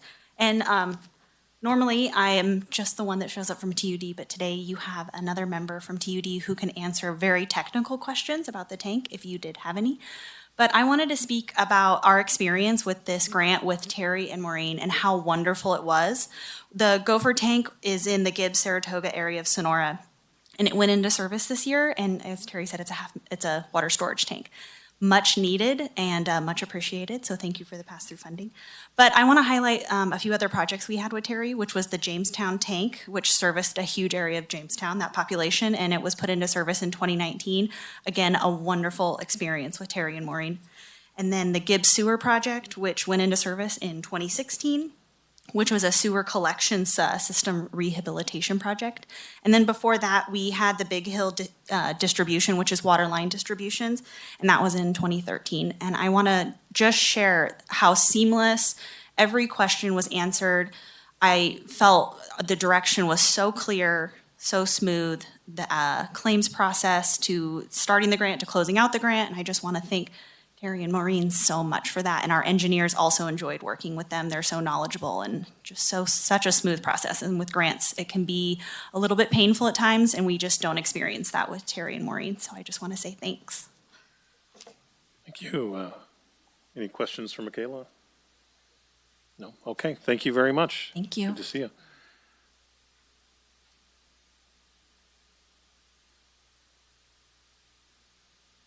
Welcome. Hello, good afternoon. My name is Don Perkins, and I want to do a couple things. One is just introduce myself. So my name is Don Perkins, and I am day 2 of the interim GM for Tuolumne Utilities District. I'm really excited for this new role of mine. I've been with the district for 21 years, and I've been around for almost all these projects and other projects that we've worked as partners with, and a sincere gratitude for the cooperative, the teamwork, that we've been able to enjoy for you. The Gopher tank is called the Gopher tank because it's near Gopher Road in the Gibbs area. And it's a really exciting project because it's not only just replacing one tank, but it's in the end, we'll consolidate a total of 3 tanks and a booster station. So a major cost savings and efficiency and O&M. So again, really appreciated the tank's a forever tank. If it's properly maintained on a regular basis, it'll be a forever tank. So job well done. I appreciate all of the work. And I also want to put a name to a face for all the people that you guys work with and we work with. So anyway, I just want to say hi and introduce myself. If you have any questions, Congratulations, Don. Thank you. Appreciate it. All right, great to have you here, and thanks very much. And looking forward to working with you.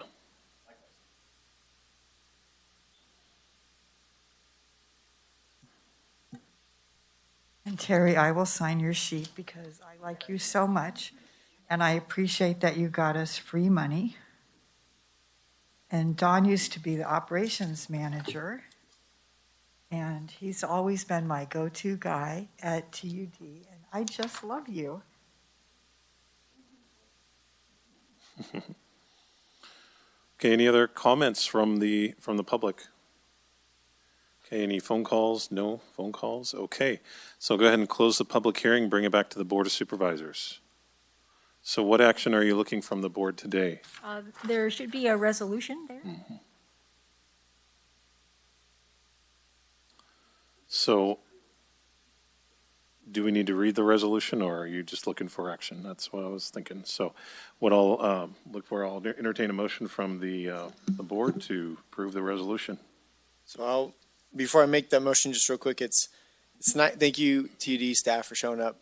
Congratulations, Perkins, but thanks for saying that. I think sometimes we hear staff give each other pats on the back, and that's cool, but it's nice to hear partners that our staff are working with It confirms some things, so thank you for sharing that with us. So with that being said, I will make a recommendation to approve the attached resolution related to close out the following grants. Do I need to read all these?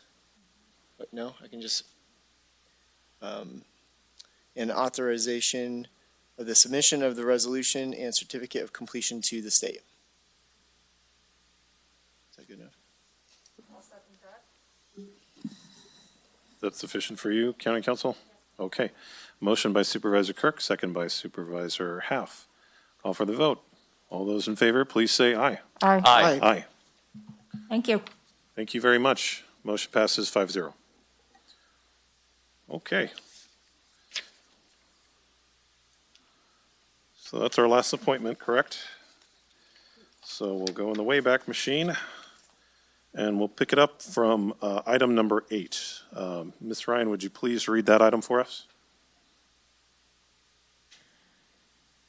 Consideration of providing further direction on the Standard Road reconstruction project and multimodal elements.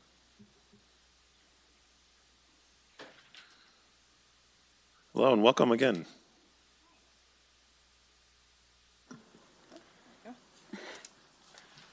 Denise Sitnek, engineer with Public Works, along with Blossom Scottheim, supervising engineer. So we're bringing here today the Standard Road project. It was approved in March. Would it be possible for you to bring the mic up a little closer, or? Sorry. I can hear you, but it's a little bit of a challenge. Thank you very much. So in March 2019, the board adopted the Standard Road maintenance project into the road maintenance and rehab account project list. At that time, we brought on our engineering consultant, NCE, to provide testing and design recommendations for the project. The recommended treatment for Standard Road is a full-depth reclamation of 8 inches with 4.5 inches of hot mix asphalt overlay. The Caltrans Complete Streets program defines a complete street as a transportation facility that is planned, designed, operated, and maintained to provide safe mobility for all users. That is appropriate to the function and context of the facility. So on April 21st, 2020, in response to a request from the board to integrate Complete Streets components into county projects, 3 options were presented to the board for incorporating multimodal elements into the project. These 3 options were developed based on FHWA guidance considering the network characteristics, speed, volume, and land use along the Standard Road corridor. So these 3 options were Option A, which was reconstruction and ADA improvements. That was estimated at $1.66 million. That's the recommended road reconstruction, as we listed above, along with the required American Disabilities Act improvements, which is for any road reconstruction project, those pre-existing pedestrian ramps need to be improved to the standards. Option B was a roadway widening, estimated at $7.88 million. Standard Road is classified as a major collector, and it doesn't meet current county standards for that classification of road. This option would widen the shoulders to the county standards by constructing them at 8 feet wide. That's 6 feet paved, 2 feet of gravel shoulder on both sides of the road. Option C is bike lane improvements, estimated at $6.65 million. Class 2 bike lanes are the type of bike paths that are located directly adjacent to the road. This would widen each lane by 4 to 6 feet and stripe it according to the regular bike lane striping. Both options B and C would include the regular ADA improvements in both of them as required. So at the end of our April 21st, 2020 meeting, the board recommended option C, the bike lane improvements. Staff was directed to apply for outside funding sources, including the Active Transportation Program, to finance this portion of the project. We're currently working to develop an application for the next funding cycle anticipated in 2022. The ATP program is highly competitive and would result in federalizing the project. Federal projects have higher costs in order to meet federal program policies and often have delays due to funding constraints and some of those environmental regulations. The right-of-way on Standard Road generally varies between 40 to 60 feet. The 40 feet is within the town as standard. There's a couple maps in the back of the packet that show like exactly where that boundary is. So in that area of the footprint, these improvements, including the roadway widening or the bike lane, could expand outside of the right-of-way and increase costs significantly. Additionally, historic or prehistoric resources in this area could be affected by the widening. And so for this reason, the board may consider limiting roadway widening in the standard town site to the current right-of-way as an alternative to options B or C. So the current estimated delivery date for this project is to be determined because of our direction to find outside funding. Noting this is an important project to improve access to the town site and to Curtis Creek Elementary School. Until long-term reconstruction is completed, the Roads Division is funding fixes. In this fiscal year alone, that was at $35,000 to complete those fixes until we can complete reconstruction. So today your board can reconsider the above options or direct staff to pursue a different option. Engineering staff recommends that your board approve the base option, that's option A, to proceed as soon as funding allows, and direct staff to apply for grant funding to add the Class 2 bike lane included in option C for a later date. Just a little note about the delivery timelines. As I said, options B and C are TBD. Option A, we anticipate that if that was approved, could be financed and built in fiscal year 24-25.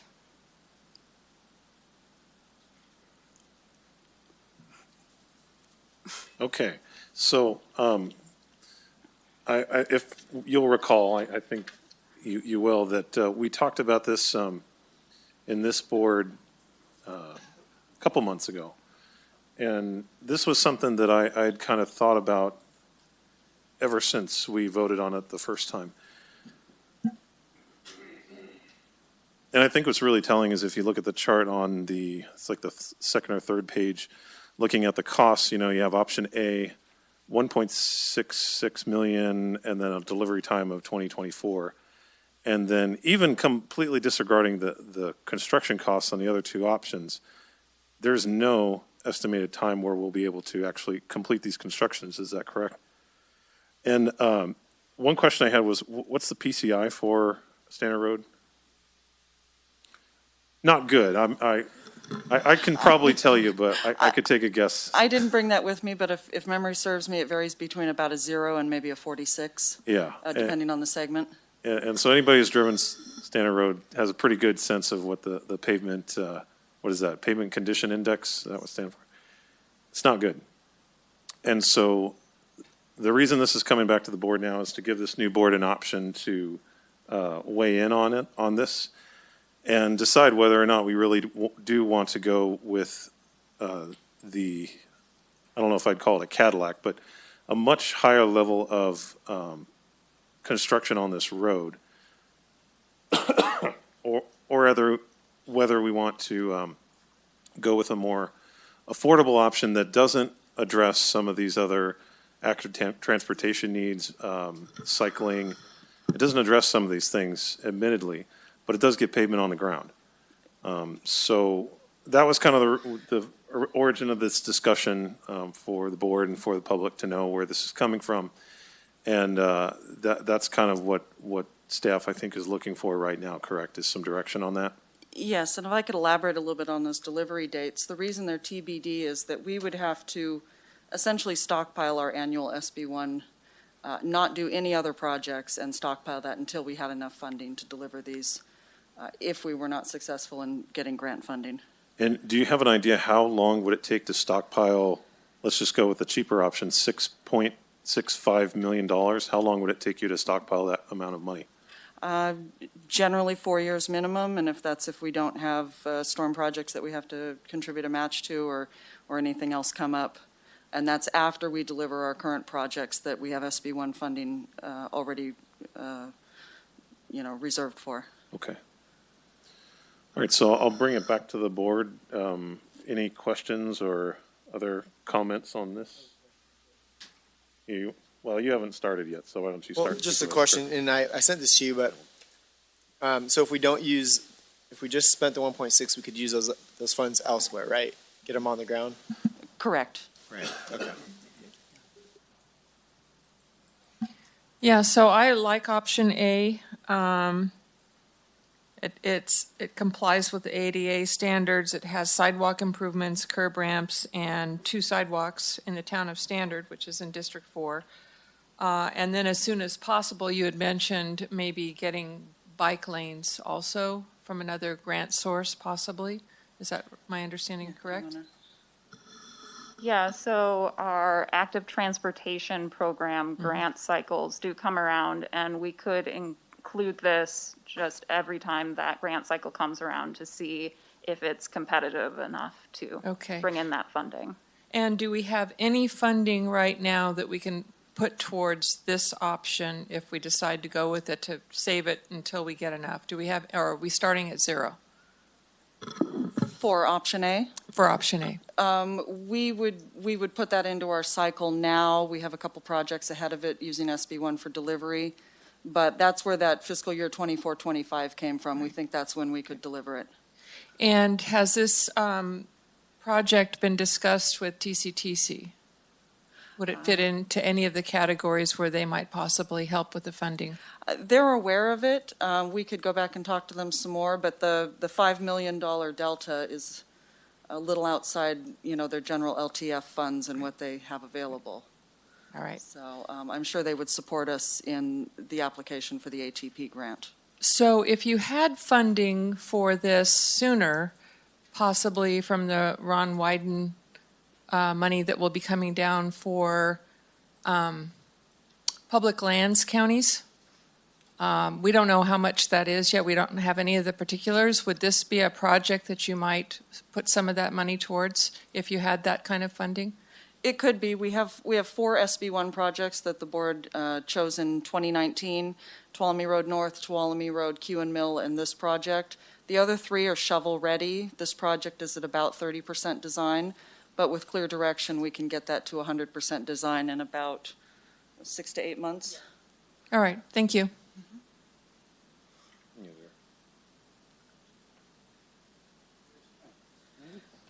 Yeah.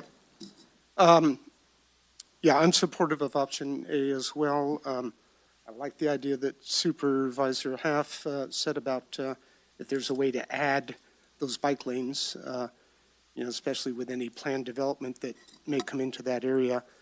I did note that there's looks like a couple of crosswalks as part of it, and I'm expressing interest in putting the recessed flashing lighting for pedestrian safety. They're just very, very effective. I've seen them in a number of areas, and they're real eye catchers, whether it be during daytime or nighttime. And so I think that that's something we should look at. Always pedestrian safety. Thank you. Okay. So my question is, applying for grant funds requires us to have to pursue at least at a minimum option A for the ATP funds to potentially do widening or improvements later? Yeah, do you want me to? Well, yes, if we did the reconstruction now, then the grant funds would be limited to that Class 2 bike lane, so that would be in addition to the existing facilities. So yes, we would have to do option A first. Okay. My concern with this is we just have a lot of roads that are falling apart, and Standard, while it was a pretty thriving town, and it is a beautiful area, I grew up very near there, currently does not have a high amount of residential areas there. I think keeping the road in good maintenance is important because of the school, but as far as active transportation, I'd like us to see about working towards that into the future. But I think that the state they're talking about a fix-it-first kind of strategy. We got other areas that are really falling apart where there are a lot of families living in, there's not really a lot of sidewalks. So I guess my question, there's a lot of designated open space and then R1 mobile home exclusion, I think, area around there. Have there been projects proposed for any type of housing? I know it's little off to the side, but we have a huge housing need. It's an area that could be built up near a school. It's surprising to me that that area hasn't been having more housing built, especially with the general plan element for East Sonora, basically saying it's a metropolitan area, which I always found kind of interesting. But with that, have there been any projects or proposals that are in the works there? As far as I know, there's a tentative map, maybe I'm using the wrong words. If Quincy's in the room, she can correct me, for a subdivision out there, but I believe it expires this year. So if they don't take action on that, that project's going to be dead. But there have been some various housing projects proposed out there. Nothing that I know of that's been through the approval process yet. Okay. I realize I think these improvements would make it more desirable to potentially build that housing. But my priority have to be probably to not spend the fund. What's the liability if we do not pursue? I don't know if that's an option A, B, or C. Option A, just as a standalone, would be an option for your board. Also, what we're recommending is that we try to add the bike lanes through the grant process without dedicated SB1 or road funds, and that's an unknown. Okay. And would your recommendation is we would need to choose option A at a minimum?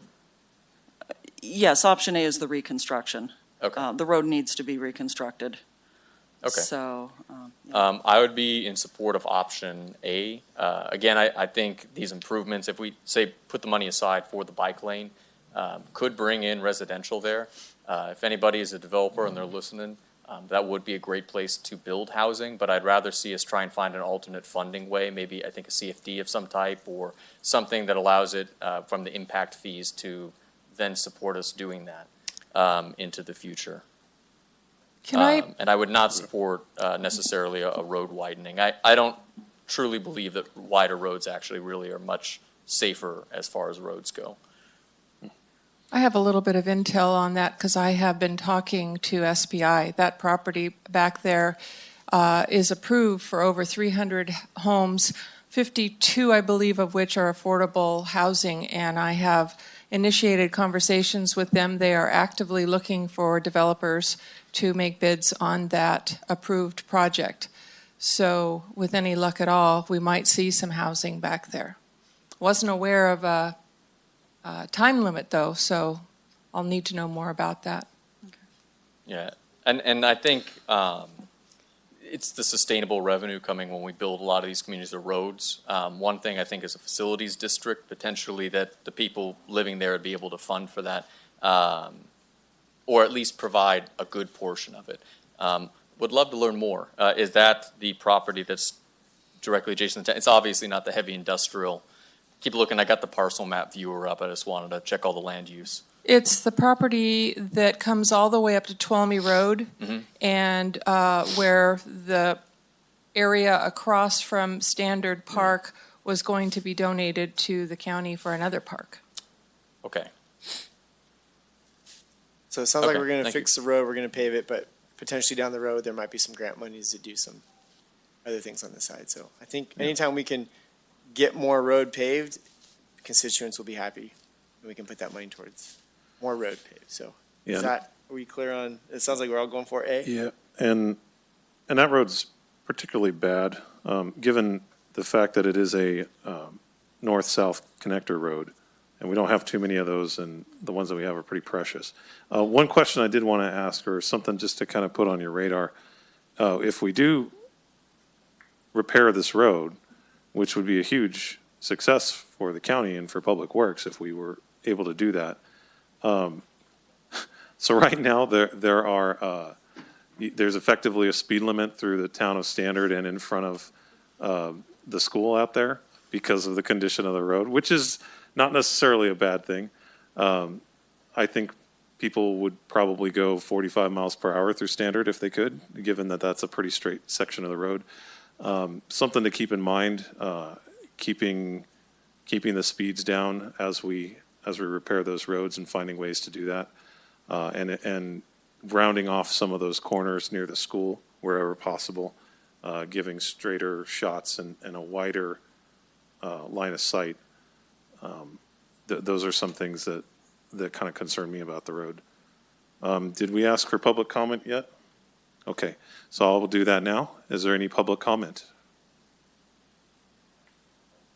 I would disagree with Supervisor Brandon a little bit. I usually go on Standard Road when I'm passing out suicide information or mental health information or drug take-back cards, and I always have a problem on that road.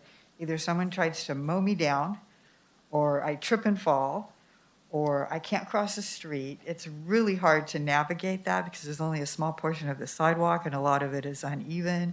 There's a lot of tree root disruption. You can't always see the traffic coming when you're trying to cross. Then down by the school, it gets a little curvy. Then there's all those trees and there's all those wires hanging on all those trees, which I think is an invitation to a fire. So I consider it a very dangerous place. And there's nowhere to walk on either. There's that little bit of sidewalk in front of that little kind of office complex there. But otherwise, it's a really hard road to navigate on foot.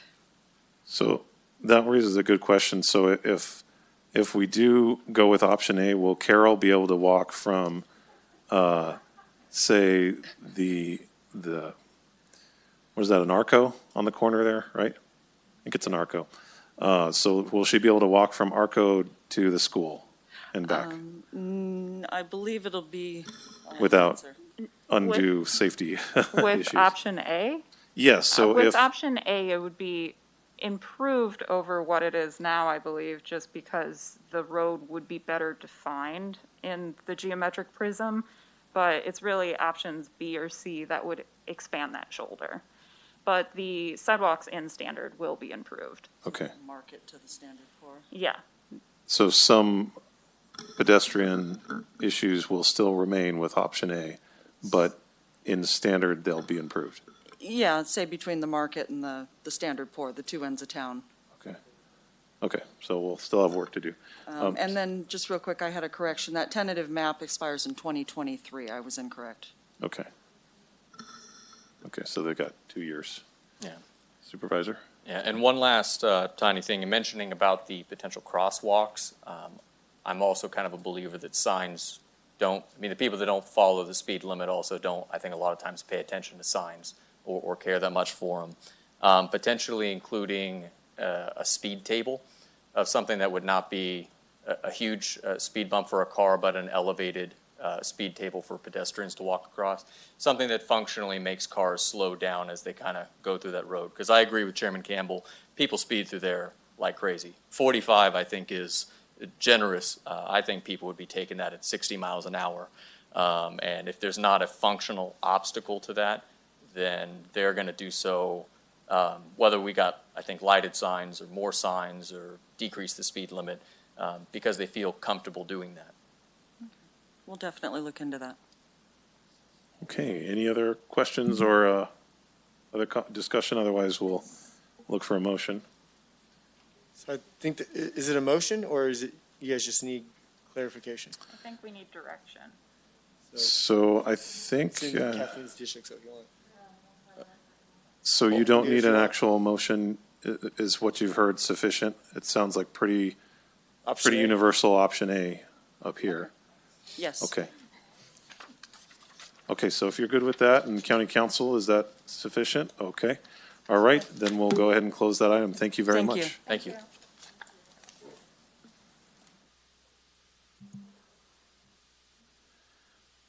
Okay.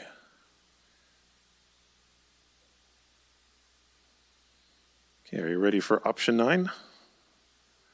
Oh, Or yes. I'm sorry, for item 9? Yes, item number 9 9. options, that's far too many. Yeah, Give me too 2, that's all I want.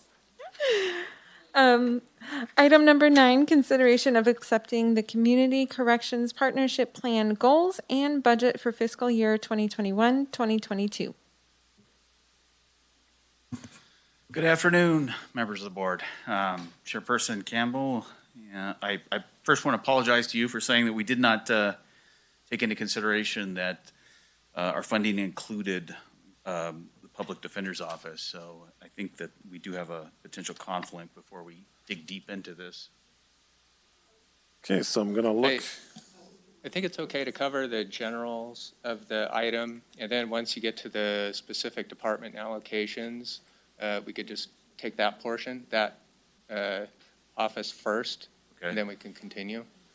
Okay, so I'm going to be looking to county council to direct when we need to make that break. Is that okay? That's fine. All right. Okay. My intention was only to really focus primarily on the new items. So once I, if I start talking specifics and I say something I'm not supposed to say, please stop me and we'll take a break so you guys can do what you need to do. Okay. So let me also say that the passage of the board or the recommended budget today stole a lot of my thunder because most of what is offered up in our budget today has already been covered and approved in the county's recommended budget. But let me just say that this is a process we do every year. That this is the Community Corrections Partnership. I am the chair, and I'm here as the chair today, not necessarily as the chief probation officer, but I'm representing the CCP today. And I'm presenting to you our recommended budget, or our adopted budget for the year. We have a great group. We work very well together. And I think we've put together a strong budget, a good budget, a budget that hopefully helps with counties, some of the county's issues, and it seemed to make sense for us having the projections that we did to go ahead and move forward with adopting the budget in line with the county's budget. I think it makes more sense for us to do this. We don't typically do this. Quite often we do this late in the year, but knowing where we stand, we were able to come together and meet and put together the budget that is now before you. So one of the things that we are required to do, well, first let me back up a little bit. There's two major funds that come from the state with regards to public safety realignment. One is our ongoing operational costs. Another is our what we call implementation fund or a training fund. It was a fund that was set up originally to help with the startup costs of realignment for counties. Our initial funding was $250,000 for startup. The state has continued to allocate the amounts to counties. We now receive $100,000 annually. If we comply with all of the data reporting requirements and we put together an adopted plan and present it to the state along with all the data that we're required to do, part of that plan requires that we submit goals that we track each year. So before you today are our goals for this year. We have 4 goals that we are looking at for this next year. And the goals are relevant to the issues really that are germane to us making it through this year, and we try to make them useful for us as well as to the state. So I'll just basically touch on those goals that were passed by the executive committee. First was to examine how the passage of AB 1869, which eliminated the ability to collect for electronic monitoring costs at the local level, how that would impact our AB 109 programs. Let me just say that we previously never had an electronic monitoring program prior to AB 109. As such, AB 109 has been the main source of funding for our electronic monitoring services. And we have a well-functioning electronic monitoring program. We utilize it to a great degree. We are concerned because in many ways it's a cost-neutral program now. We have paid a considerable amount of attention to making sure that we collect those fees from those who could pay for them. That includes also the cost of lost units, which is our biggest expense with our electronic monitoring program. So we are concerned. There was supposed to be some revenue that comes to the county as a result of the elimination of many of these fees. So we will be tracking and checking to make sure that comes. We've been told that it was included in the May revised budget recommendations. So we'll be looking in to see how much that actually amounts to for Tuolumne County. We don't know as of yet, but we are concerned about that. So that's our number one goal. Our second goal is related to our pretrial program. We expanded our pretrial program with grant funds that came from the state the last couple of years. That grant will be running out. We know that the governor has recommended funding for the grants to continue. We haven't seen that money come forward yet, but one of the things that we haven't seen, we've been supplying an awful lot of data on our program to the Judicial Council, and we have yet to see any sort of feedback on what the results are, what the outcomes are. So, and the court and our other local justice partners, including us, would like to see how effective the program is working and to what extent we may need to modify or change things. So we're going to develop a local data system to track outcomes ourselves. We have the information, we just haven't been able to synthesize it and break it down in a meaningful way as of yet. So that's our second goal for this year or next year. Our third goal has to do with GEO, and they are very eager to get back into the jail facility and work with inmates in custody. The jail did purchase tablets, and we've been trying to work through the issues to allow for remote programming. So that's our third goal, will be to continue to work on that effort. Our fourth goal is to track outcomes of the jail's nursery expansion program. The Sheriff's Department and Probation Department and local school districts, including Jamestown Elementary School, Chinese Camp, the Superintendent of Schools Office, and there may be some others that I'm forgetting, had applied for grant funds along with UC Davis Extension Program. We were awarded a grant to expand the jail's farming program and to also enrich local school districts with being able to come out to see the farm. It was a fork to farm, or fork to farm to fork. Farm to table. Yeah, kind of mixed up there. Farm to fork. So to walk kids through that process as well. We've also had generous donation from Diesel Turkey Ranch to help develop the first phase, which would be the egg production. This program will allow inmates to essentially learn job skills, help in the egg production process. We want to track those outcomes with that as part of our fourth goal. So those are the four goals. And in talking about the budget, I was just going to cover the new positions that we're adding. So I don't know if this is a point where it's pertinent for county council to, I don't know if you have. So if it's a presentation, is that what we're talking about? Yeah, well, we're actually asking the board to adopt our budget. So Okay, so this would be the time that I tell you.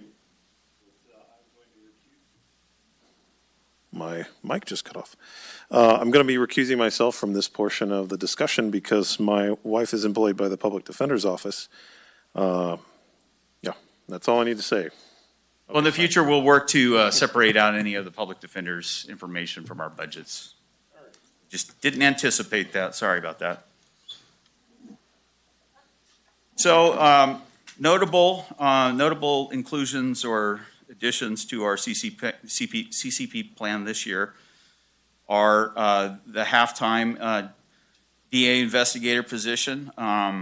The DA had funding for a halftime deputy district attorney. They're requesting to to utilize this funding in a different way, and they've Excuse had me, difficulty. If I could just interrupt, this part was just, we only need to break out the public defender part, and it can be extremely brief, and the Okay. board can take action on just the public defender details, and then Supervisor Campbell can come back and we can cover the rest of the departments. Sure. Okay, we'll do that first then.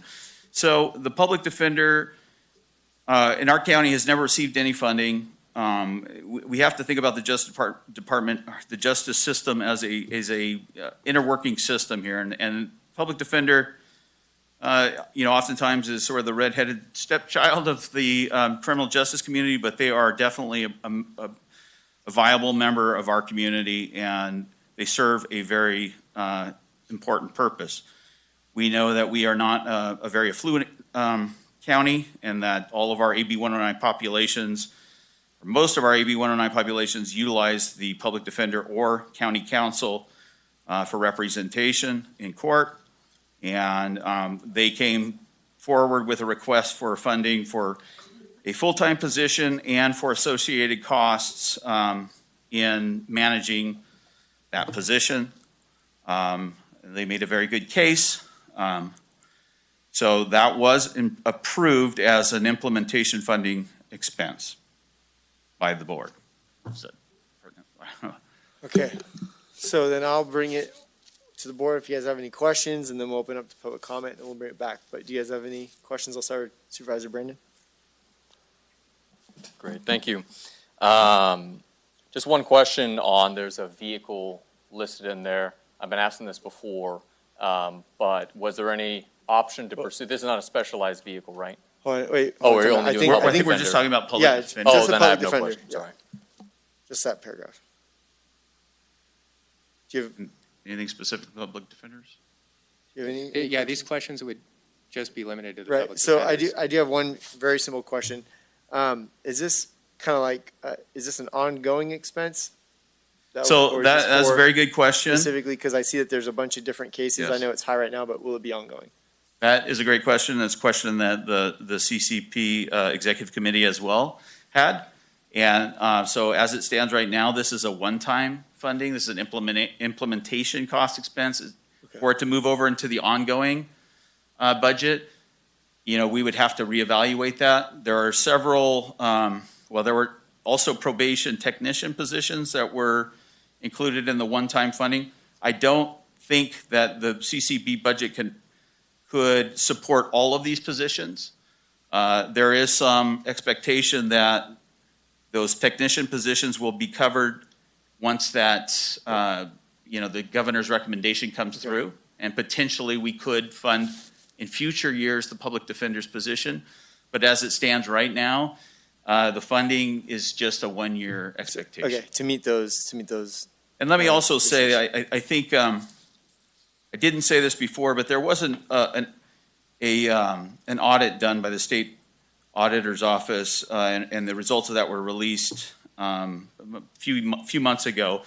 And one of the things that they did highlight was the level of funding that was sitting in trust accounts in different counties. And we do have a fairly flush implementation account right now. So I think, we are also paying attention to that. We don't want to make the state believe that we have way more money than we need. And there's a chance right now to spend down some of that implementation funding, and it makes sense, I think, for us to do that, to support the public defender's office and also those probation technician positions. Heeding those concerns, that was one of the reasons that we've elected to fund so much out of our implementation. Okay. So I just want to be careful with that. We don't talk too much about the technicians till Supervisor Campbell gets back. But so it is money for one time for this year. There'll be further conversation if it goes on. So yes. Does anybody else have any questions? All right. Is there any public comment? Okay. So then we'll bring it back to the board, and somebody want to make a motion specifically to the public defenders portion?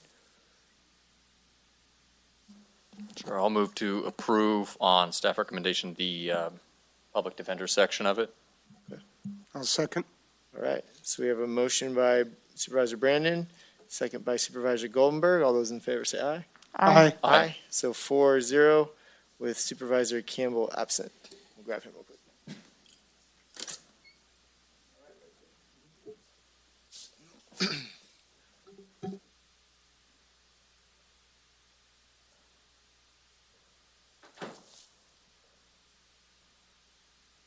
Okay.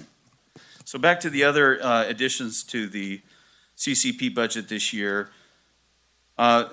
One of the positions that had been funded at the halftime level for the Sheriff's Department was the jail commander position.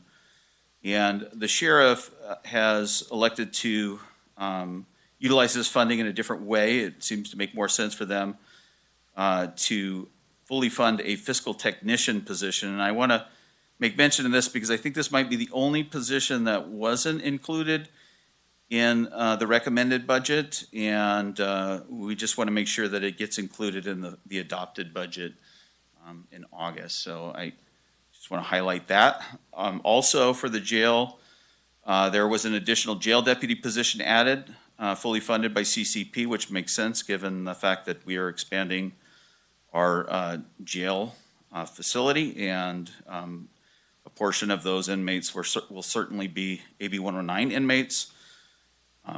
Additionally, we have, let's see, I mentioned the jail nursery grant infrastructure improvements. Those are also included here as one-time expenditures to help support that grant project. We have probation. We're requesting a vehicle, just to make mention of that. We, every so often, we'll request vehicles out of this implementation account. Sometimes the sheriff does as well. These support activities that are specific to AB 109. We had a vehicle in the budget last year for probation, but we pulled that out to help save costs. We had significant reductions in our revenue last year. It didn't end up amounting to as much of a recommendation as the state had led us to believe. So we actually ended up spending more than we actually received last year because the state had given us some very low projections. So we added in the vehicle that we had requested last year into this year's budget because there was adequate funding to do so. We also have one-time funding for probation technicians, 2 of them. This would allow us to continue to run our grant activities without the need for state funding. Should state funding come through, then we will utilize state funding to pay for those positions. In addition to that, let's see, there is the halftime DA investigator position that I previously mentioned, and I think that about sums it up. I'll open it up for any questions from the board regarding the requested or the approved budget from the CCP.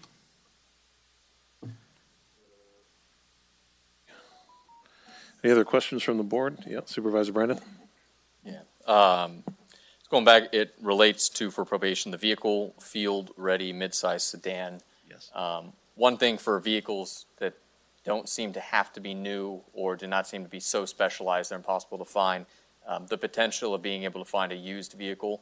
It's only $32,000 of this. I do see it is a little bit over, dipping into ending trust balances a little. What would be your recommendation on that? Is that a possibility to find an alternative that's cheaper? Well, like I said before, one of our goals was to really spin down our implementation account so that it doesn't appear that we are more flush than we are. We asked for new vehicles, at irregular intervals. I don't know off the top of my head, but I think when we look back, it had been 4 years since we had been approved for a new vehicle. We put a lot of miles on our vehicles, and we would recommend that we get a new vehicle, and that would be my recommendation, is that we stick to that. I think there's funding to provide for it, That's been the typical protocol. We have purchased SUV vehicles in the past, but we're saving a little bit by just requesting a mid-size sedan this go round. Okay, thank you. And I do understand the idea of making sure that the money is spent for a good cause and not just kind of left there next time you're asking. So. Well, the last thing we'd want to see is the state to come in and try to take that money or repurpose it, or something that we definitely need the funding for local criminal justice causes. So. Great. Supervisor Howe?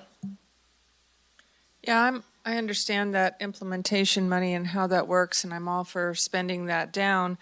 But I do have some questions. Now, that money is pretty much fully taken up by these positions that you have outlined and the vehicle. Is that correct? Or do you still have some money left over? We still expect to have a trust balance. If we've spent everything, we would still expect to have a trust balance of $264,000. So I still think that's an adequate amount of funding for future years. Well, and I think when you mentioned in the first and second items on your memo here, the uncertainty about the revenue for electronic monitoring program, and the state, since the state has disallowed the user fees, that money may come in handy possibly for some of that. And I also wanted to ask you what the plan is regarding the lack of communication with the state to know how effective that the outcomes are. I'm sorry, the lack of communication? Yeah, you're not getting the information. The data is not coming back from the state about your outcomes, and now you're having to do it yourself. I'm wondering if there's anything that you feel the board can do on your behalf to promote that, hey, state, we need these figures to do a good job and to see how we're doing. No, I do appreciate that. It's specific to the grant project, so it's judicial council that is kind of delaying things, and I'm not sure that the board can do much in that. Part of it has been, I think it's been a huge undertaking for them. They didn't quite realize the data that the state required us to report.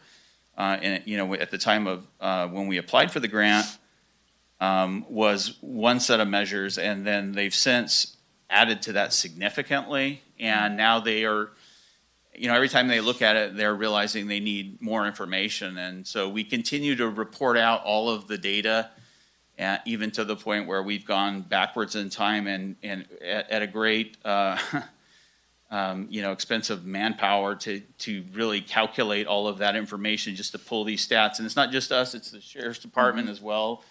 And a lot of it has to do with, we have multiple agencies reporting data, and they need to correlate it all together and make it, say one thing. Mm-hmm. So it's the court's program. Ultimately, it's the court that's responsible for it. So we report all of our data to the local court.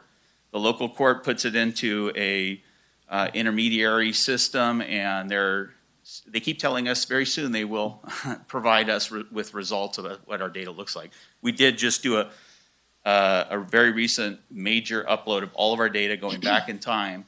So hopefully soon we will have some kind of breakdown on that, but just for our own purposes, I think it's important that we know exactly, that we're getting that it's a worthwhile program for us to dedicate our energies towards. So that's why we're, looking at it ourselves. We may end up, if the state does report back all of the information we need, then that would prevent the need to focus too heavily on that. But we do have staff that are capable of breaking it down. So it's just a matter of us really kind of interpreting it. Well, hopefully, maybe the local courts can help you with that.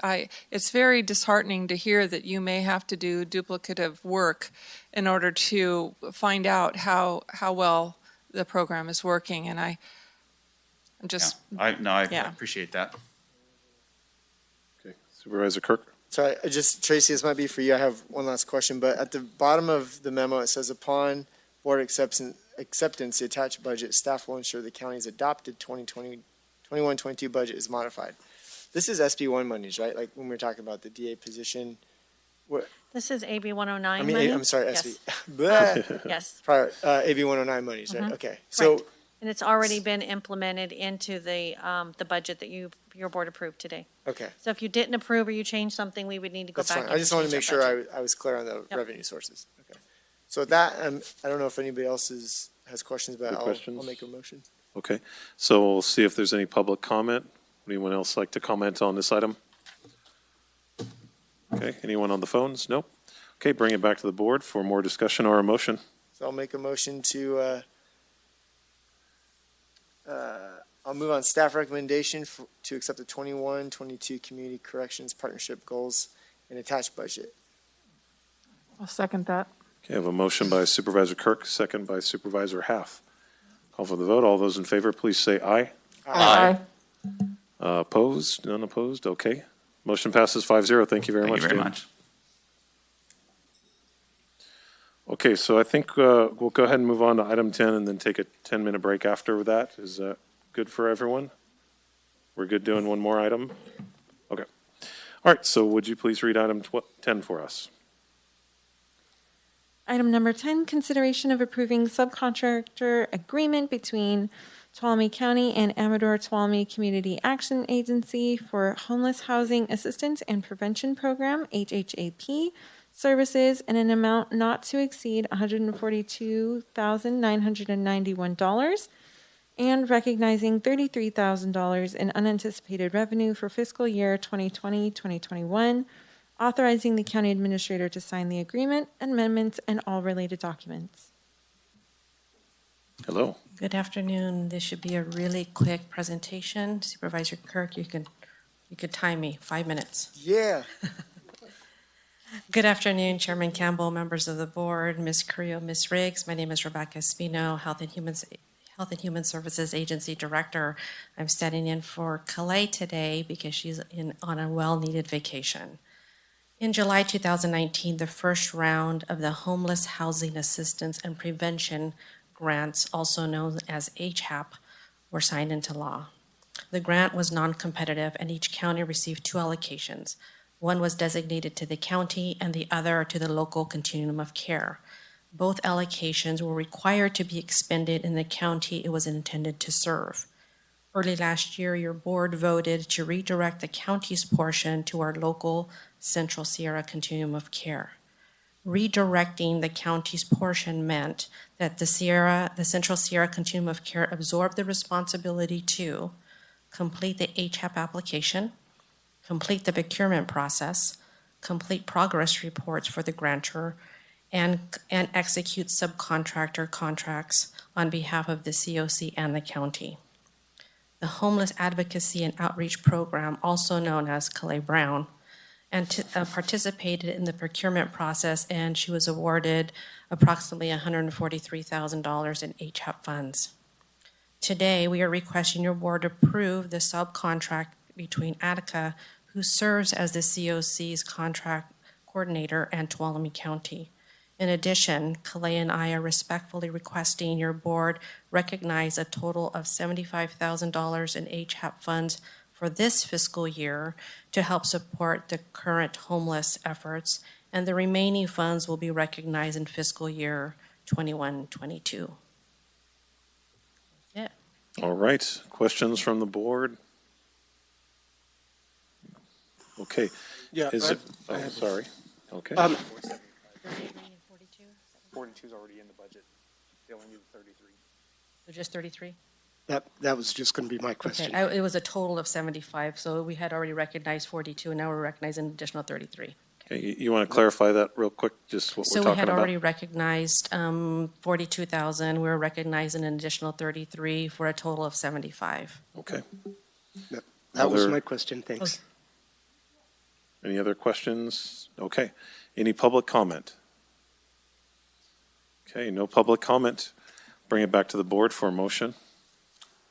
I'd like to motion to approve or accept or recognizing $33,000 to staff recommended line item. Okay, is that, okay, do I have a second? And the subcontract. Oh, and to sign the contract. Okay, I'll second. Okay, so Thank you. could you clarify the motion you're looking for us, Oh, my goodness. Rebecca?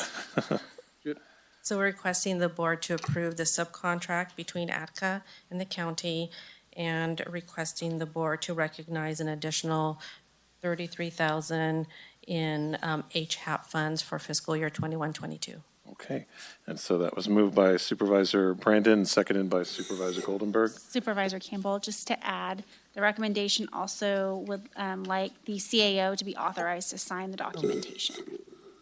Okay. So if that can be Okay added with to the the addition. motion, can that be added to the motion? Okay. Thank you. So I don't see any objections to that, so we have a motion and a second. I'll call for the vote. All those in favor, please say aye. Aye. Aye. Any opposed? Okay. Only because you did it under 5 minutes. Yeah. Motion passes 5-0. Thank you very much. Okay, so we'll take a 10-minute break, reconvene at 2:45.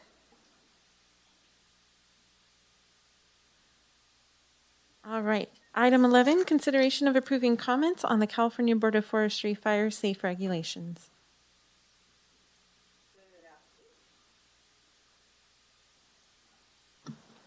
Has to be green. Good afternoon, Dory Beats, Office of Emergency Services Coordinator, and I'm, of course, joined with my dear friends, Quincy Yaley, Community Development, and Dave Ruby, and Blossom.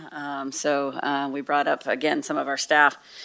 Just as a reminder, as outlined in the board memo, March 12th, 2021, your board submitted a letter opposing the proposed fire safety regulations revisions. And then on April 23rd, the State Board of Forestry announced their proposed rulemaking for state minimum fire safe regulations with a commencement of a public period that closes on June 22nd. As a general overview, the purpose of the proposed action for the proposed rulemaking for state minimum fire safe regulations 2021 is to make amendments to the SRA fire safe regulations to address standards for fuel breaks and greenbelts, establish measures to preserve undeveloped ridgelines, establish standards for existing roads, fix areas of inconsistencies or conflicts, reflect modern definitions, firefighting equipment and development patterns in California, and reorganize the regulations for improved compliance, all of which could heavily impact the county and its residents. On June 8th, Tuolumne County staff compiled draft comments and prepared a presentation to your board for discussion, after which we solicited comments. We have incorporated those very minor comments, but made some changes. And we have in front of you a final comment letter for board approval. In addition, staff is also recommending that your board chair or another designee attend the Board of Forestry public meeting June 22nd to verbally voice concerns on behalf of Tuolumne County.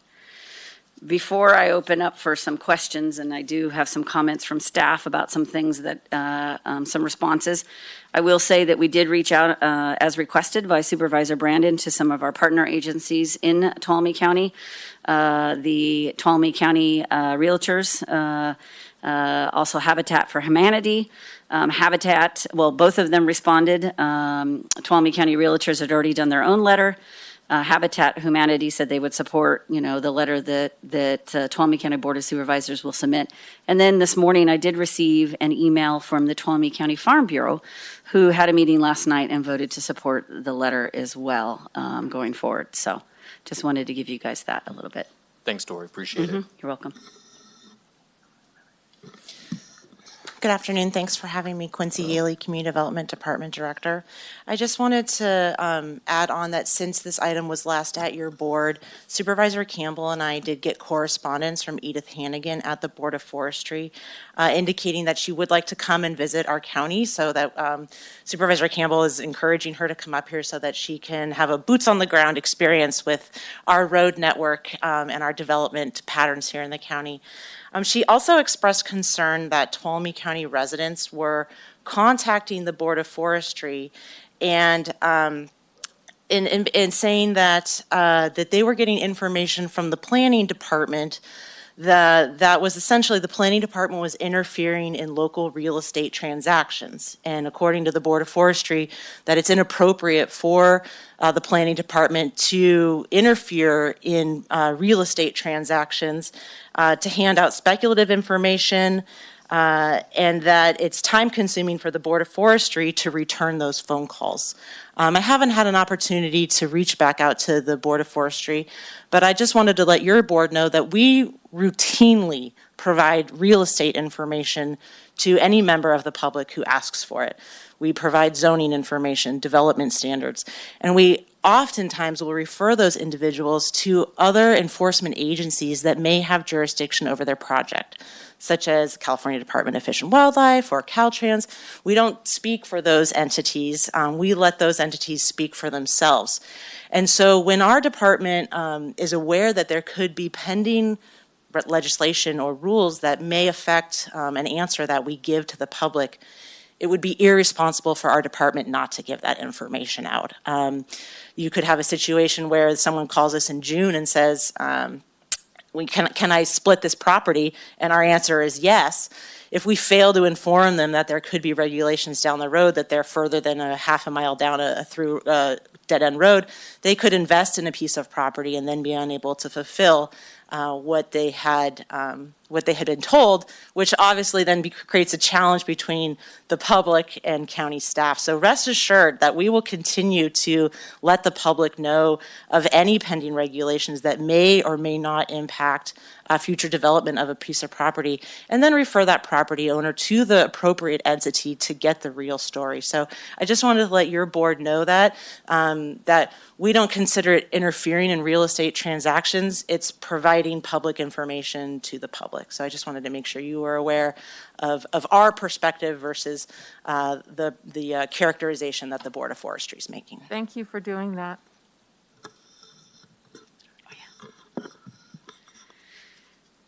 I also want to say that the draft comment letters would be submitted with the attached maps, as Supervisor Kirk had suggested, so you'll see that attached to that letter as well.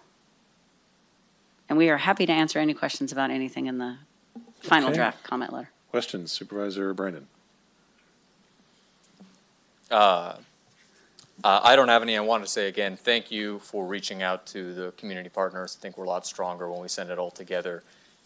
Specifically in talking to the public and the Board of Forestry. If we're wrong, we're wrong. We should make sure that we correct it. That's our job. But I 100% agree with you. It would be irresponsible to not inform the public. And that's what you're doing, is letting people know. Information cannot be a bad thing. I completely stand with that. We should not be ashamed that on this issue and with your support and staff support, we've been loud, we've been communicative, we've been advocates for the interests of our county, and apparently we've been heard. So that's a great thing. Well done. I just want to express my personal thanks for all the effort that went into this, and there was a lot of effort. The document was comprehensive, well presented, and I think it sends a very strong message, and obviously we'll have to see how the Board of Forestry reacts to it, but you guys did a heck of a job. Thank you. Start with Supervisor Half. Yeah, I just wanted to thank all of you who contributed to this document. I feel it's very comprehensive, and you give suggestions for, another way of looking at it and what would work for Tuolumne County. So I think it's great, and I appreciate all the hard work, probably long hours that went into producing this. The question, a couple comments. My question is, when the State Board of Forestry has their decision time, can we attend in person to voice our concerns? So they will have their Board of Forestry meeting on the 22nd, and you can register. I know that Supervisor Campbell is registered, and others could join in on that and voice concern. That will be the opportunity at the conclusion of that meeting. It ends the comment period. So this is why we want to get a comment letter sent out prior to that, and then have somebody also participate in that June 22nd meeting. June 22nd. Okay. Yes. So I believe we designated that I would speak for our county No, go. But I'm very interested in hearing from each of the board members on how we can best convey our needs. Well, we could. You could play good cop, could- bad cop. I could be the bad cop. Yeah, I'm not sure. What's standard protocol for that? I mean, if we can get two people on the same call, should we? I didn't see, that's not, when we had the first call, it was, each county had one representative. And I'm fine with you because you. But I don't know that that's the rules, or, yeah, 3 it's minute- 3 minutes. Yeah, then I mean, one of us could easily. If you're going and there's 3 minute comment, then you're the chair. We've both been on the meetings, but we're both. Everybody knows what's going on. So Is this in Sacramento? It's a virtual meeting, so. So okay, that was my. I would love to show up in person. Yeah. But if we can't, then we can't. So cool. I'm glad you're on that. I think your story, Quincy, is a pretty good example of how there's a disconnect between ideas and then how ideas play out in the field. And I'll tell you right now, on Sunday I was at church and some people came up to me and they're they're selling a bunch of land somewhere else and they're looking to buy land here in Tuolumne County, like 150 plus acres. And all I told them was, yeah, I can't you're going to have to talk to CDD because if these things go through, there's a good chance that land that you're talking about there, that you're not going to be able to develop it. And so that's just one personal story I can share with you on that. So anyways, thank you guys for doing this. Thank you for including the maps. Maps speak 1,000 words. I'm looking at this. It's crazy. And for, following up. And we're providing them with some good feedback. And hopefully, I don't want to slam Edith because I'm stoked that she's coming out here. And I'm hoping that, I know some of us say some smart remarks, but hopefully this can be the beginning of some relationship building where we can really affect some change. Otherwise, if we provide all this and things continue as is, it just shows how this is just a one-way track, and I hope it's not that way. So let's go through the process and see if we can't arrive somewhere a more mutual conclusion. So that's it. Yeah, and from the beginning, I don't think there's any disagreement with anyone in the county or anyone on this dais about the need to have fire-safe development rules in place. Nobody wants slapshot development. There have been issues in the past with how development has occurred in Tuolumne County, going back 30 years or 40 years. But I am very confident in the regulations that we have in place locally to prevent some of that development in the past. And so the goal that the Board of Forestry has of creating fire-safe development regulations is no disagreement here. It's how to go about it. And I think from the beginning, what we talked about with this is not just to complain and say, we don't like this, but to offer alternatives. And if you don't like that alternative, here's another alternative. You've done a fantastic job of doing that. So what we have here is there is no excuse from other entities that we haven't come to the table with ideas, because there's many ideas in here. Some that are even major concessions for our county. And so I hope that that's recognized. And just to kind of contextualize this, they'll be receiving documents just like this from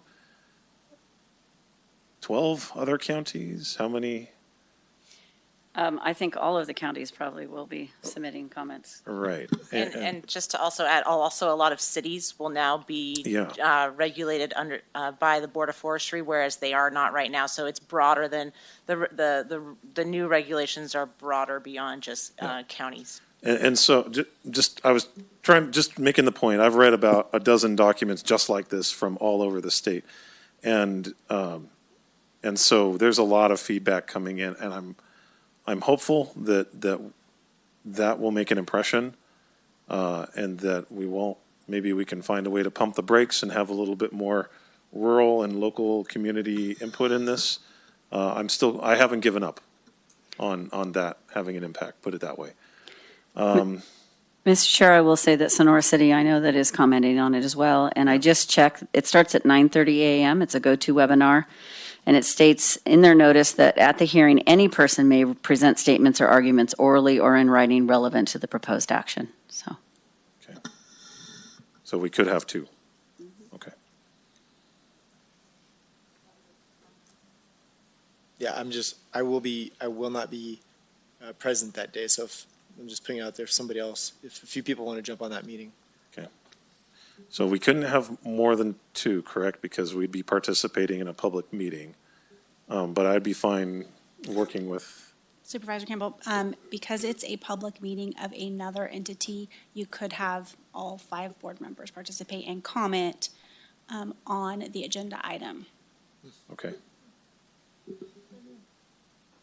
All right. So, Perhaps we should all show up, if we can.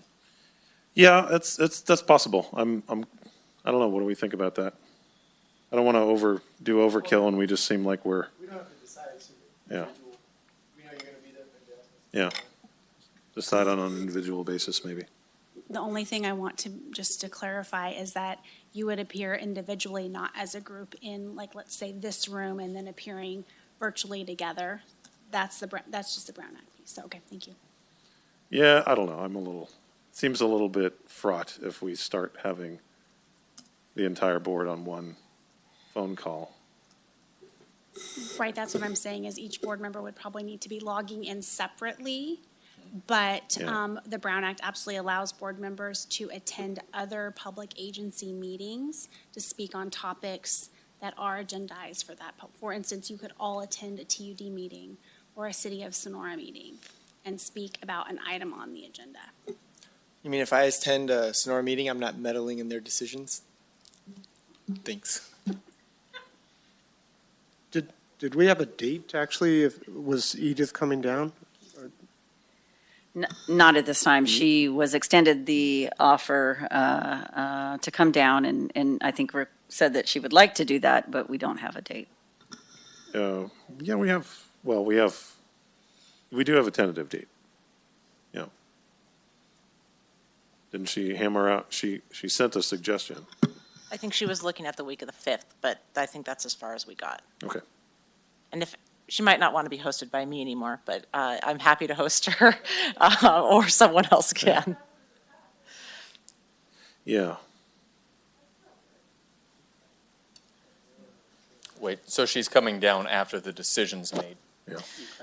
So when, in our last conversation, and Naya or Ryan can jump in here, but she indicated that she was looking forward to, in the future, learning about the differences between urban and rural planning. And that she thought that she would be interested in, correct me if I'm mischaracterizing, but she coming to see Tuolumne County. And we specifically talked about some of our roads that were going to be impacted by these regulations. So it didn't seem like there was a urgency in the visit that it would impact at least her role as a staff member in the Board of Forestry provisions. Can we send an expedited invite that says, we take you up on your offer, but it doesn't make sense to come We afterwards? got an airport here in Columbia. We can go pick her up. I'm happy to pursue that. I'll forward the email. You've got the email, so I guess you sure can do. forward it on to board members. I'd be happy to do that. Because she actually goes into detail and explains this. Well, let her know we were happy that she was coming before we learned that, and that if she comes, we'll still be happy. So one thing that we did also learn, and just I think prior to our last board meeting, is that the regulations aren't going into effect on July 1st, that there could be some additional public comment time on the regulations depending on the level of detail of revisions that may or may not be made to the current draft. That there could be a 15-day or a 45-day comment period. And then at that point, once they had the final regulations, that there's a 2-month rulemaking process that it needs to go through before they would come into effect. So there will be some time before the local entity, ourselves, are actually needing to enforce the regulations. I have a question. This may be for County Council. Do we have any recourse if they just go ahead and put the rules in as they've always expressed them? Do we have any legal recourse to join with other counties and say no? I'm sure you do. That's something that we would probably be discussing in closed session, but absolutely. Okay. Okay. So let's see if there's, is there any public comment on this? Okay, I don't see anyone. Anyone on the phones? Okay. All right, bring it back to the board. What are you seeking from us? Approval for the final draft, correct? Yes, approval of the final draft. Okay. I'll look for a motion to that effect. I make a motion that we approve the comments to the California Board of Forestry Fire Safe Regulations, the letter that has been drafted by staff. And I will second. Okay, I have a motion by Supervisor Goldenberg, second by Supervisor Kirk. Call for the vote. All those in favor, please say aye. Aye. Okay, none opposed. Okay. Motion passes 5-0. Thank you. Thank you very much.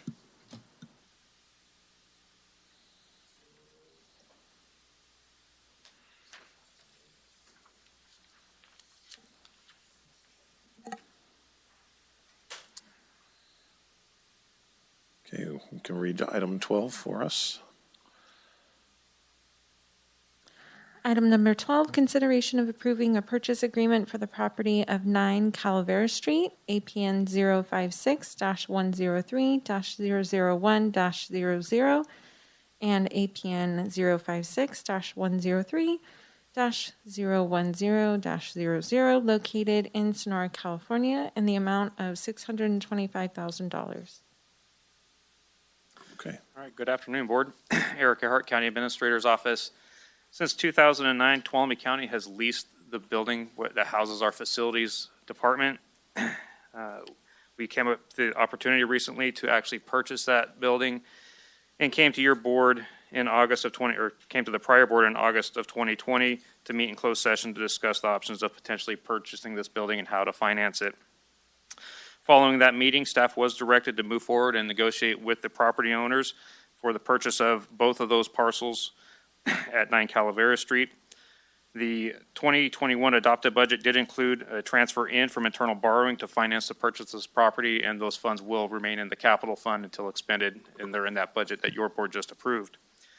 So before you today is a contract as a result of those negotiations for the purchase of the facilities building located at 9 Calavera Street in the amount of $625,000, and that also includes included in the budget is also the cost of splitting the closing cost, which is typical. Also before you on the dais is a determination of conformance with the Tuolumne County General Plan for the purchase of the building, as well as the notice of exemption for CEQA for that purchase as well.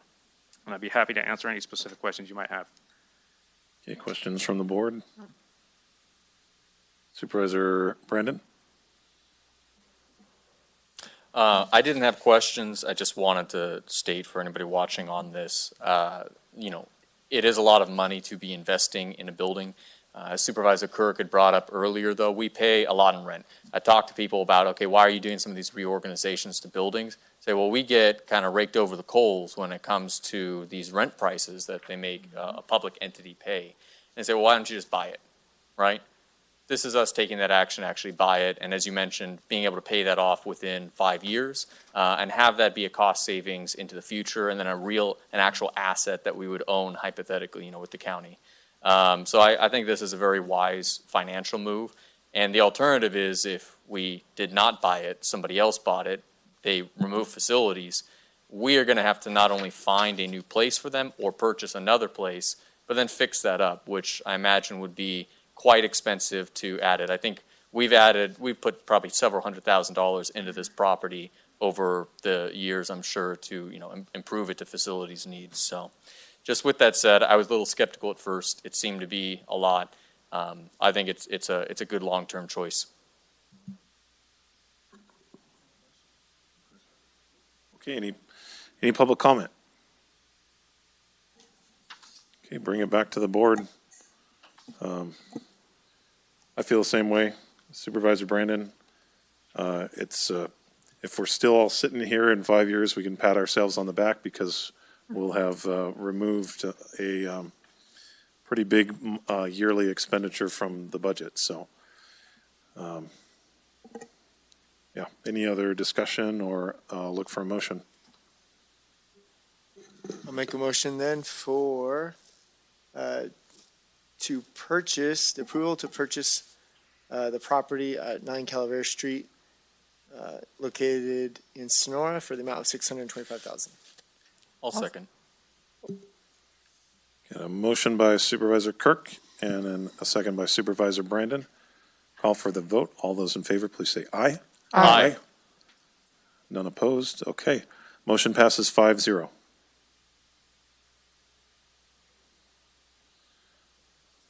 right. So item 13.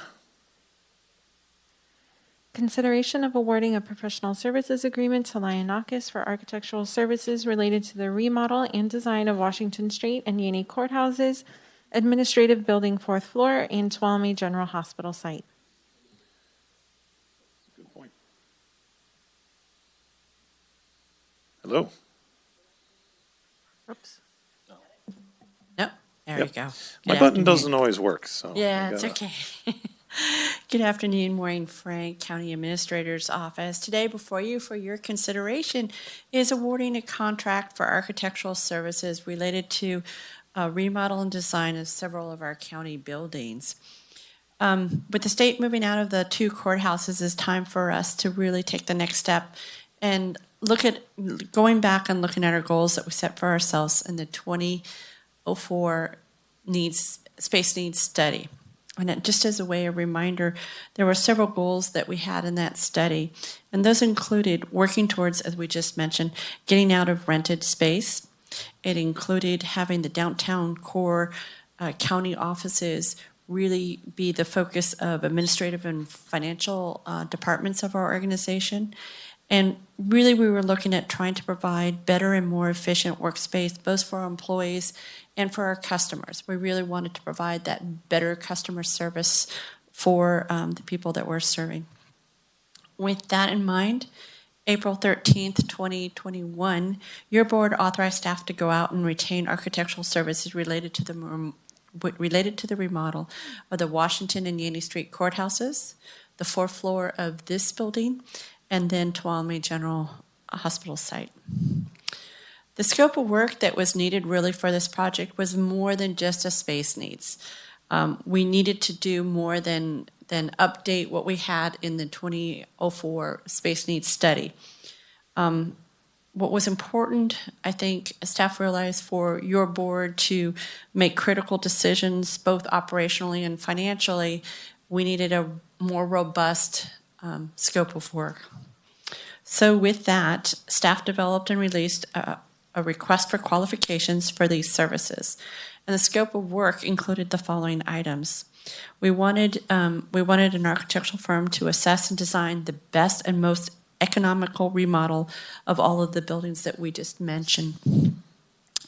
We wanted them to conduct a structural evaluation of the 2 courthouses. Both of those are historic buildings. They were built a long time ago. So when we talk about the possibility of either adding an elevator or looking at removing walls, it was important for us to know what's going on structurally. We don't have any, as we call them, as-builts.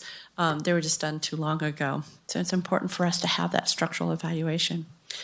We wanted an architectural firm to come in and look and design the best and most economic placement of an elevator for the Yaney Street Courthouse. So, we've had some talks, and several of us have gone out and looked at the building.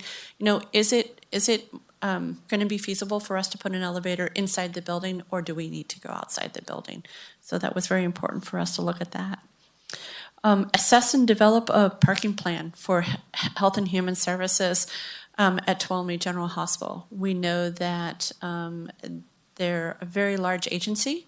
They have a lot of vehicles, and so looking at what is available at the TGH campus and what we can do was very important. We don't want to move in a organization into a building and then not have enough parking spaces.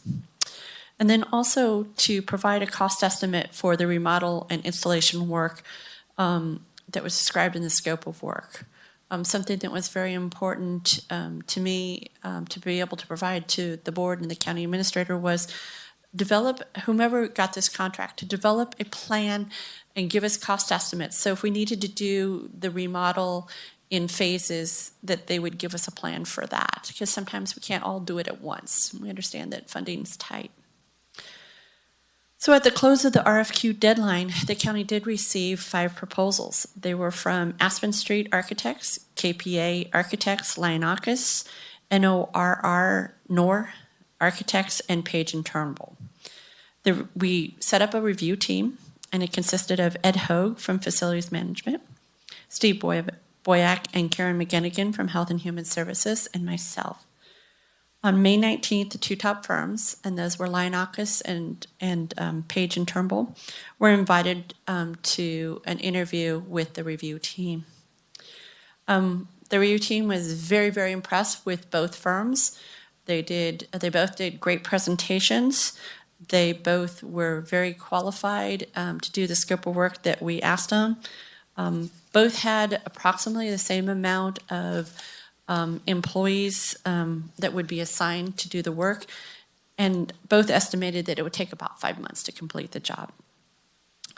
So with that, it was a very hard decision. The 2 items that pushed the review committee over to vote for Lionakis versus Turnbull and Page was Lionakis provided in their proposal a professional cost estimator. The firm is Cumming. I keep wanting to add an S to their name. Cumming. We have used them for, the people that we've contracted with have used Cumming, and I think it's been 5 or 6 projects. They have never underestimated the price and the bids that we would get. They've been spot on. They've been very good with cost estimating. And with the state of the construction market right now, it's very important that whatever study we come up with, that in order for this board to make really good decisions, you need to have really good facts and figures as far as how much things are going to cost. Lionakis also included so in regards to the professional cost estimator, Turnbull and Page, they just had someone internal with their office that kind of did that on the side. And to me, that wasn't the same caliber. We needed really I was looking for someone that really had that professional experience. Another difference was in the interview, Page and Turnbull did not talk about how they would approach the programming scope of the project. And that's really, really important to me, especially in regards to TGH. And looking at that facility that was designed and built to be a hospital. And now we're drastically changing the scope of how it's going to operate. And so I really was looking for a firm that had really good experience in doing programming documents. Page and Turnbull, again, phenomenal firm, but their tent and their experience is in repurposing historic buildings. So those were 2 of the big things I think that stood out for the review committee. Lionakis just presented a complete package. They had 2 projects. They've done Lassen and Yolo counties, historic courthouses, and repurposed them for those 2 counties. They did a great presentation and showed us what they did for that. And actually, Lassen, their courthouse looks somewhat similar to our Union Street courthouse, and had the same concern. They needed to put an elevator in. It's a 2-story building, and they did not have an elevator. And so they explained how they worked with the community and what was important features for them to attain, and how they could change the feel and having a successful program. Besides that, they also provided a elevator specialist, which Turnbull and Page did not. And that's something elevators are not the best. I think Ed Hogue and I will tell you that if we could build buildings with no elevators and just build 1 level, we would be really happy. They're the vein of my existence. They are really complicated. The installation is not fun. With the jail project, it was just a nightmare. And Ed will tell you the maintenance on them can be really hard. So it was important for us to get someone in here that really knew their stuff in regards to elevators. Lionakis also provided a really good detail on how they would approach the programming portion of this.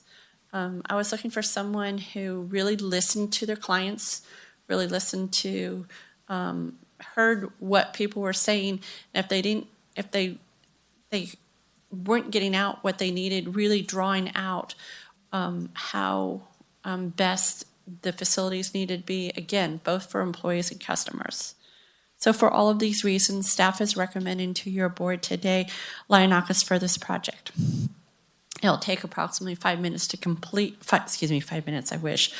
5 months to complete the project. The total cost is $259,910. And as we discussed this morning in the budget meeting, the cost will be split between the capital budget and Health and Human Services, and it's already included in the budget that you approved this morning. And I'm here to answer any questions you may have. Okay, any questions? I think I start over, so we'll start over here this time. Supervisor Half.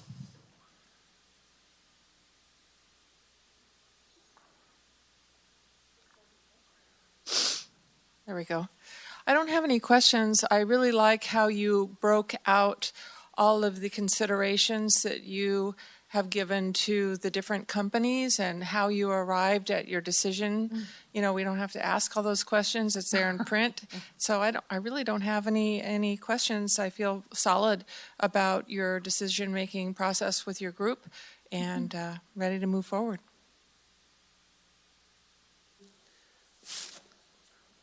On their work, how do I say it? Lionakis. Lionakis. Yeah. Was any of that information, like what they did with Lassen County, Yolo County, was that in?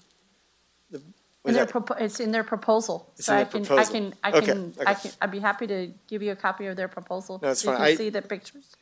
Well, I think the reason, I sent you an email, like when I first saw this, Yeah. thought like Lionakis, it looks like they get a lot of our work.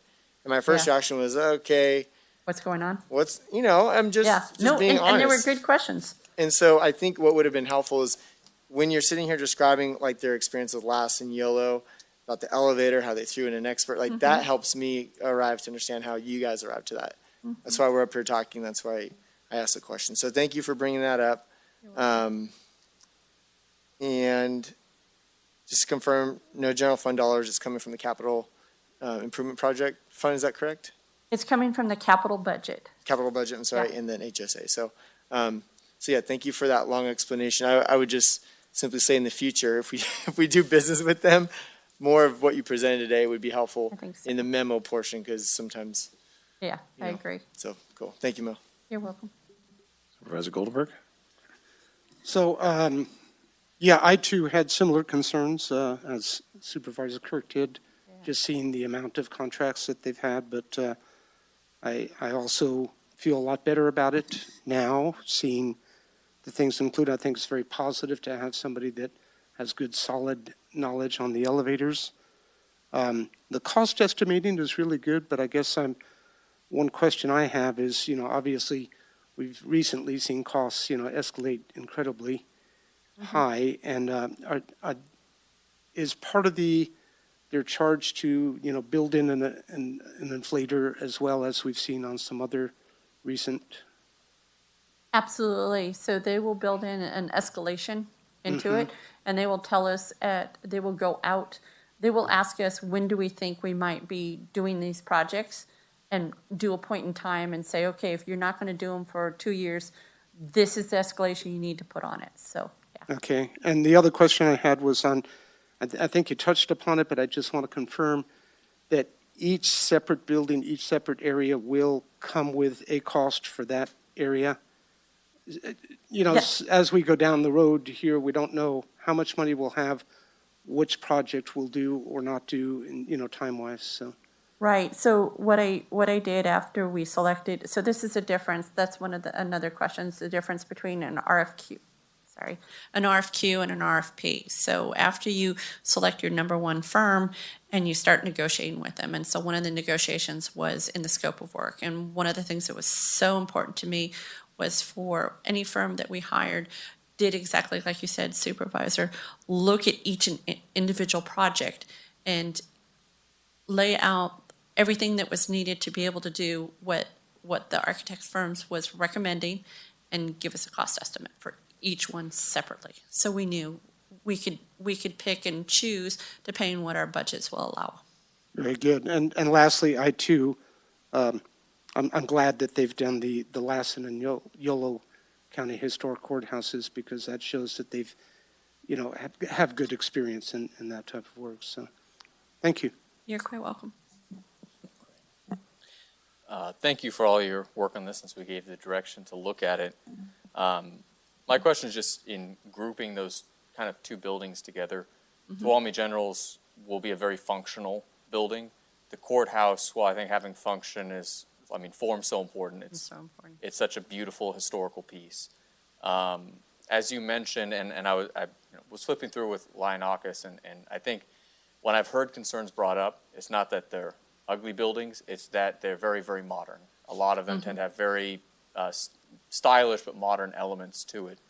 And I'm just kind of wondering, going through all their projects, it doesn't seem to have too many historic styled ones. And I'm wondering why, is there the possibility of not having these two grouped together, where Lionakis seems to shine at something like the TGH space, besides, I think, the elevator needs study. That does sound specific, but with, what is it, Page and Turnbull, seems to have extensive experience with similar character buildings.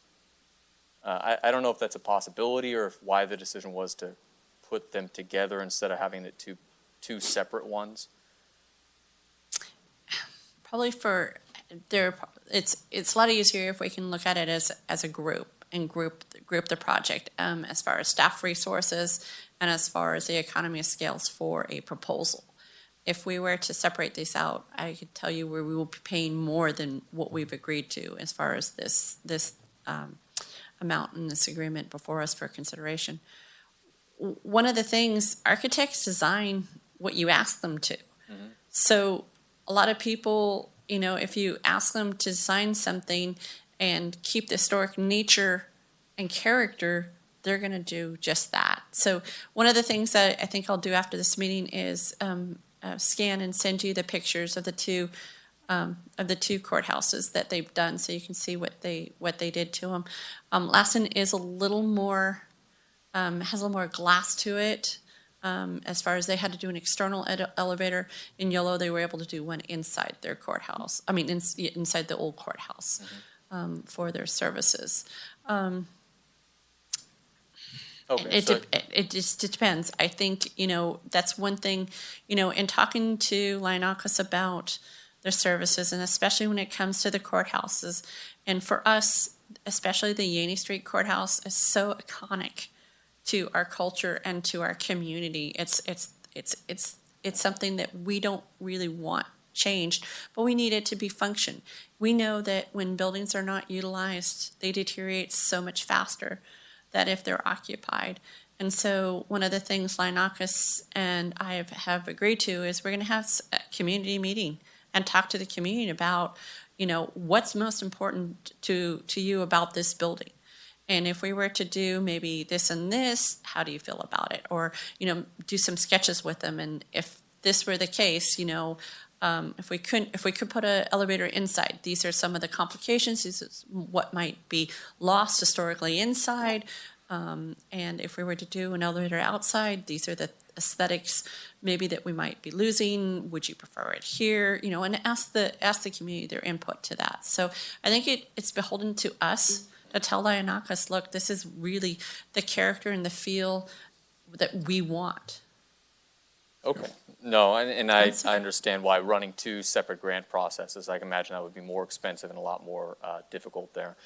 With that, I just wanted to say for maybe future ones, if they're dealing with historic buildings with the review committee too, that it may be useful to have a member, say, of the Historical Society or a group there that is really dedicated to that particular element of it. Not that everybody doesn't have a hand in that. Right. And maybe in some way ongoing while they're developing this and soliciting input, in addition to, I think, getting a town hall meeting, having somebody there to be able to advocate specifically for that kind of position. Other than that, I didn't have any questions with it. I just want to make sure we protect such a beautiful building too. Absolutely. And, I'm afraid there's going to be some big glass half walls in there, at the beginning, or, very cool modern lighting that's conceptually interesting, but just not That's not Tuolumne us. County. Yeah, it's Yeah. not. Yeah. Yeah, that sounds expensive too. I'm not gonna. Okay, any public comment? All right, bring it back to the board for if there's any more discussion, or I'll look for a motion. So I'll make a motion to move on staff recommendation. Second. Motion by Supervisor Kirk, second by Supervisor Goldenberg. All those in favor, say aye. Aye. Any opposed? Okay, motion passes 5-0. Thank you. Thank you. All right, so that was item 13. Okay, we're on to item 14 with the, this is the generators, correct? Okay. Yeah. Would you please read item 14? Item number 14, consideration of approving a contract with Industrial Electric Company for the purchase and installation of an emergency backup generator for the Tuolumne County Library, Senior Center, and Archives located at 540 Greenlee Road, Sonora, California, in an amount not to exceed $293,371. Okay. Hello again, members of the board. Eric Earhart, County Administrator's Office. So in 2019 and also October of 2020, Tuolumne County received two separate allocations from the state to mitigate the impacts of the PSPS shutdowns throughout the state. In total, we received $546,000 per board direction. $54,000 was directed toward local districts. $82,000 was allocated towards animal control, and I'm actually proud to report that hopefully by Friday we'll be able to turn that generator on and get it running. So that work is currently underway. And just recently, your board approved another $269,000 for a generator at the A&F building, leaving behind approximately $140,000 left for reallocation. Part of the second allocation required us to use half of those funds for areas such as schools, elections office, food storage reserves, or COVID-19 testing sites. During the October 9th board meeting, staff was directed to allocate at least $91,000 of the second allocation to the senior center, which is used for large storage reserves for food, for Meals on Wheels, as well as senior congregate lunches. So some additional guidance received by your board was to apply any additional funding to the A&F, which was done, generator, as well as working towards a stationary generator at the Sonora Main Branch Library. In talking with our facilities manager, as well as the contractor we've been using, the engineer we've been using for these projects, we found that by utilizing one single generator for that entire campus at 540 Greenlee Road was actually a more effective and efficient way to go. And so that is what you have before you today as an agreement for the installation and purchase of a generator at 540 Greenlee Road for all three of those buildings, Archives, Library, and Senior Center. So the total cost is $269,545. Sorry, that was the prior one. $293,371. The funds that we have available is approximately $139,000 in the PSPS money. We had some additional funds rolling forward as fund balance in the capital fund of approximately $103,000. And the balance of that cost was covered by the transfer in from the general fund that your board just approved. So on April 26th, we did release a request for proposals for the installation of that generator. We received two separate bids, one from Industrial Electric and one from Tritech, and Industrial Electric was the lower bidder at $293,000. We did have our engineer look at those specs and make sure that they met all the minimum requirements, which they did. So that is the contract that's before you today, with one minor revision in the one you see on the agenda. On the first paragraph, it is now listed as Modesto Industrial Electric Company Incorporated, a California corporation doing business as Industrial Electric Company. So with that, it is respectfully recommended that your board approve the agreement with Industrial Electric for the purchase and installation of emergency backup generator for the Tuolumne County Library, Senior Center, and Archives located at 540 Greenlee Road, Sonora, California, an amount not to exceed $293,371. All right, questions from the board? Start over here. Yeah, I had one. I heard some discussion that there might be another round of PSPS money coming, and if so, would that have an impact on this? I mean, we probably can find other ways to spend it if we get it, I guess, but.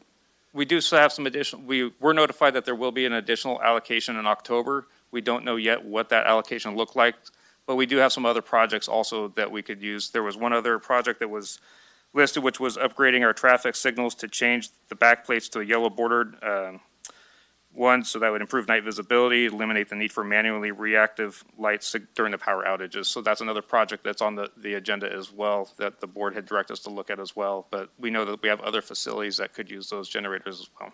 Okay, very good. Thank you. Supervisor Kirk? Half? No, Any it's comments? Okay. crazy expensive, but it is what it is, so I'm Yep. ready to make a motion when. Yeah, I know, Would you I have a comment. comment? So my comment is that I believe it's about $84,000 of general fund money that's in there as a placeholder, hopefully a placeholder to pay for this now. And I'd like to kind of mark that so that we can revisit it at final budget and replace the general fund money with some one-time money, not use general fund money. That would be my recommendation. Do you have a recommendation on which source of one-time funds we could? But when we come back in with that the adopted budget, we may have some additional fund balance. But if there's grants that come out, or if the additional PSPS allocation that comes out, the expenditure period might prohibit us from charging back the cost of that. But we'll definitely look at those things. Okay. Thank you. And it is one-time funding, yes. And just kind of on that same line, how much time does this buy us to figure out a way to cover that 85,000? Can you clarify your question? So, yes, so would we need to, can we supplant that money essentially if we get the work going right now and we pay a contractor? Can we then come on the back end with additional funds to replace it and take it back into the general fund? Or do we have to figure that out before we make any movement on hiring a contractor or doing any work? So a couple things. The first one is this is one-time general fund dollars, so it was fund balance. If the grant comes out and that gives us additional dollars, but those expenditure period is after the date, meaning if we start expending now, many times at the expenditure period is say July 1st and we start June 15th, we're not going to be able to go in and take that project. And those of you who have worked on grants are familiar with that. In the event that it does allow us, then we'll absolutely come back with some recommendations for your board on better uses of grant and general fund dollars. Okay. Just the other thing I want to add is, I know with like animal control, that project has taken a long time, but part of that is the size of the generator and demand in the market right now for those generators. This is a much larger generator, and so what we're being told is the lead time is not as much. So really our hope is if this contract's approved today, that by this fall, we would have that generator installed in place, which would fully run all three of those buildings. So while it seems like a high amount, you're talking about a very large generator, large fuel storage, and a lot of work to put that in, but you'll have 3 county facilities that would all run off that one generator at 100%. Yeah, and that's great to hear. I think we're on the same page where we want to get it done as quickly as possible, but if there's a way to bring that money back into general fund and spend it on something else, we definitely want to try and do that. And I would just say I'm really over the moon that we are able to do this. I remember when we were first talking about these monies, it didn't look like we're going to be able to have a generator for the library. And I remember feeling very disappointed about that. And so the fact that we're able to kind of work to a point where we can put a little bit of general fund money into getting this done and getting it done quickly, I think is the right way to go. And I've learned more about generators in the past year than I ever thought I would as a supervisor. I almost feel qualified to, go tinker on people's generator. Yeah. I've spent a lot more time thinking about them than I ever thought I would. Is there any public comment? All right, I'll bring it back to the board if there's any more discussion, or I'll entertain a motion.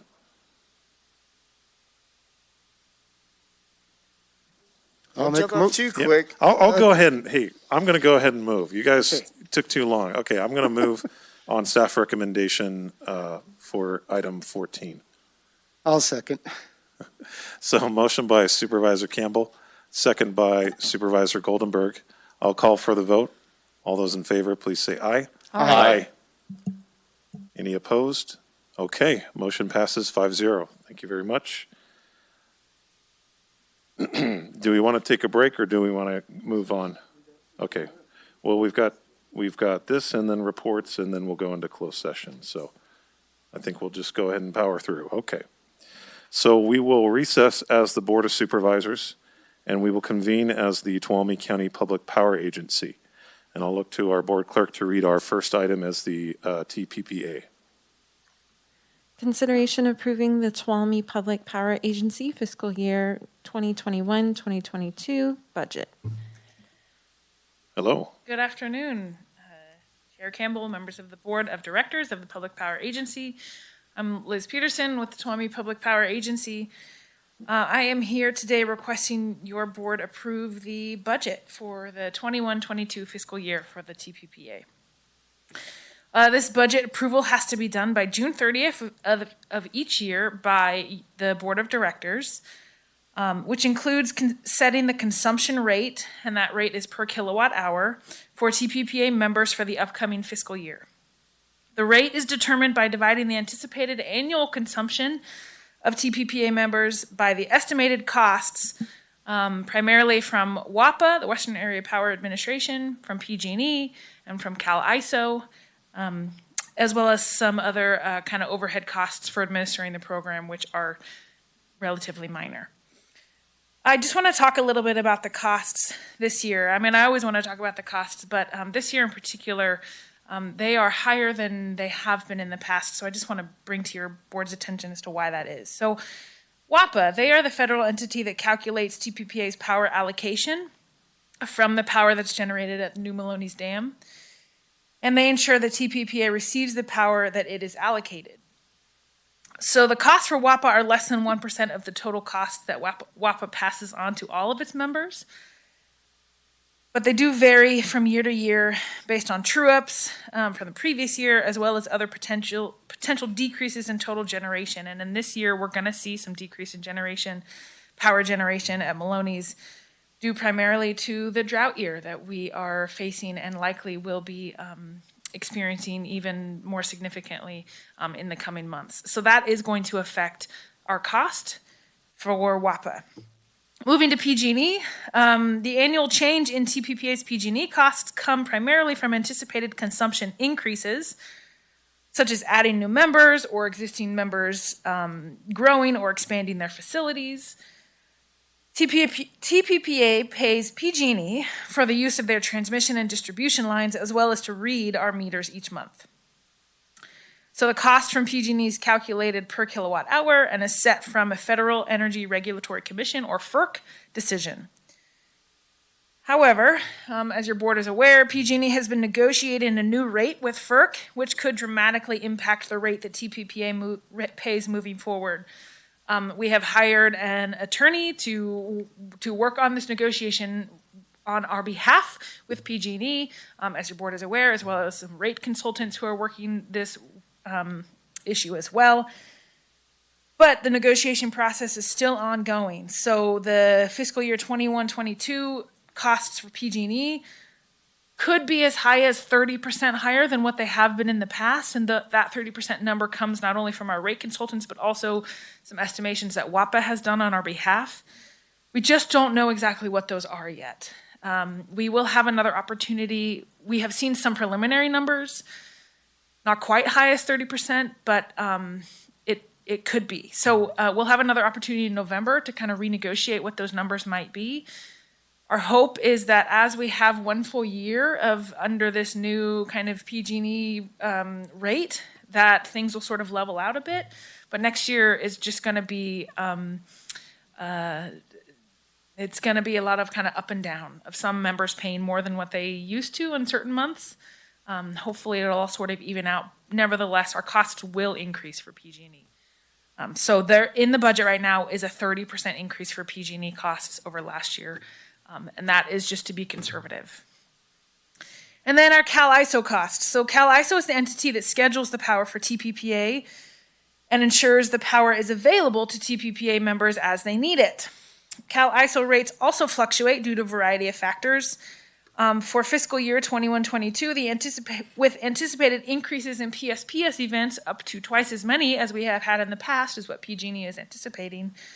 It is expected that Cal ISO costs will be significantly higher than they have been in previous years. And as I said at the last board meeting when I brought up the year-end adjustments, the PSPS events impacted our Cal ISO costs fairly significantly last year. And so we can only imagine that they're going to be even more significant next year with additional PSPS events.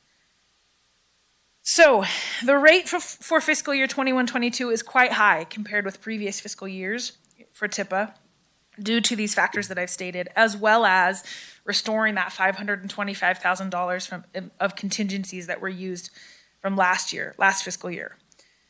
However, I do want your board to be aware that this rate is significantly lower than what members would pay should they be standard PG&E customers. I was looking at some of our PG&E bills for county offices or buildings that don't qualify. There's a certain load that you have to meet to qualify to be a TIPA load. So we still don't have all of our locations on TIPA. So I was looking at some of the rates that we do pay right now in PG&E. It's anywhere in the neighborhood of 23 to 26 cents per kilowatt hour, depending on a variety of factors that PG&E chooses to sort of increase or decrease with, peak times of day and all of that kind of thing. So this is still significantly less than what, members would be paying otherwise. So the chart below shows the rate that staff is proposing for fiscal year 21-22 as compared to last year's rate. And I apologize, that is a typo, the 10.7. It should be 10.97 cents per kilowatt hour for this year. And that is corrected in the in attachment A. There is the kind of the budget spreadsheet that shows all of the line items for the budget, and that is correct on the 10.97. So I apologize for that error. So it is recommended that the Board of Directors for TPPA approve the fiscal year 21-22 Tuolumne Public Power Agency budget and set the rate at 10.97 cents per kilowatt hour.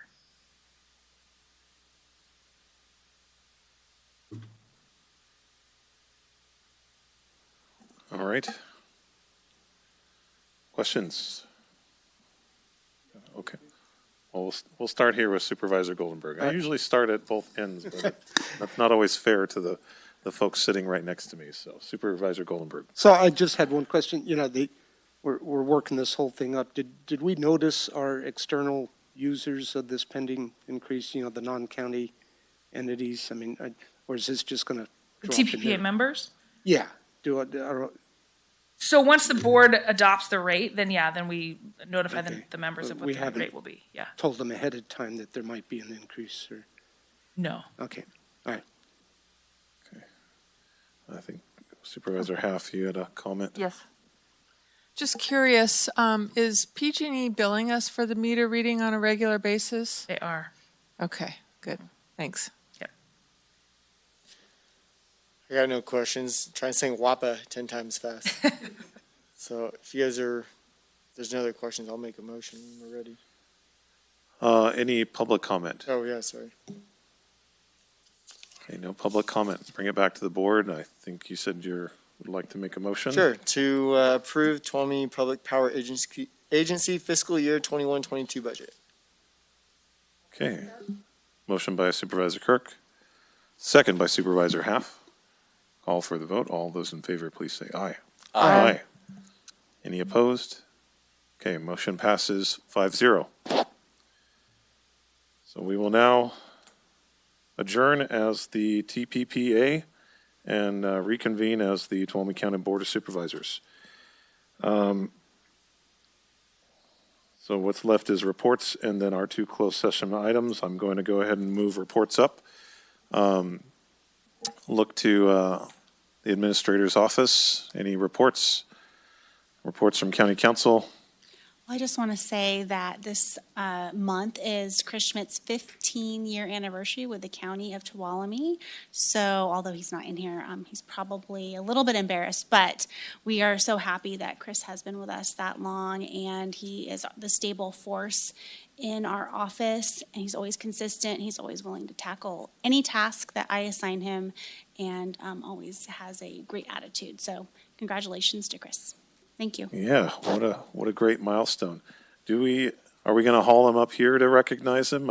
Don't we do that every 5 years? At 20, we will. At 20? Yeah. Okay. So I'm just going to embarrass him a little bit right now. Okay, well, he better stick around for another 5 years, though, so we can embarrass him. We agree. Okay. All right. Supervisor Brandon, do you want to start? Or actually, any reports from the clerk? Actually, yes, usually I don't. Your Board of Supervisors office staff have created an online committees and commissions application form that would allow anyone from anywhere in the county with access to the internet to apply to be appointed by your board. And paper copies are also available by calling or emailing your office at 209-533-5521, or you can email boardclerk@co.tuolumne.ca.us. Thank you very much for that. Wonderful report. I'll bring it to the board. Supervisor Brandon. All right, so it's been a jam-packed couple of weeks full of meetings. Little invite to everybody. If you're not doing anything on the 4th of July, we're having our 4th of July event in Columbia that should be a hoot. We're having a 5-way tug-of-war, egg toss, grease pole climb, watermelon contest, a bunch of stuff. We were not able to do it last year. It does draw a lot of people, and it should be a good old-time fun event. I've been on the organizing committee with that to help out locally. In addition, several presentations. So I went and spoke with the Sunrise Rotary, as well as the Tuolumne County Business Council. Yesterday, I believe it was the Commission on Aging as well, and a few others. So just making the rounds, be able to answer any questions, let folks know what we're doing up here. That's very important to me. I attended a really great webinar called the Practical Guide to Using State Density Bonus Law, something I was hopefully going to bring up to our Housing Committee maybe next month. It is some different changes at the state level that potentially allow local ordinances to be able to exceed a 35% stacked density bonus up to even 50%. You can do so with things for veterans housing, student housing, low income or affordable housing.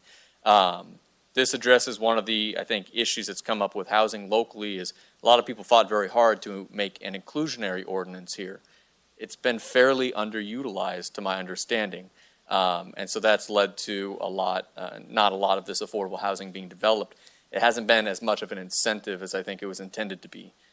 This may be something that we can look at, and I've shared with staff, to see of how we can increase the density that would offset the cost of those units so that any development coming in addition to creating whatever housing they were planning, would support those different groups throughout the community, which I think is great. You know, we need workers in all of our shops. We need families here. In addition to that, it's an honor to be out at the Tuolumne Resiliency Center and to be able to see the culmination of that project, as well as being able to have dinner with the Tuolumne Miwok Community Council. Really great to meet them. That was a group that I was less familiar with. We had some really great conversations, just really getting to know each other personally. It wasn't anything beyond talking about loving this area and local activities, but getting to know them on a personal level was a great experience. Also had a few meetings with just members of the community. Again, mostly talking about what the county's been doing and trying to share information on that. And besides that, I think that pretty much covers most of the updates. In addition, one thing I've been working on and have just finished a draft is a new structure for the Housing Policy Review Committee. One of my goals is to see that group have an expanded community membership. There's a lot more partners that are not at that table, including community environment advocates, members of the public from our different districts. We have the builders, we have T-CAR, but there are other representatives there. And to be able to see, I think maybe like the Homelessness Advisory Committee, this be a group that's able to take on some of these challenging issues and work on it. So I've been spending a lot of time working on that, and also the wireless broadband tower ordinance, finishing that draft, hopefully bringing that back to the Planning Committee ASAP as a really reduced version, strips out absolutely everything, so that we can then selectively add back in what we feel was important, but to simplify it. If we want to achieve more broadband penetration up here, it's going to be very important we get more of these towers, I think. Want to be technology agnostic, but it's a lot cheaper than fiber for particularly rural areas with line of sight. So it's one option in the toolbox, and it should be as easy as possible, I think. With that, that's the end of my report. Thank you very much. Supervisor Goldenberg. Okay. Glad to hear our board clerk talk about that new application. I did see the email you sent out on that, and I forwarded on. And if it's not there already, it'll soon be on my supervisor website as well. So committee meetings, a really, more in-depth one was the Sierra Nevada Nature Conservancy. Met for about a half a day. A lot of valuable projects going on, both within the county and outside of the county, all the way on up to the Oregon border. Natural Resources Committee met. I'll defer to Supervisor Kirk, on that, a couple of things going on there. Solid waste as well. We had good discussions with waste management, and I'll let Supervisor Campbell kind of fill in the blanks there. Commission on Aging, always good, excellent group participation. We've had supervisor guest speakers. Kathleen Half, Supervisor Half did one, and then Supervisor Brandon just did one yesterday. So that's good. They really like hearing from the other supervisors. And as always, staff analyst Jason Terry just does a real good job on facilitating and helping out on things there. Fire Safety Advisory Committee meeting coming up next week. And so we look forward to ongoing things there. We are doing that meeting, as far as I know, because we've got a couple of staff members between Tracy and Dory that we can do Zoom as well as the in public. And that presents challenges, though, for any committee to do that. And it's an area that we need to work on. I participated in the wildfire preparedness town hall. Dory, really put a lot of effort into that. She did an excellent job, and Supervisor Campbell did the moderating. We had about 75 people, show up for that, so that was great. I went on a public works tour with Kim McFarland, Mike Cognetti, and Blossom Scott Heim. We spent about a half a day, maybe a little less, and went and looked at some roads in my district, Sawmill Flat Road, Big Hill, Quail Mine, Shaw's Flat. There was a real eye-opener when we drove through Quail Mine Road area, and that other names like Gunsight Road. And there's some that are, they did a lot of paving in there, which was good, from TUD project some time ago. But there's serious issues with trash and, just the amount of vegetation. If we get a fire that goes through there, it is definitely going to be very, very bad. Other than that, continuing my in-person meetings, people can sign up by calling me or through my website, first, second, and third Thursdays from 1 to 3. Done a couple of, on-site meetings with constituents. As you can imagine, right now, people are very interested in fire issues, and with my background, they asked me to come out. And I still continue to do the City of Sonora first meeting of the month. Other than that, town halls, last one, Dory Beats came in, spoke as a guest speaker on my last town hall. She did a real nice job there. I was going to have a town hall next week, but I'm sending information out just today, actually, but I'm canceling that town hall because I will be on vacation. So that's all I have to report. Thanks. Thanks very much.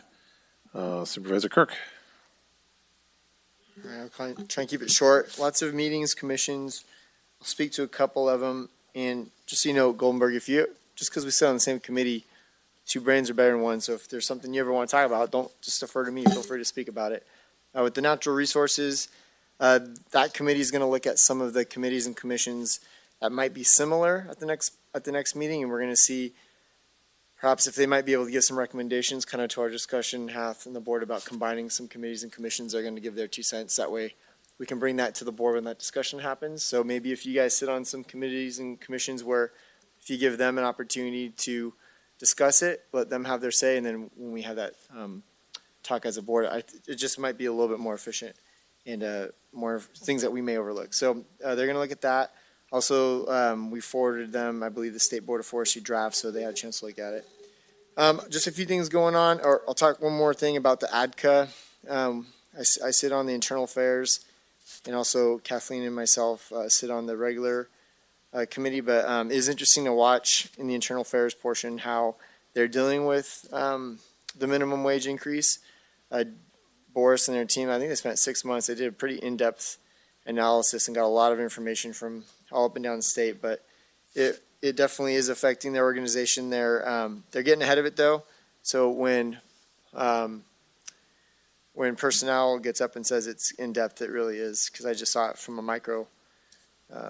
microorganism, what it's going to look like, or organization, what it's going to do to the county. So anyways, in my district though, up in Pinecrest, a lot of concern, some great things that are happening. It looks like we're in the process. When I say we, it's the state U.S. Forest Service, but I'm having some great conversations with them. We're going to get a kiosk up there to provide information to folks, an educational kind of checkpoint. And then also, we're going to have issues with trash. We already have people reaching out. So I'm in the middle of discussing some options with some staff and maybe bring something before the board. I think the last few years, we've just hit a season where trash is just, there's some key areas in our community, and Pinecrest is just one of those that's just getting hammered with trash. So I'll be bringing that before you guys in the near future once we get some ideas. But other than that, commissions, committees, yes, partnership, First Five Commission, Blue Zone, conversations with the Venice Health. We're all staying busy, so thank you guys.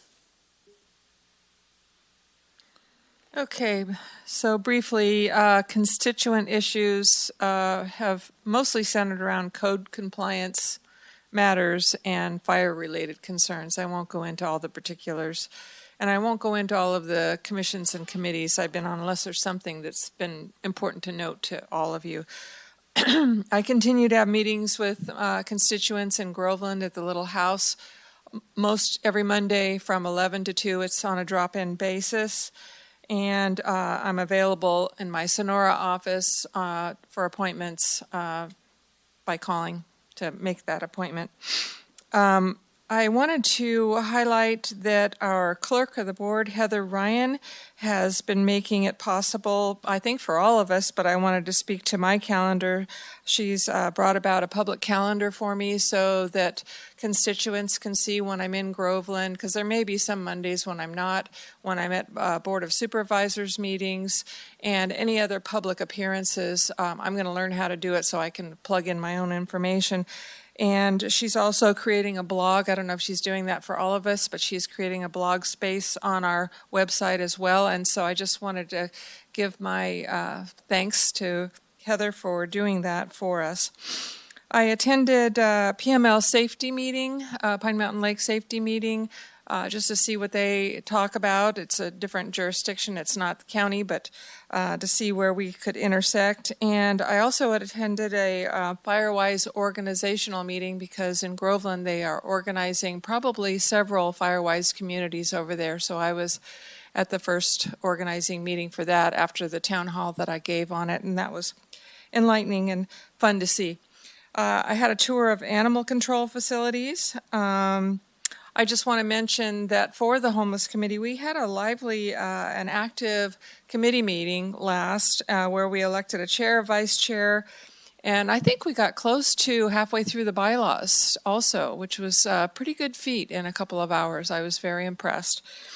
I went to a couple of fundraisers this last period, one for Camp Tuolumne Trails. It was the first Sirens of Summer jazz singing and dinner, and the benefits go to scholarships for disabled children at that camp, Camp Tuolumne Trails. And just recently, this last weekend, I went to a Habitat for Humanity fundraiser at Indigene. We had a special YARTS meeting just Monday, and we approved the strategic plan with the revised routes that will start in 2023. And hopefully we can fine-tune the routes a little bit further than the way they were presented before 2023. And you probably have already heard, I'm completely disappointed that the governor's $7 billion broadband plan did not get included in the budget. There is an opportunity, of course, in August to add those kinds of things, but it gives the incumbent and the monopoly ISPs plenty of chance to continue to lobby for their cause to make sure there's no competition, and I'm not happy about that. And I'm looking forward to attending the RCRC meeting that's upcoming. It'll be Thursday and Friday this week in Mono County. So I'm going to get a chance to meet all those, well, maybe not everybody because not everybody's coming, but a lot of the people that I've been seeing on the Hollywood Squares, you know what I mean? So that'll be great to actually meet some of those people that I've been working with so far this year. And that's it. Okay, thank you very much. The one thing that I wanted to plug, I guess you could say it's a constituent subject, is Station 58, which is the volunteer station up in Cedar Ridge. It's having its annual fundraiser on June 26th at 2 p.m. And so I hope everybody can make it out there. It's a great event that's held every year. In fact, I think it was canceled last year. And so first time in a couple of years, so glad to have it back. And in general, it's extremely gratifying to be able to get back into the community and actually talk to people in person. I think I've had more community meetings in the past 10 days than I have, in the past 10 months. And in fact, the number exactly is 6 neighborhood meetings in 10 days. So, and in addition to that, we had I've participated in 2 town halls. One was the COVID town hall, and the other, as Supervisor Goldenberg mentioned, was the wildfire preparedness town hall, which I agree was very well attended.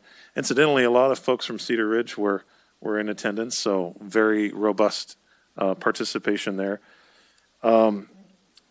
And also, I did, Supervisor Half mentioned the YARTS meeting. I wanted to thank you for, I think that Tuolumne County it's very important that we're participating in YARTS because some decisions, had we not come on the board when we did, would have been made that would have drastically changed the way YARTS operated in Tuolumne County. And so I think we had a real immediate and positive impact on that group. And so I'm very grateful to be on that board and to have Supervisor Half supporting as well.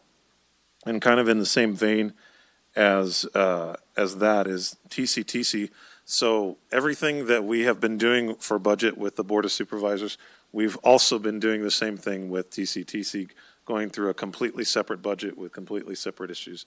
So a lot of budget has been going on in the past couple of weeks and months, and I've learned a lot, and I think similar to our county's budget, the TCTC budget is more healthy due to some of these Recovery Act funding and state funding. It's more healthy than it's been in a while. One thing that I would note is that the way transit is handled in Tuolumne County has changed as a result of COVID-19, and I don't think it's going back. I think the model of fixed routes, we need to look at that. We need to look at how Dial-A-Ride interacts with the community. some of these fixed routes, we were having, minuscule number of people riding them. And so COVID-19 kind of gave us a break, gave us an opportunity to sort of analyze what's working. And I'm looking forward over the next year to kind of develop a new model for transit in Tuolumne County. But, it's not going to be what it's been in the past, one way or the other. Supervisor Goldenberg, you mentioned solid waste. We're going to get signs up all over the county saying, if you trash this county, if you are caught illegally dumping, you're going to pay a $1,000 fine, and you're going to pay to clean up that trash. And we're going to catch you, and people are going to start paying attention. And, you might say signs it's a very passive thing to do, but the point is we want to make sure that everyone out there knows that their county is aware that there's a huge problem. And for people that are the perpetrators of illegal dumping, they won't be able to say that they weren't warned. But we're going to start coming down, I think, a lot harder on folks that are trashing our county. And I don't think too many people would object to that. Well, except maybe the folks that are dumping the trash themselves, but who cares about them? So let's see. So kind